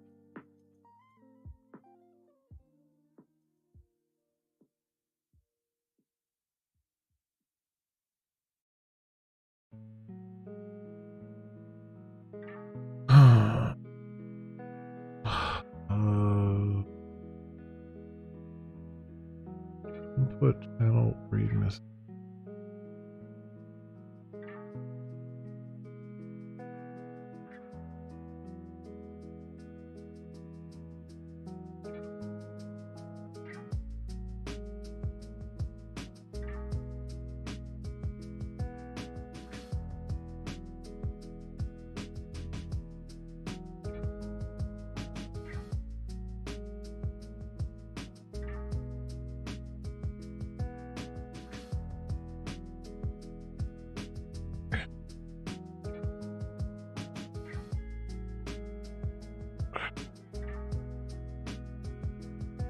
That's something writing this incorrectly.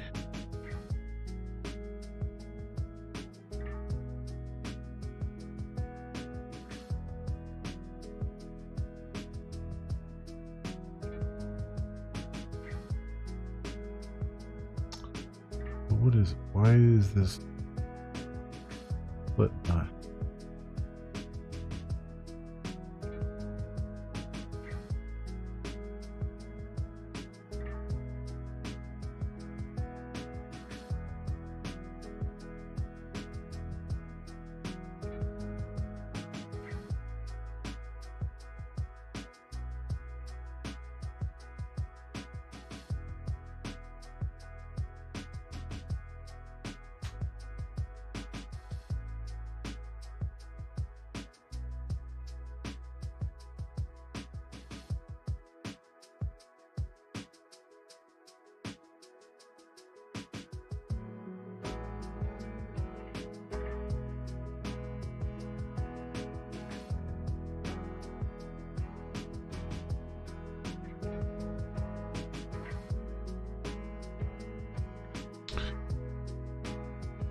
Going through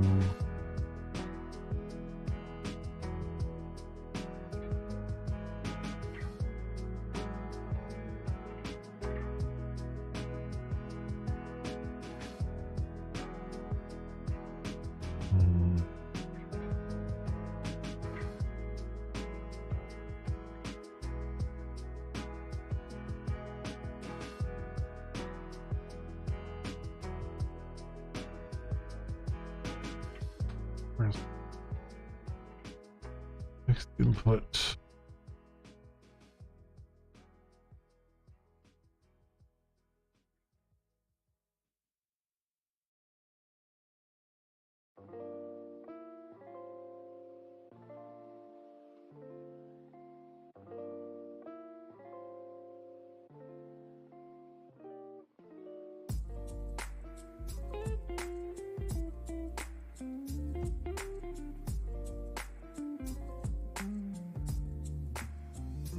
This form look like?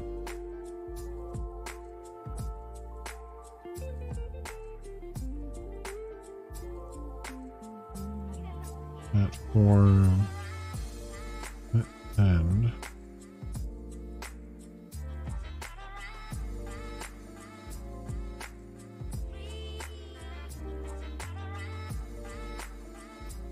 where's the and that message has see they do the same thing I'm doing. So why is this not working for me? Hey, Psychotic. Welcome.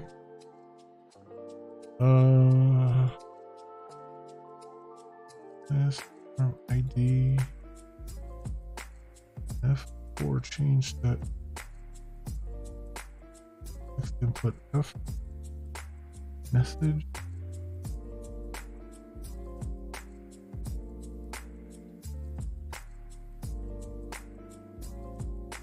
Table. Where's the flip?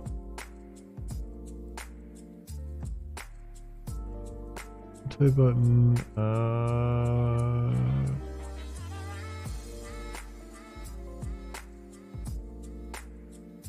Timestamp. User.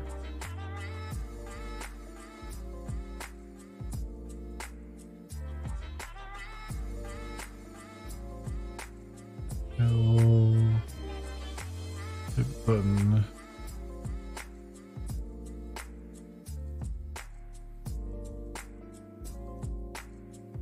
Submit.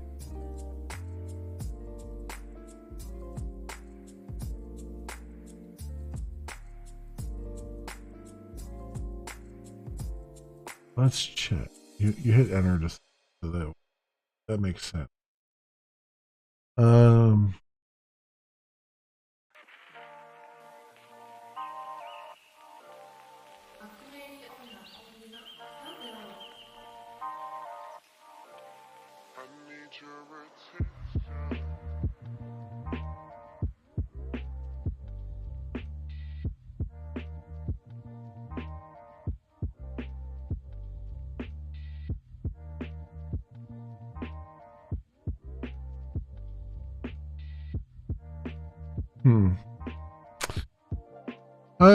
I am making some progress on rating. Or trying to make some progress anyway. But as usual, I'm running into just weird problems that I feel like normal people who do this stuff would never run into. Here you go, button type submit. Upload. Alright, and then they have a text input.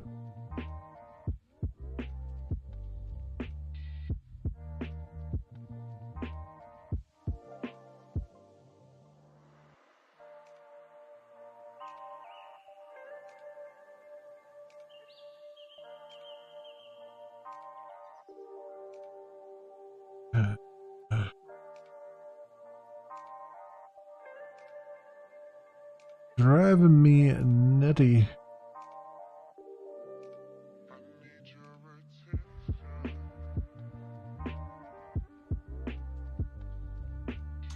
Change channel. Yeah. Yeah, exactly.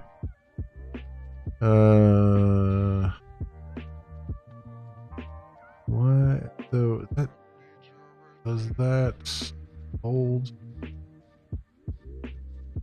form group?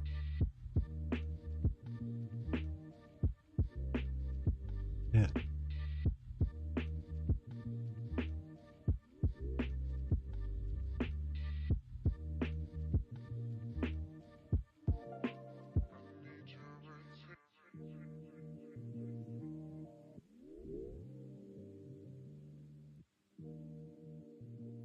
I guess we'll do that. I mean, the thing I haven't done yet.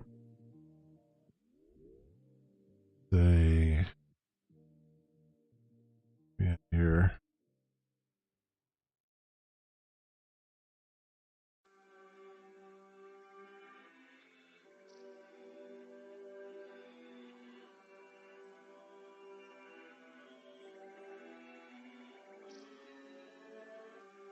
Chat form.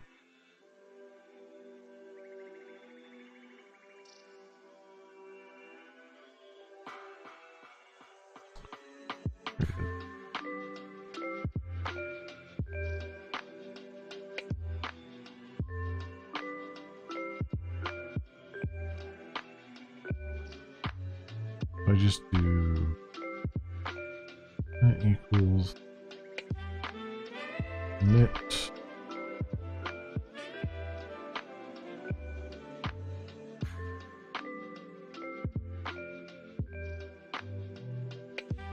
save list primary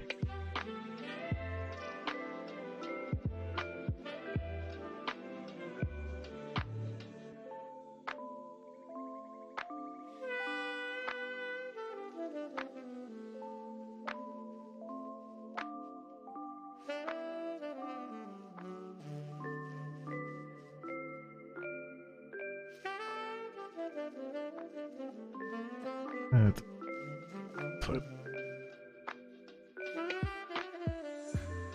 that.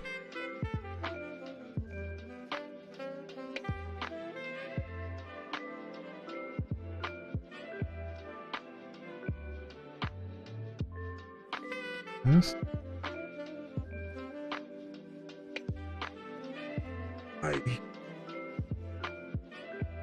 Why is it saying you can't find this method?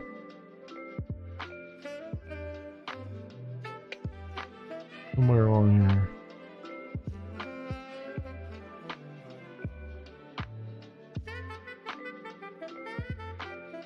Yeah, this error chain.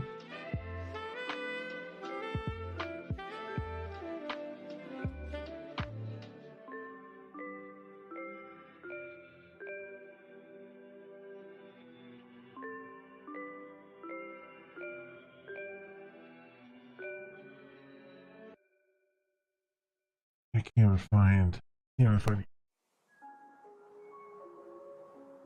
Is it not error? Not working?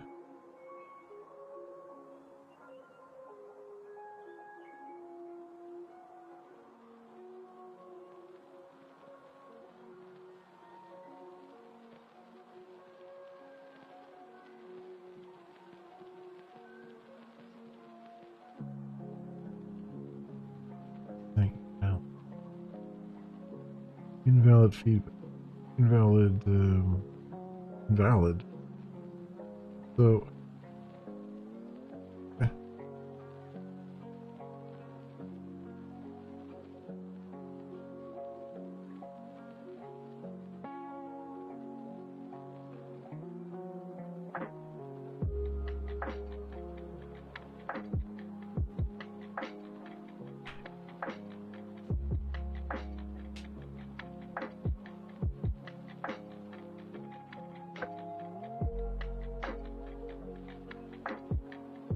It's not good enough making it in there, right?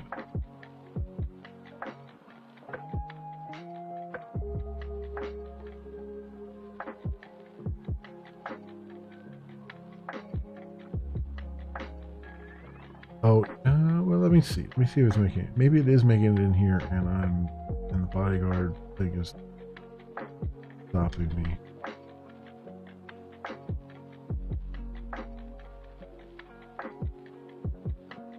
No params.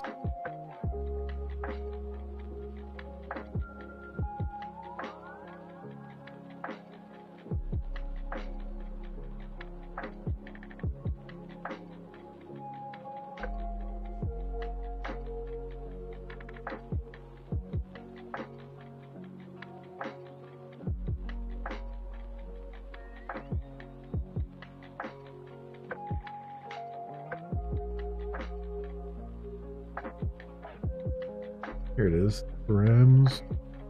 Read message. Reading with count viewers.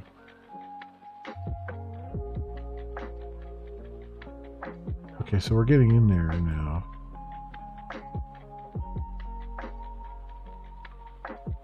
But it's stopping me.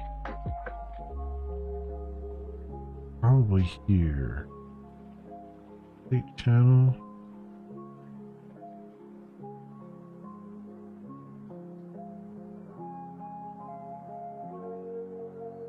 State channel. User and channel.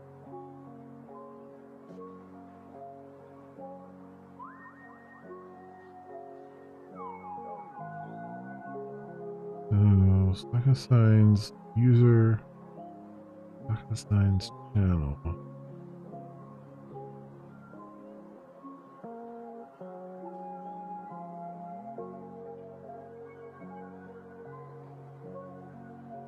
And read message.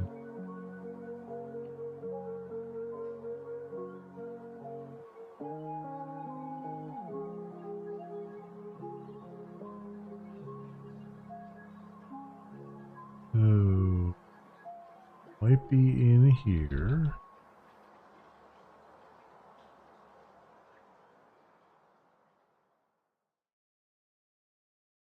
Be successful.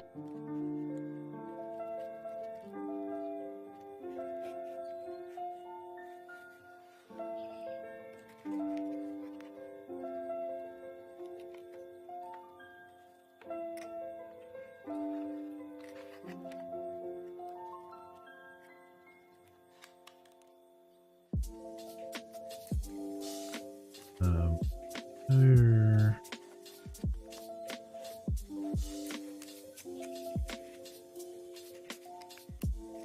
Oh, it's changed.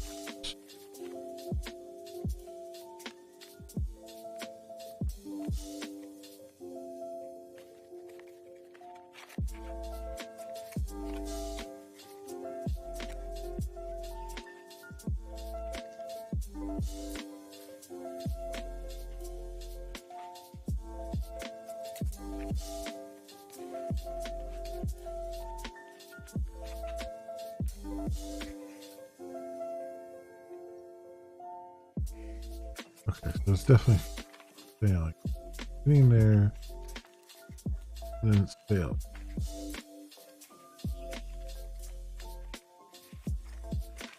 What's the failure here?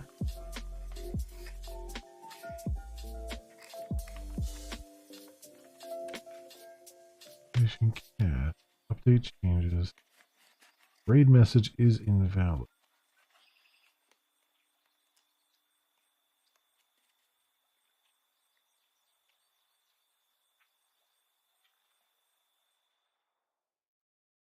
Type string validation.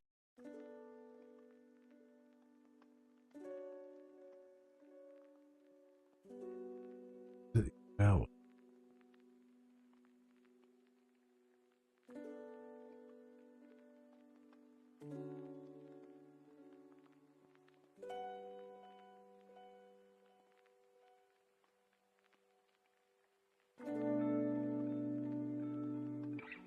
Event or safe read message.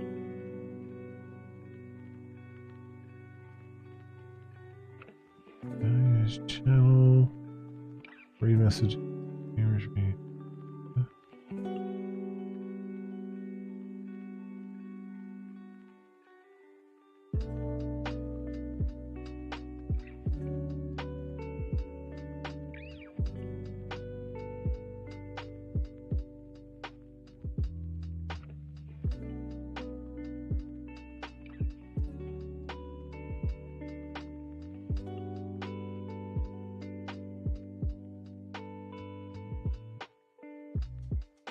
Okay.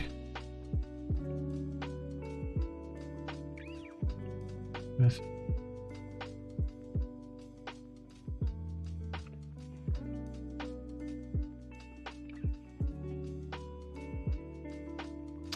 That's old. Just a freaking string for crying out. Why would that be?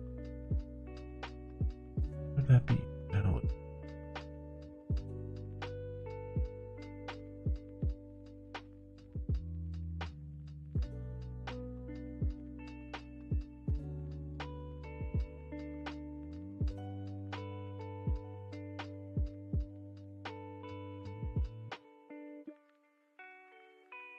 Again, that.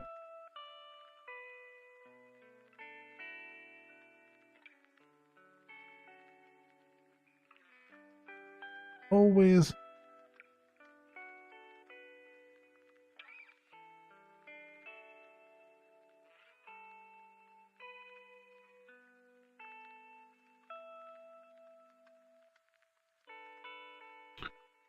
Read messages invalid.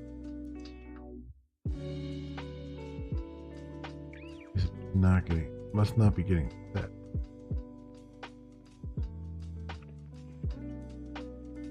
Read message.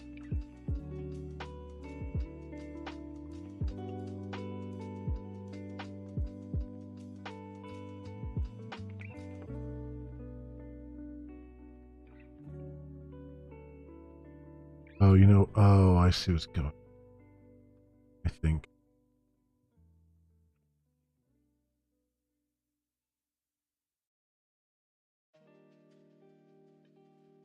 I just did that.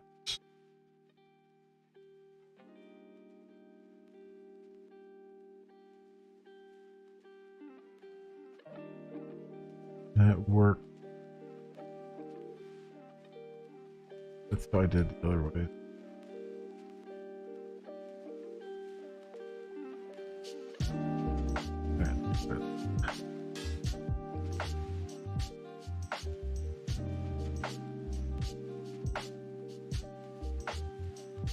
It does save it, but it didn't refresh properly. But let's look, see if it's what it looks like in the database.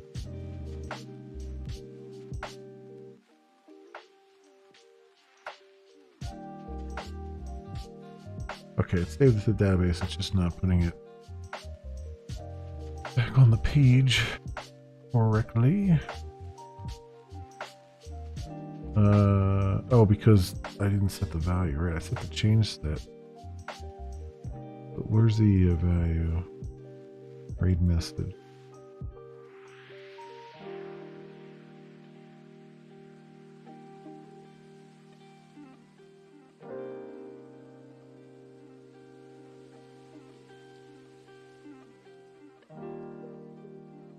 Yeah.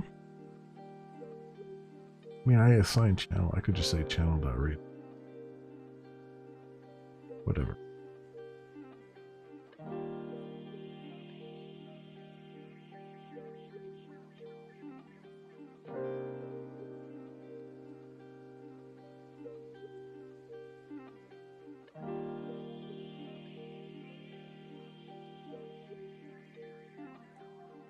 Just back out of here now. Save that. That's now saved. Now the trick is back on streams X here. Need to read that in, which I'll have it on the target channel. I need to parse it, parse the tokens out of it.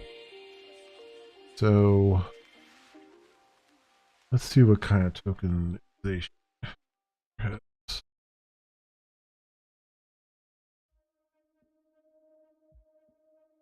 Okay.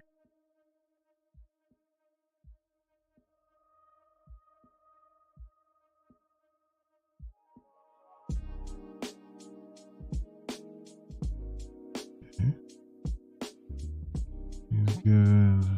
Escape characters.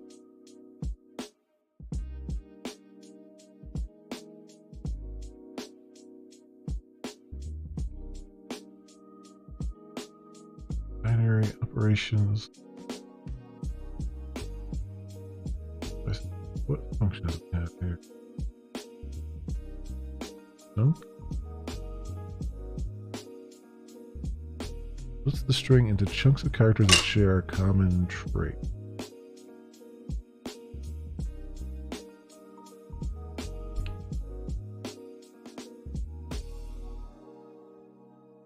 maybe not that.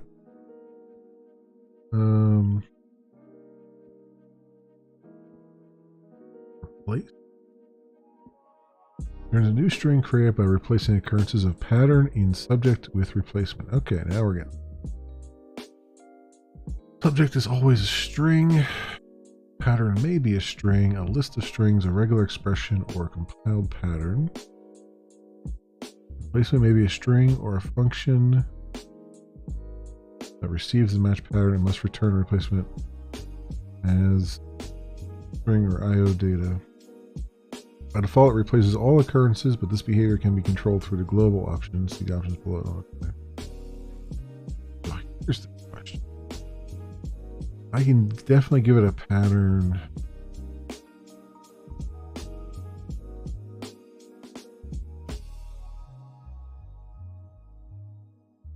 Can definitely give it a string, but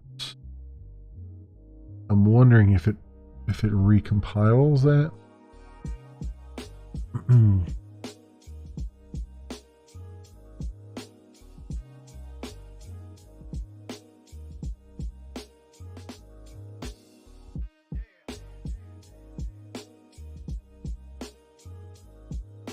Well, I guess I'll roll with it as a string. I'm just wondering how performant it's going to be. I would imagine it would detect that it's a string that's not going to change, and it would optimize it. But we'll see. Why not? We'll just throw it in there and see what happens. String replaced. So, but actually, you know what? Elixir. String replaced. Performance.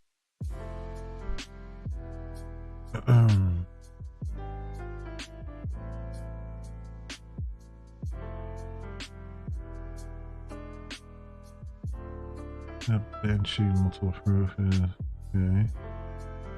Paramount.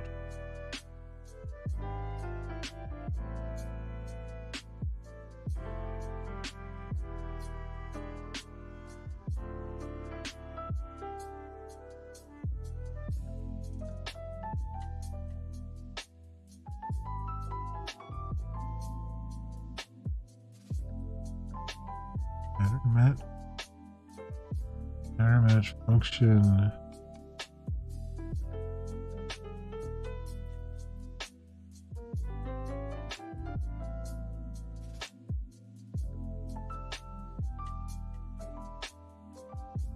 Rest was path rest.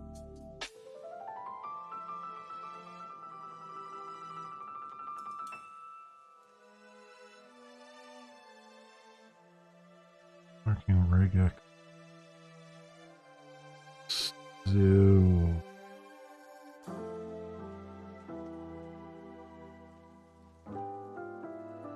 Pattern match and pattern match byte. In the tail of a string using the following code.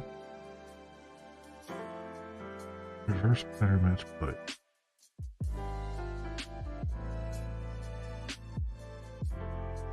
Reverse half. Half, first rest.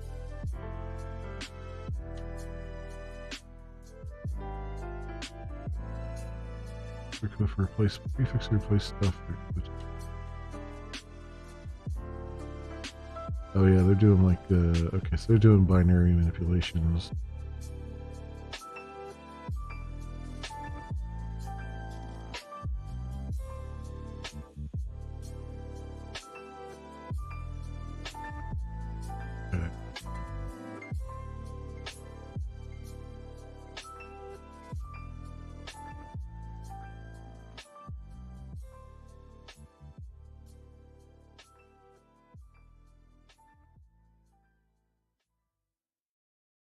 So, place suffix.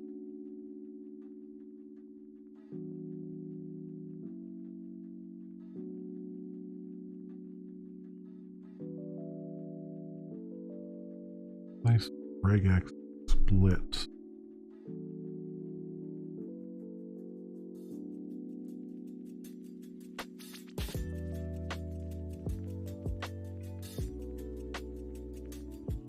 Replace suffix.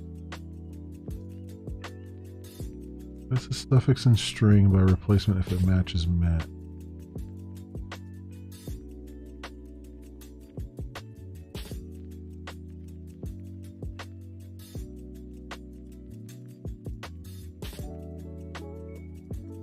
Well, I mean, it would be, I would want brief, but that's not really what you want anyway, because it could be anywhere in the string. Well, try it. Go with replace, and then we'll just see what. Get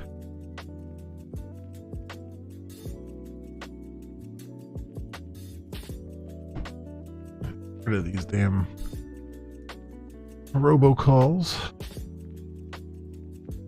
And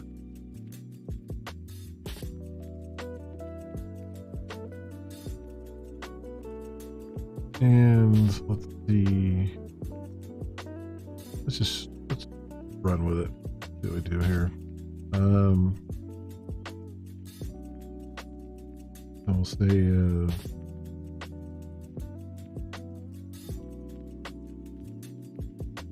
raid message equal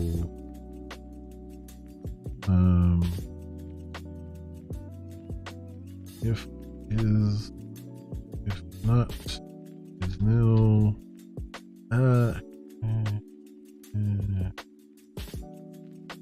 Well, no, I'm not allowing them to make it nil. So I don't think I have to worry about that. Let's just say, so it's going to be, yeah, let's do,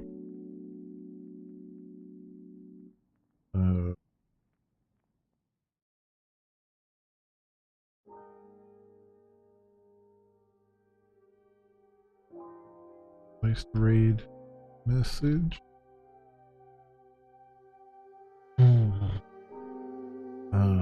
String.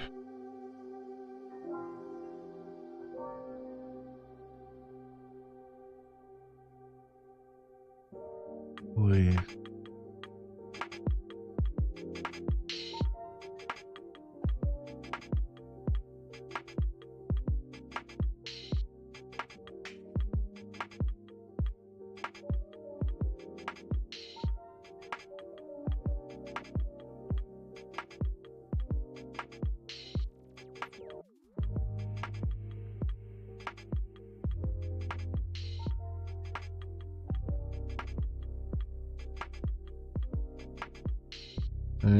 We're gonna do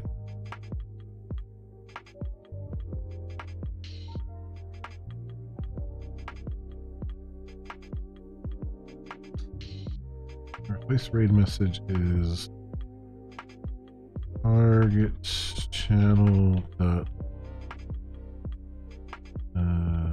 raid message string dot replace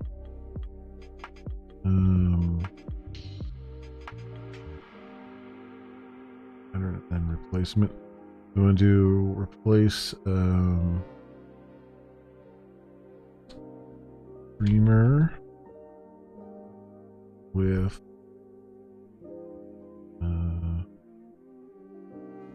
source channel user display name. Replace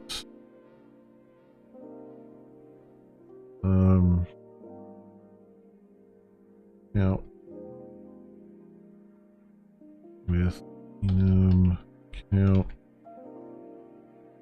raid users.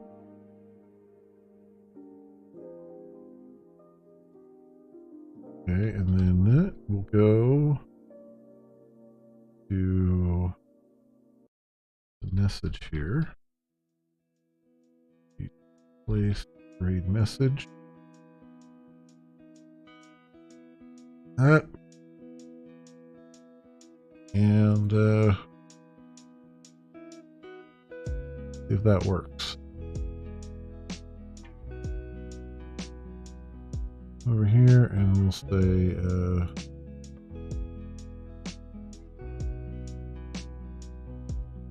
Alert.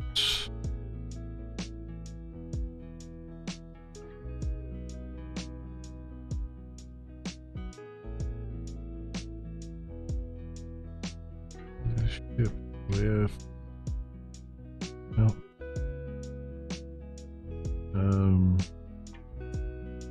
Groups.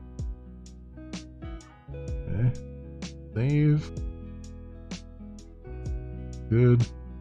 And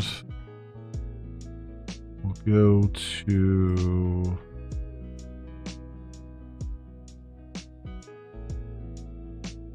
'88 here. Oh, and I gotta fix the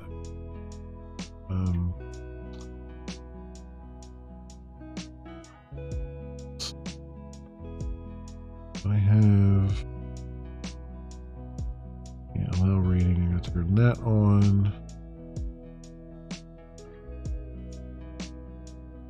3 through that there. Hey, welcome back, Miss T. Those are true. And create a stream. You need to be status live. And I come over to streams here. And hey, say lady, welcome. And add a new record. Channel 1. Test. Category ID 6. Started now. Where's that? Current date time.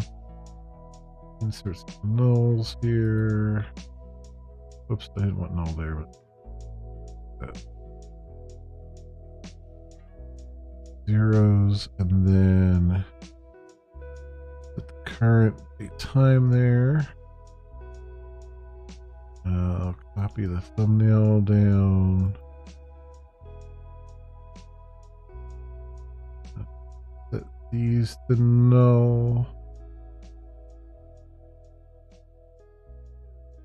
And I'll set the slip category ID to 176, doesn't matter. Okay. And save that. That's 125. Feeling when you accidentally all F4 your browser. Yeah, tell me about it.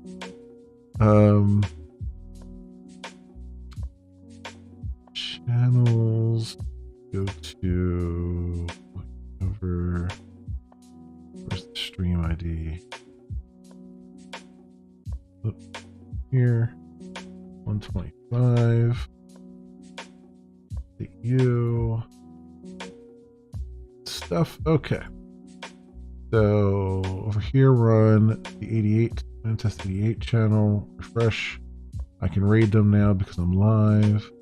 And go here. You need to go to 86 because you're going to be the person watching.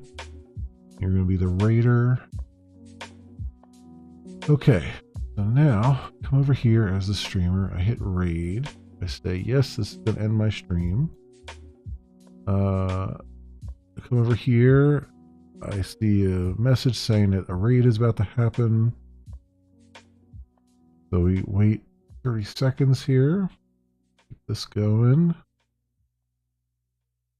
Those messages need to have a design change. Yeah, I know. Yeah, they're kind of ugly, but I'll try to pretty them up a little bit, but they're not going to be fantastically awesome. Oh, we had an error. Oh, you know what? I've been getting that. This is whenever I do a migration and I don't fill the server. Been doing that lately. Let's go server and try again.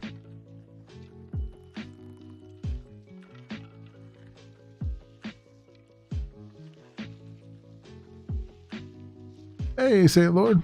welcome. Okay, this is up again.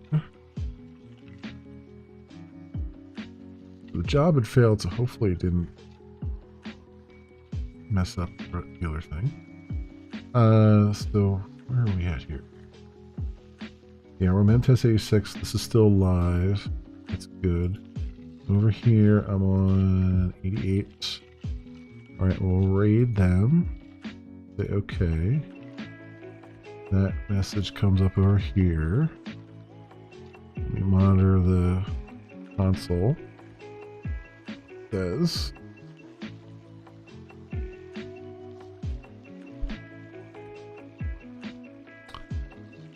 all right.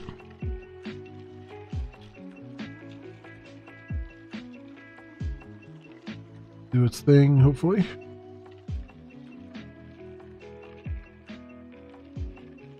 Okay, pushed him over to 88. And why is the gold? Why did the gold thing go away? What is going on with that? Okay, and then also the wrong. I think that message is not working. Something happened where I broke the message here, I think. Because it doesn't seem like it's going through.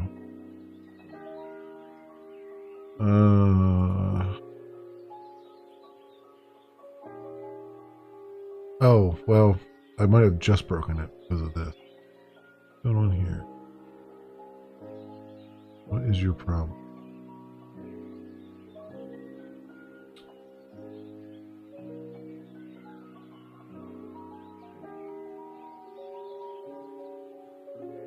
Then read message requires no local.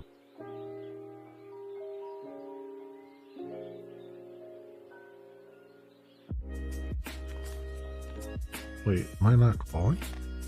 When? 1, 2, 3, 4. No, I'm definitely calling that.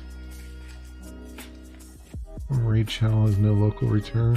That's not true. Freaking IDE is having a bear of a day today. What's going on here now? Extra string replaced. Never returns since it differs. The third argument.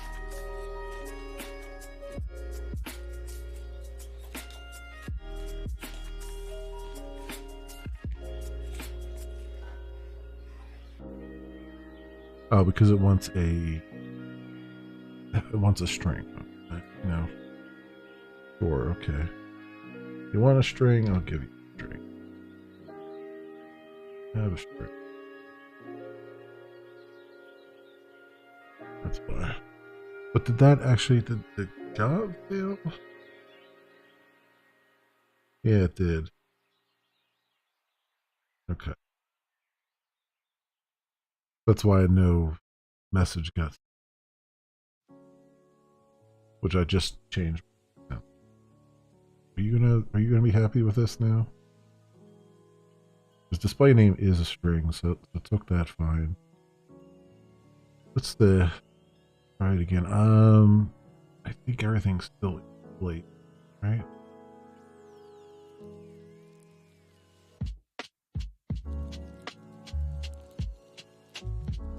Right.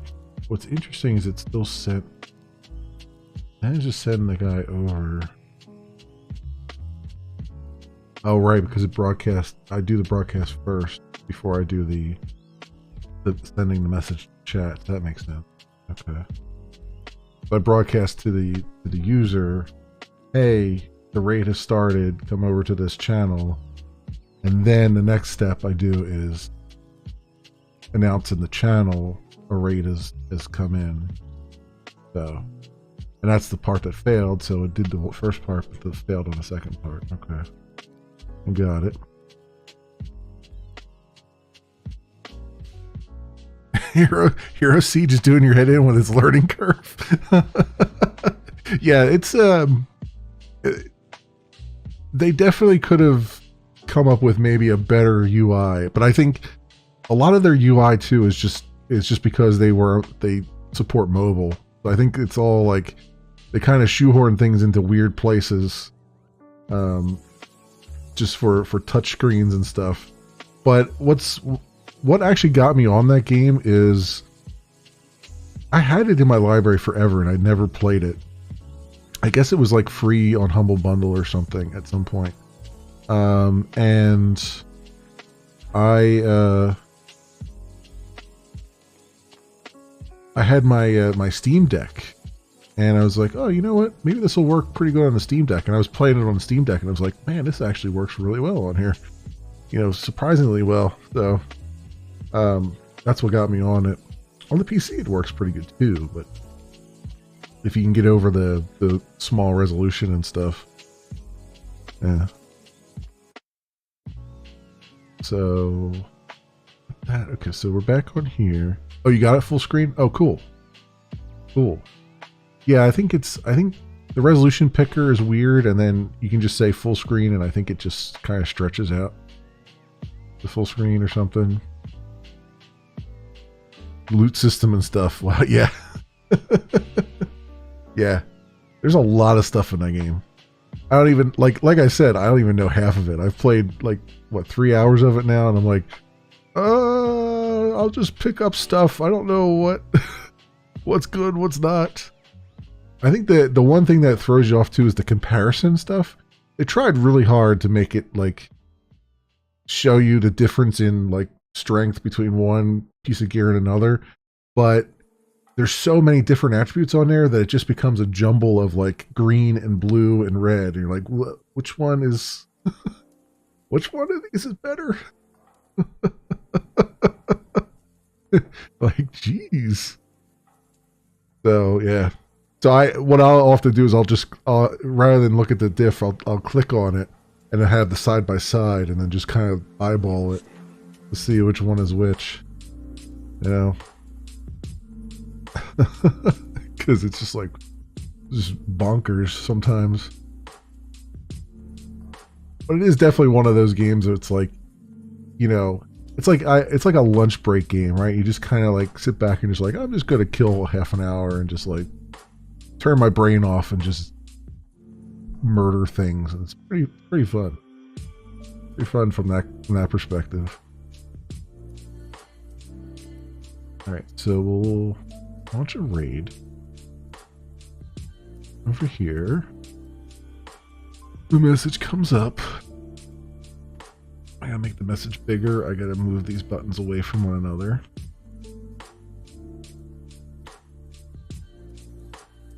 And this is the first toast that we've done in Glimish, and I've tried to keep it as close to Bootstrap styling as I can because I don't feel like doing my own styling, but yeah, it's a bit weird. There we go. Now the message went through. And then over here, yep, the message went through, but it's the default message. Oh, right. That's right. I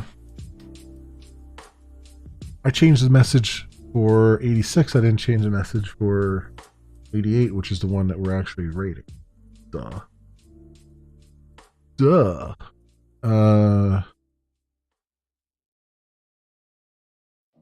can tell devs are going to ask for a RAID API endpoint for alerts. Yeah. Well,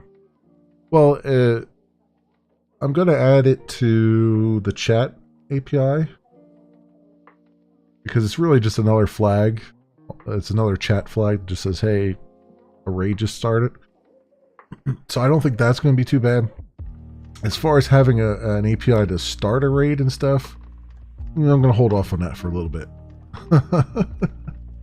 I don't need any bots coming in and bot raiding people right now. I'll hold off on that until we have chat commands and stuff, and then we can look at how that would work. Because I just don't. You know, right now, if you make it a pain in the neck for them, they won't do it. So that'll keep us at least somewhat safe from the hate raid sites and all that stuff.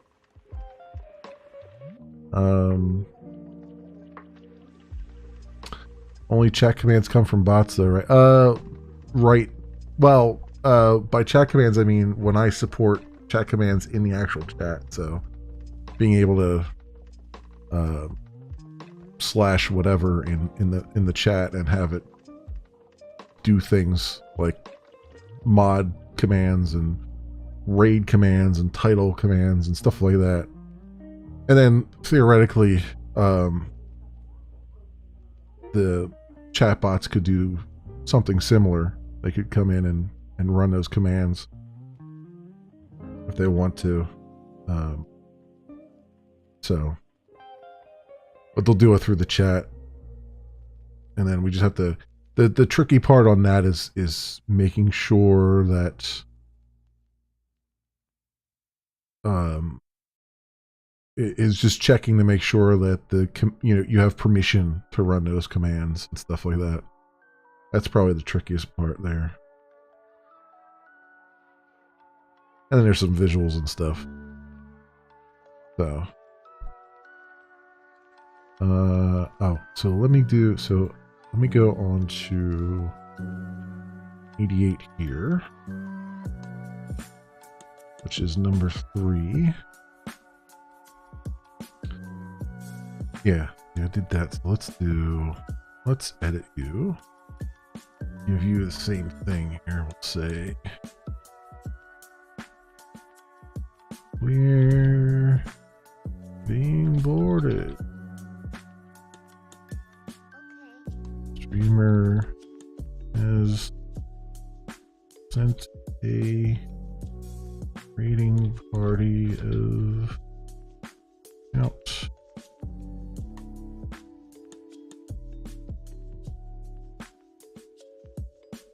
Defend us. So save that.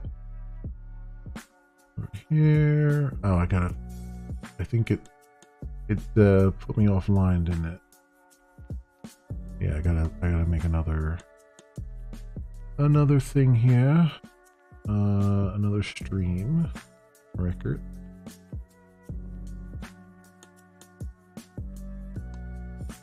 Add another stream record.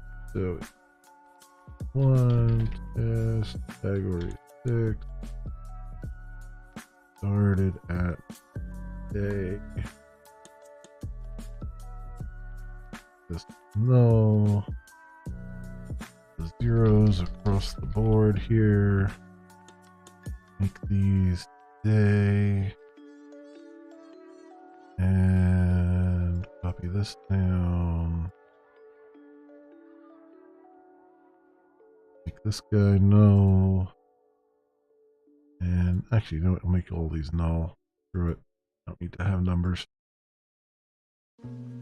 Save that. 126. Go over to channel. And set status live. And the stream to 126. Alright. Good. Alright. So over here, we should look like we're live again. And we do. And then I come over here, we're still on 88. Refresh this just for sake of argument. And then we hit raid button. Okay. This guy gets his countdown. We gotta wait for that to do its thing.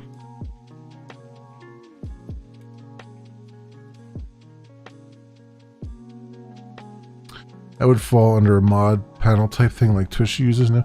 Probably. Yeah, I mean, but Twitch also, I think, has commands that you run to directly from the chat, I think. So there we go.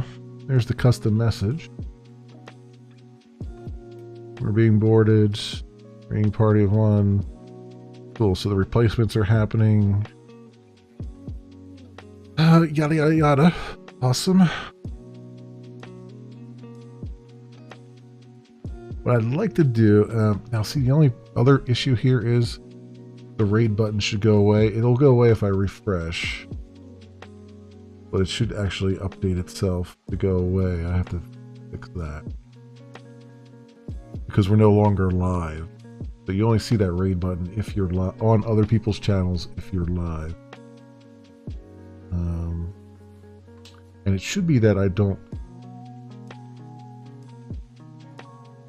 It should be that I don't see it on my channel either, or MTest86 doesn't see it on their channel.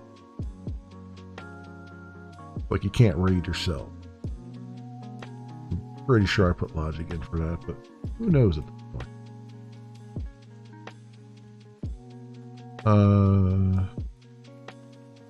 Actually, I can check that. Let's just fake ourselves as live here by changing our status. Save that. Refresh. Yeah, so I can't raid myself. So if I go to 8 here or any other one, raid button shows up because I'm live. And if I just prove that when I'm not live, it goes away. Okay, so that is working. The one change I did make, because I think this makes more sense, is under settings. I changed this to be from only streamers that follow me to only streamers I follow. Because you can't really control who follows you, per se. But you can control who you follow. And I think that makes more sense. You can say, like, I only want to raid people that I follow. So I reversed the algorithm on that one. That should be okay. But what I want to do, this freaking thumbnail. There is a stream that there's some data in my database that is. Oh, you know what it is? I know it. Because I'm live here, right? That always breaks that page. Yeah, there we go. I made it so we have the can raid filter here. You can see who you can raid. You can see that it's toggling. And that takes into account whether or not the person streaming allows anyone to raid them or only people they follow to raid.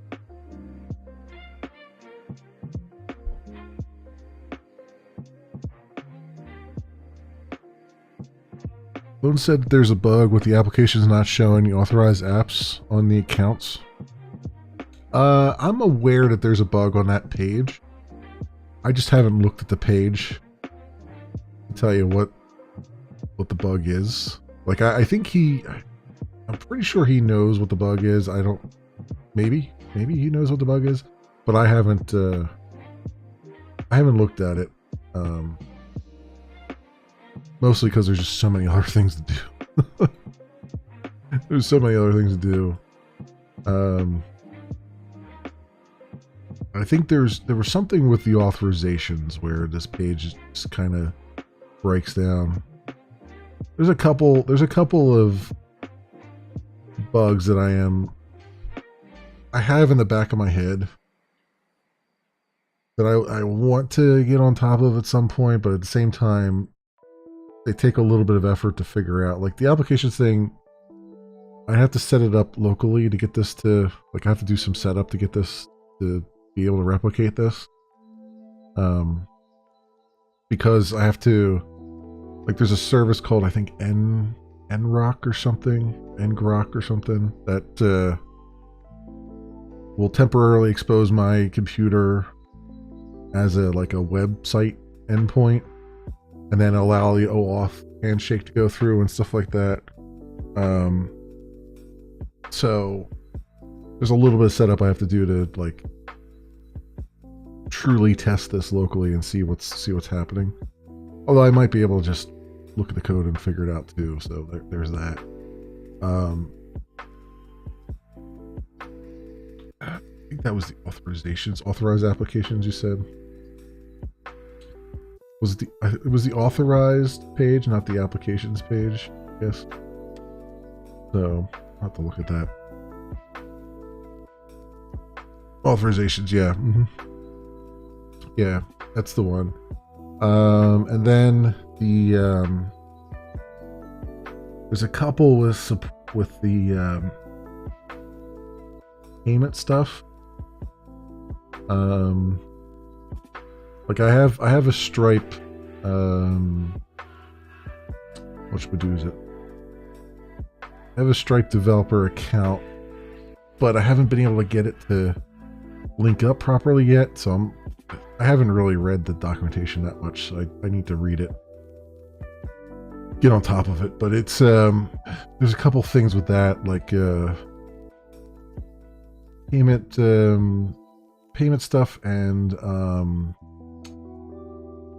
what's the other thing?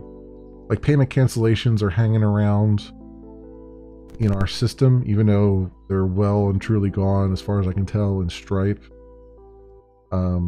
So people are still like considered to be subscribers, even though they canceled.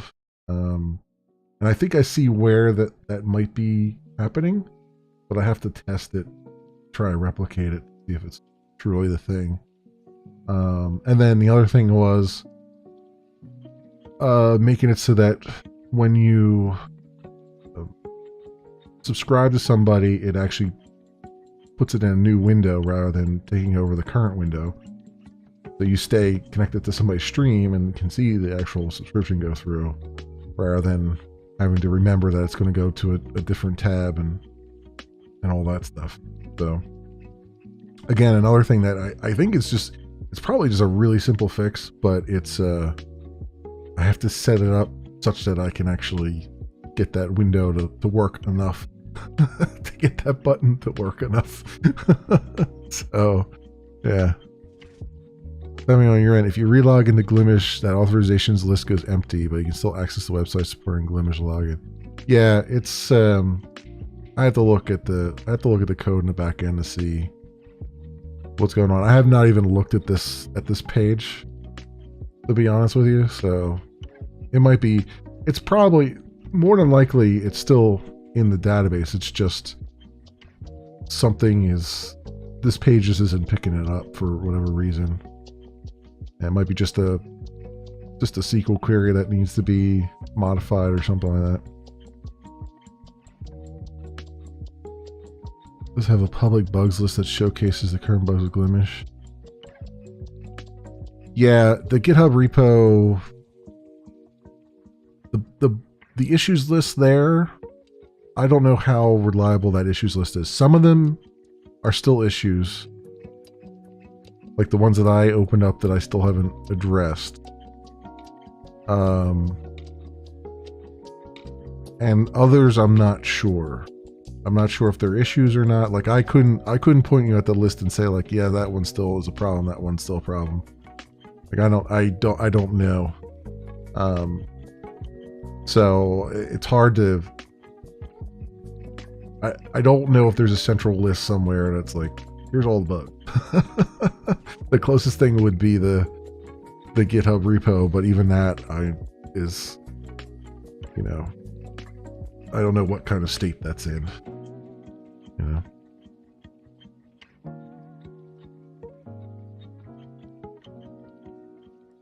Yeah, I mean, that's fine. As far as making one, it's just current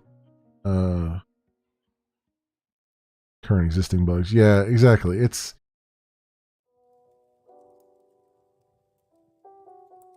the same deal as what are like having a feature list, right? Like we don't really necessarily have a feature list per se, although building Glimish could substitute for a feature list. Not enough people use it, and it doesn't really it doesn't necessarily reflect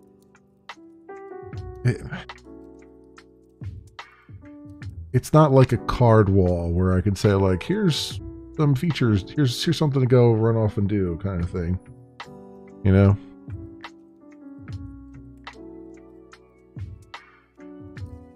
People open those bug reports on GitHub failed to keep you guys updated and abandoned it completely.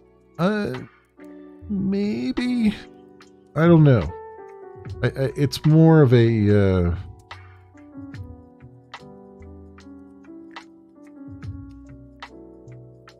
it's more of a general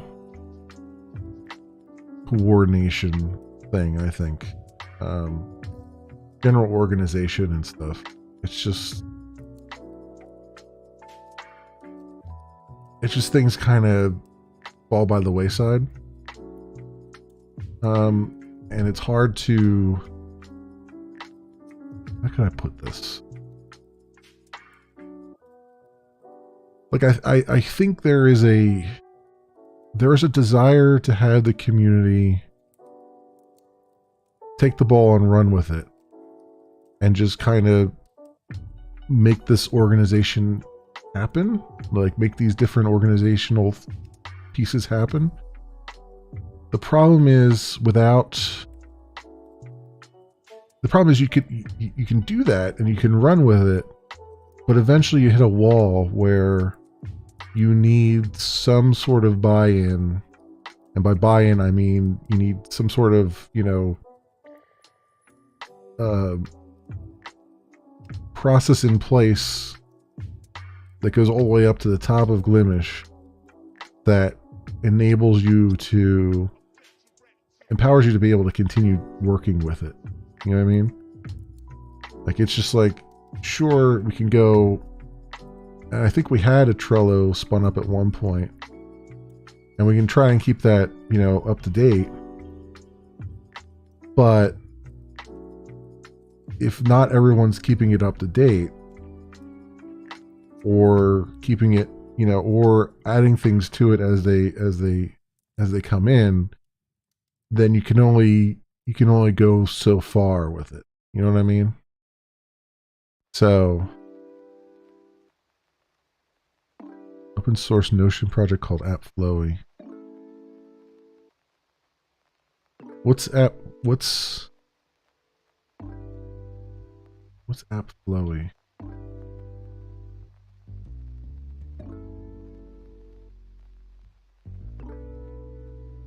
Open source alternative to, I don't even know what Notion is. This is how sheltered I am. Appflowy.io. What is it? Open source Notion alternative. Markdown. Data and customization. Things done. Was it? Oh, is it just like a checklist? Task list? Oh, I see. Oh, okay. It's a Kanban board. Okay. Yeah. I see what it is. It's Trello basically. Although I think Trello is AppFlowy might be better because Trello I think is owned by Atlassian now, which struck me as from the blue. I have a Trello board at some point. I think I did for my. I had a Trello board to help me organize my YouTube videos. I think. I wonder if I still have that. Memory def. Login. Do I have a login? Apparently I do.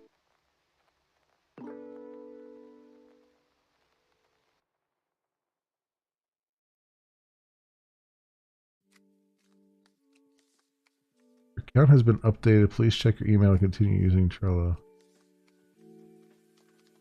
Okay. It's been a while since I've logged in, apparently. I'm not going to check my email right now. So yeah, that's I get what you're saying there. Yeah.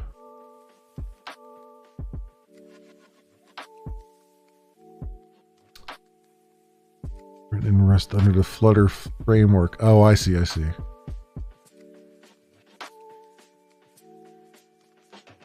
to date. Not just that. Yeah, no, it's Saint Lord gets what I'm putting down. Like,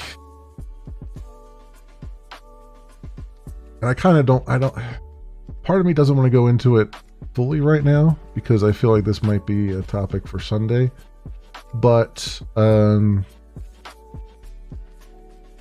essentially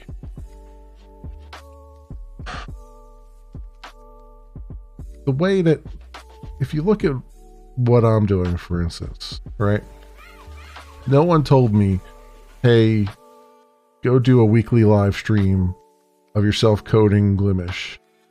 You know, try to bring people in, try to answer questions, do all this stuff. Nobody told me to do that. I thought, hey, this would be a good idea. Let me try to do this. I like Glimish. I like the direction it's going in. I want to bring people in. I want to answer questions. I want to be able to, you know, show that there's progress being made and stuff is happening. And I've been doing that over the last couple of weeks, right? The problem is,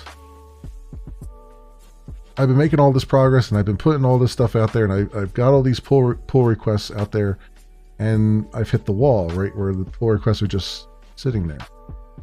And there's not a whole lot of movement going.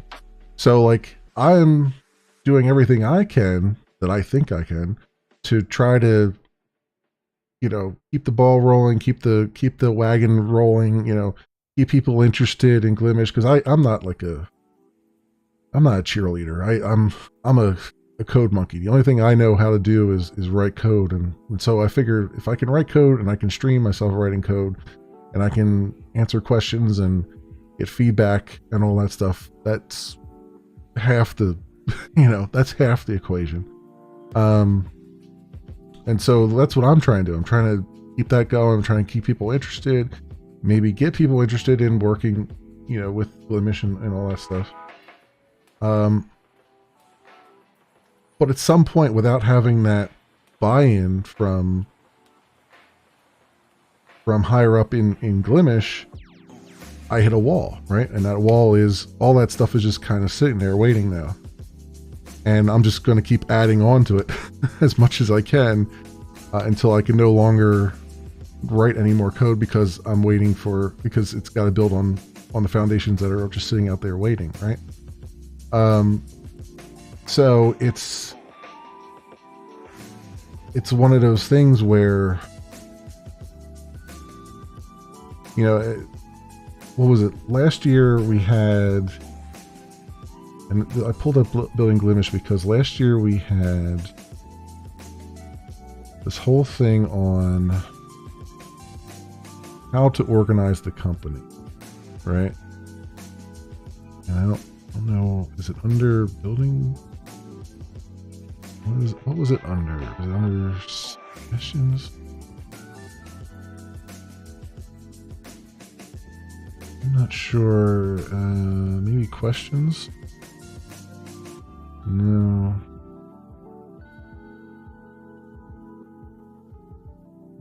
Business?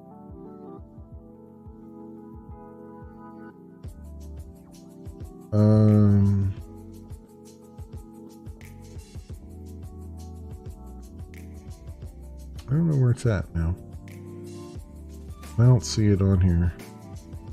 But there was a whole big discussion, and there were several threads made. Oh, here we go. Ownership expansion, right? Yeah. So they were talking about the whole ownership expansion thing. And these are all great ideas. There's a lot of great ideas here. The problem is, and I was kind of alluding to this, I think, in one of the comments on one of these threads. You need checkpoints, and you need touch points along the way. You need action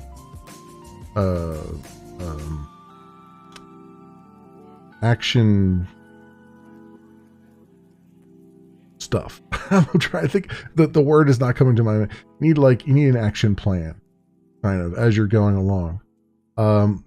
Because to simply throw it out there and say, all right, community, organize yourselves and try to figure out how this works without a checkpoint along the way, without an action plan. No one knows where to start, right? It's like you kind of drop an amorphous blob of clay, and plenty of people will turn something great out of that amorphous blob of clay. But if they don't feel like they have buy-in from all the way up the chain, then they're not going to start doing it, because they know they're going to hit a wall somewhere where they can't go any further. You know, they're going to go through all this effort of coming up with all these great ideas and coming up with this organization and maybe even having some meetings and all this stuff. But without that buy-in from the top, it just kind of, it'll falter and it'll flutter out, right? There just won't be any actual movement. And that's why it's like, you know, I appreciate, you know, maybe, you know, Clone or whatever maybe wants to get the ball rolling and kind of step aside and do his own thing. And I get that. And I understand that. But it's one of those things where you kind of have to back away slowly, right? It's like you can't really, you know, it's not a matter of tossing your keys to somebody and saying, just, you know, go ahead and take it for a spin. You know, it's more a matter of, we don't need your keys. We just need you to put some processes in place. We need you to not be a roadblock, right? We need you to put some processes in place that allows us to do what we need to do. So you get out of the way a little bit, but you still have the ability to come in and be a roadblock when it's necessary, right? Like it's still possible to put the brakes on something if something is going on that's not that's no bueno or isn't going to work. You can still jump in and do it, but as long as you have processes in place where, you know, things that don't fall under that can still continue forward, then the community can take the ball and run with it, right? Because they know that there's a way forward, right? So many things you want to say. I know. That's why I was trying, like, because this was, I suspect that this might be like something that would come up on Sunday, and that's why I was kind of like not saying a whole lot. But it's just you know, it's stuff like that. It's like, you know, when it comes to the coding stuff, for instance, right? It's just you know, have come up with a monthly maintenance window that you think you can meet. If we don't need the maintenance window, we don't need it. If we need it, we need it. You know, if you have to change it 1 month to a different day, then you let everybody know, right? And then just make it a policy to try to at least get through one code review or one merge or 2 merges a week or something. You know, just have some sort of cadence where everyone involved can be like, all right, I know they're going to get around to my thing. I know what to expect. I know there's a maintenance window coming up. I can, you know, in the process of letting people know that I'm working on something, I can say, oh, this will probably go out, you know, this date or that date. You know what I mean? You can kind of communicate more. Right now, it's more of a, well, I put a pull request out there and see what happens, you know, because I don't know, you know? So,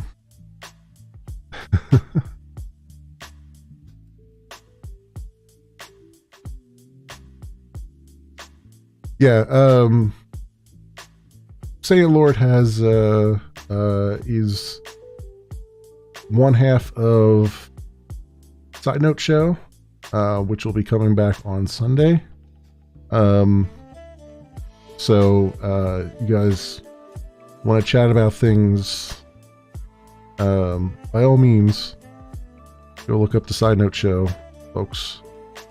You got Twitter, you got Discord, you got Gilded. So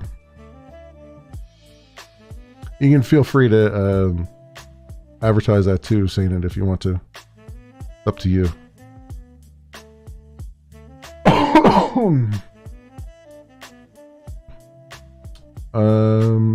But yeah, I mean that's kind of where I'm at with that. You know, I don't want to go too deep into it because I have a lot of thoughts, but not a lot of action plans. What is going on? Why do I have Reddit open? I wanted to go back to here. Sorry, I saw the like Reddit like had new threads. I'm like, oh, what's that? And ooh, shiny. And I'm like, wait, what am I doing here? Let's see.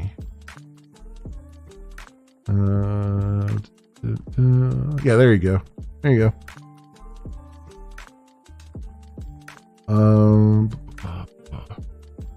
So I want to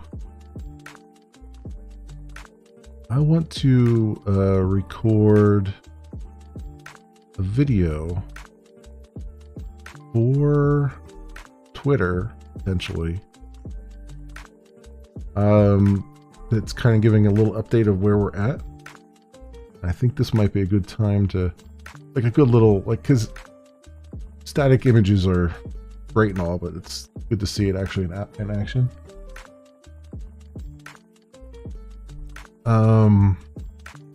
Let me see here. What I want to do. We have art. We've got this working. Problem with Twitter video though is it's got to be short. I think it's like 2 minutes. I think is the most you can do. And Lord knows I am a windbag. I gotta be lickety split with it.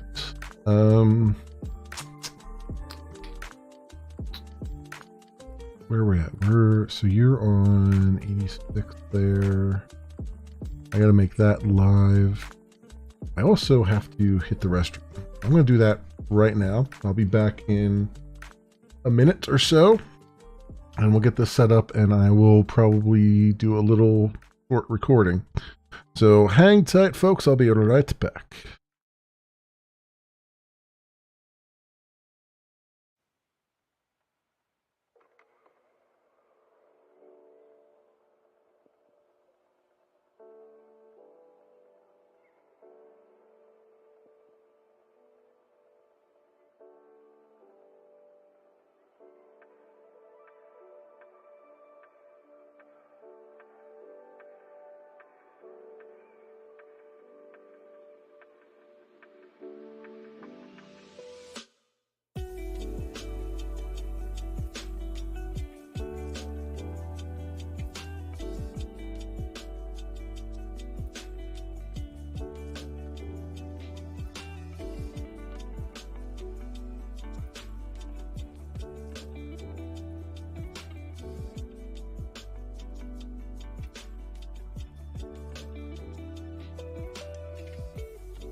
Okay, I am back. Let's get back to the main window here, and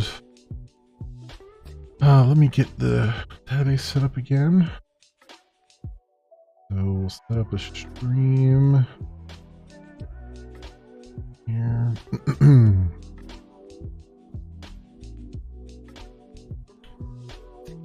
One, already 6.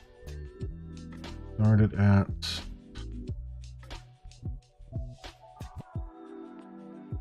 that is no viewer counts, and then inserted and updated will be right now. Copy thumbnail down and set the tags and ID subcategory to null. Save that. That is 127. Channels. And make that live. And 127 there. Stream ID. Boom. Okay, so now we should be live over here. And we are. And then over here.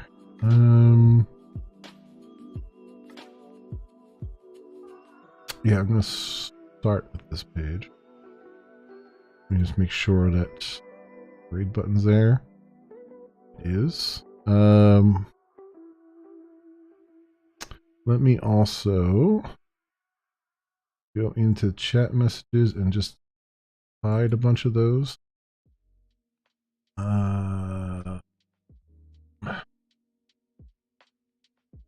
Is visible. Let's set all these to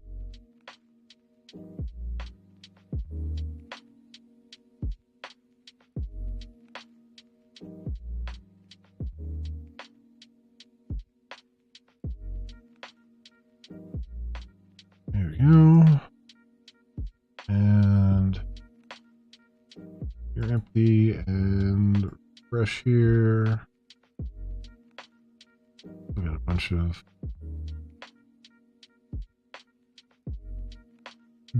crap.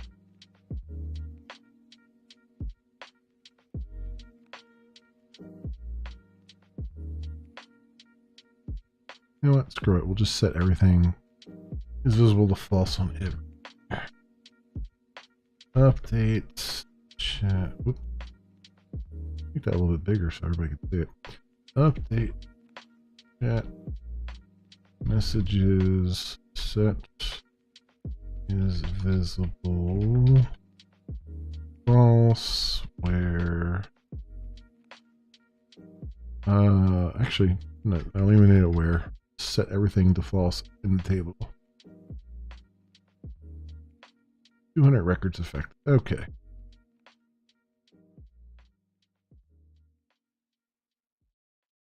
Cool. Is visible false is cool. There. It's over here. Yep, those go away. So we got a clean chat so everybody can see easily what's going on. Alright, so start back on art here. Make sure this is still working. It is. Okay. Let's do this. Let us make a video if we can. Might have to take a few. Might take a few a few chances here, a few tries. We'll see. It's been a while since I made a video. Been a hot minute. Okay. Oh, you know what? We'll turn the music off as well. Just, well, I guess I could leave the music on there. It doesn't really matter at that point. But I don't want people being distracted by what is clearly sounds like porn music or some form of it. All right, let's do. What do we got here? Everything looks good there. All right.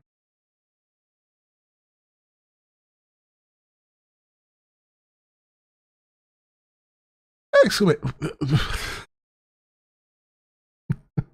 Well, that didn't work. Exclamation, everybody. And I wanted to give you a quick update on the rating feature that I'm working on for Glimish, because I know it's a hot button feature. I know it's something that everybody's been waiting for a very, very long time, and I appreciate all your patience on it. This is my first pass at it. Everything here that you see can be changed, and I'm open to suggestions and feedback as always. But what we've done here is to integrate the rating feature. Actually, can I start there? Let me stop that. I should start on the settings page, shouldn't I?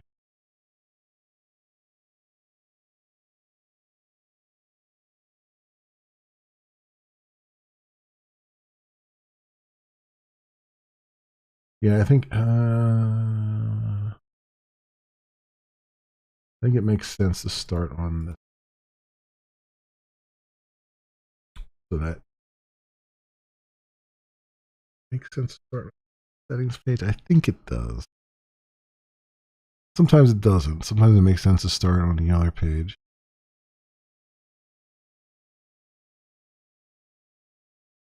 Let me think. The other page is not dependent on this page.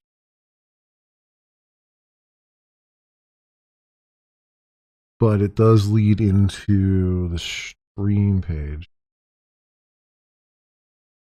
Although allowing reads from other channels does not stop me from reading the channel. Let's make sure of that. So, yeah. Correct. Okay. Maybe starting on this page is better. All right. Let's try this again. Plenty of hard drive space. Hit the record button. Why do I keep doing it? Exclamation, everybody.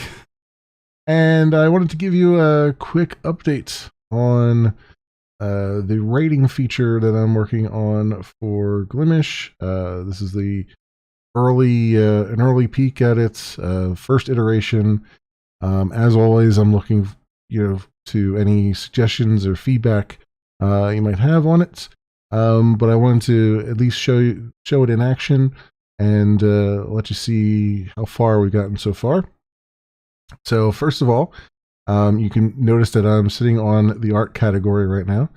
And in here, I've added a new filter called Can Raid. Clicking on that will tell you which of these live streams is available for you as a streamer to raid. And you can see here we've got one that shows up. I can toggle this on or off as we do. And if I click on that person, I will drop onto their page, and I will have a raid button. Now, it's important to note that this button will only show up if you are currently live. So if you're not live, you won't see a raid button. You also will not see a raid button on your own channel, because that would be kind of weird. But here's how this all starts off. You can say, "Hey, I like the cut of this person's jibe. I like how their chat is going. I feel that I want to raid them because I'm getting ready to go offline, and I want to send all my viewers over to them." So you would hit the raid button. We warn you that if you continue, we will shut your stream down after a period of time and push all of your viewers who agree to it over to this streamer here. So I will hit OK. And over here, I have another browser who is sitting on my channel, or on this test channel. Over here, this browser has gotten the notification that a raid is about to happen. By default, you will join a raid in 30 seconds. You can say no to this. Right now, I don't have it entirely wired up. And yes, there's going to be a little bit of a facelift with the image here and stuff. This is, you know, very much a programmer thing you're seeing. And you saw as the timer ticked down, it then assumed that I did want to be part of the raid by default, and it sent me to the other channel. And as part of that, a message was sent in chat saying that a raid has taken place. This, we'll get into the settings real quick. I have to be quick because this Twitter video stuff has to go fast. But if we go under settings here, you'll see that there's a new channel setting called rating. By default, it is off. You don't allowing raids from other channels. You can turn that on very easily. You can say also that you only want streamers that you follow, you, the streamer, follow, that can raid you back if you want to. And you can customize the alert that would show up in your channel if you are raided. So there's two replacements here. Streamer is the streamer who is raiding you. Count is the number of viewers that they're raiding you with. They're optional. You don't have to put them in there, but you can type in whatever you want. You don't have to call it a raid. You can call it whatever you like to call it. We're calling it raiding in the back end.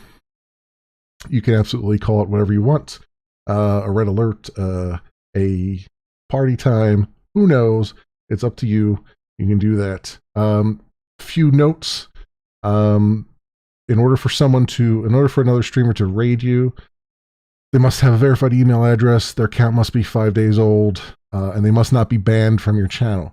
And by banned, I mean banned from your chat, or, as you can see here, you can ban channels from being able to raid you directly in here. So this channel right now would not be able to raid me. They'd be able to participate in my chat just fine. They're not banned from chat, they're just banned from raiding you. So we keep those two separate, but also together. So there's an assumption that if you ban someone from your chat, you really don't want them anywhere around you. So we take that into account automatically. Or you can just say, hey, you know, I just don't want you raiding me because I don't like your friends.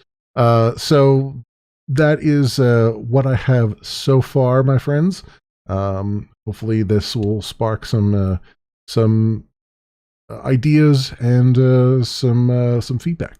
So thank you so much for listening to me ramble, and I hope to have some more information for you later. Well, that was short and sweet, maybe. Who knows? Get some music back. I think I covered most. It's hard to do that fast. It's really hard to do that fast. What did that, how long was it? Let's take a look at the recording here.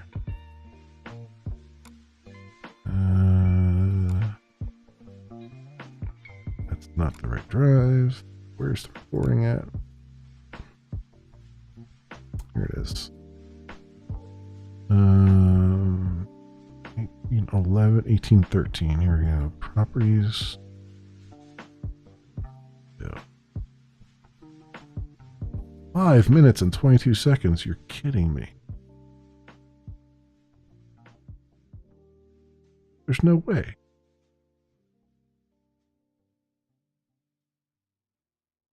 I'll have to see if I can cut that down. I think it's a 2-minute limit. I either gotta cut it down, or I gotta speed my voice up to 5 times speed, make it sound like a chipmunk. I can't believe that was 5 minutes. I feel like I went through that so fast. That's weird. Well, we'll see. We'll see. I'll throw it in the editor and see what I can get out of it. Anyway, that was a thing. got that that working. At least that update there. And see how that goes. So we got this here. Okay. All right. So here's my plan. I'm gonna wrap up what I've got so far with the raids here. We still got a long way to go. I still want to do statistics, get all statistics gathering done, and we got to figure out the moderation stuff, which is the big question mark right now. Because yes, I can moderate it in such a way that everyone falls under the umbrella. I would like to do it where it was only the people who actually chatted can do it, but we'll have to see where we land on that. I'm leaning more towards, if you moderate the entire group of raiders, it's going to be everybody. Because I don't know if I can get it individually, but we'll see. We'll see how that goes there. And I'm keeping that to like the end, because there's also a part of me that's like, maybe I should just release it without that and then come back and do it as another pass. Because it's an interesting problem that I'm not sure if I have a solution for that's going to work well. Because it's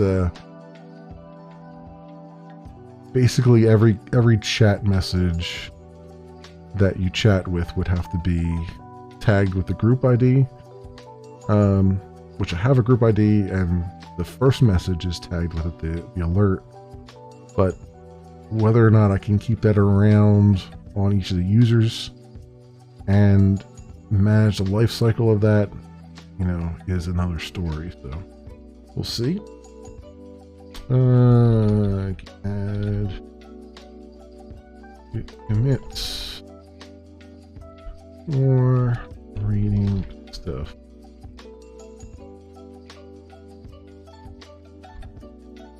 Get this out to my forked repo here, and we'll shove off. All right, status. Cool. Okay, so here's the plan. I'm gonna put raiding to bed for tonight.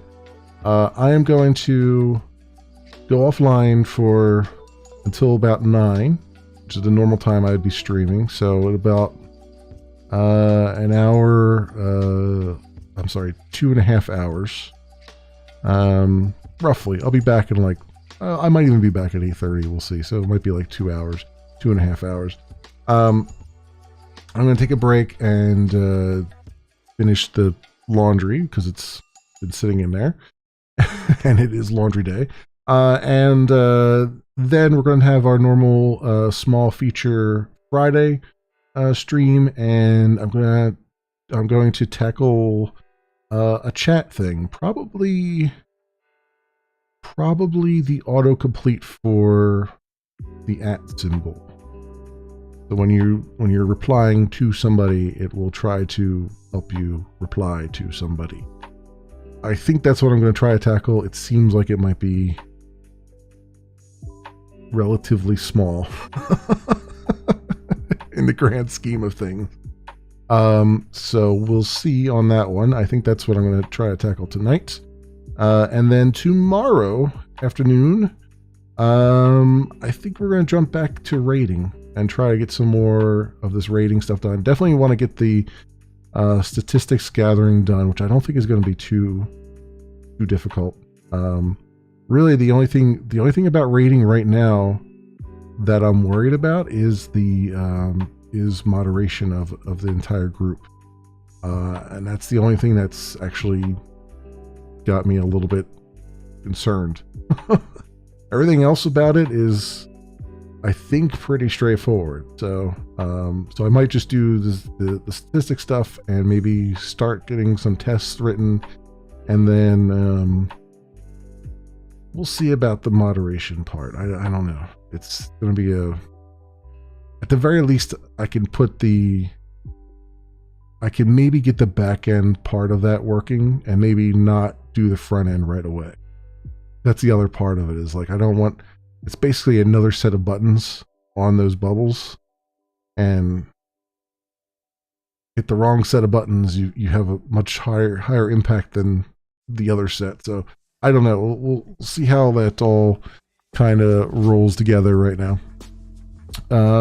Anyway, my friends, that is the plan. I will be back in about 2.5 hours, and we'll be doing some chat stuff into the night, and then I'll be back tomorrow afternoon for a normal rendezvous, as it were.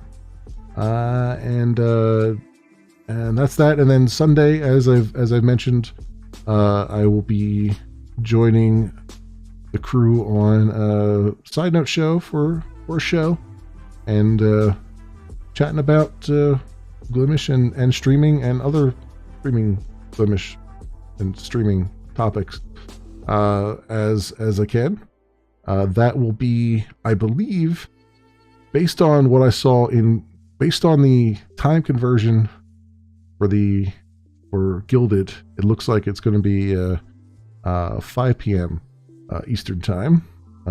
As we're in standard time and they're in daylight time. So I think that's how that's going to work. Hey, Banjax, welcome. I'm just rolling off, Banjax, but I will be back in about 2 hours or so. So yeah, that is the story as I know it. So going to bed. Yeah, sorry about that.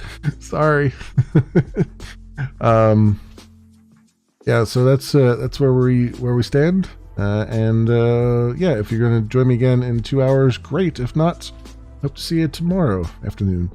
Until then, hope everyone has an excellent morning, afternoon, or evening, depending on where you are. And hope see you back here again in the future for some more stuff, whatever happens to suit your fancy. Until then, see you, bye.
make it so.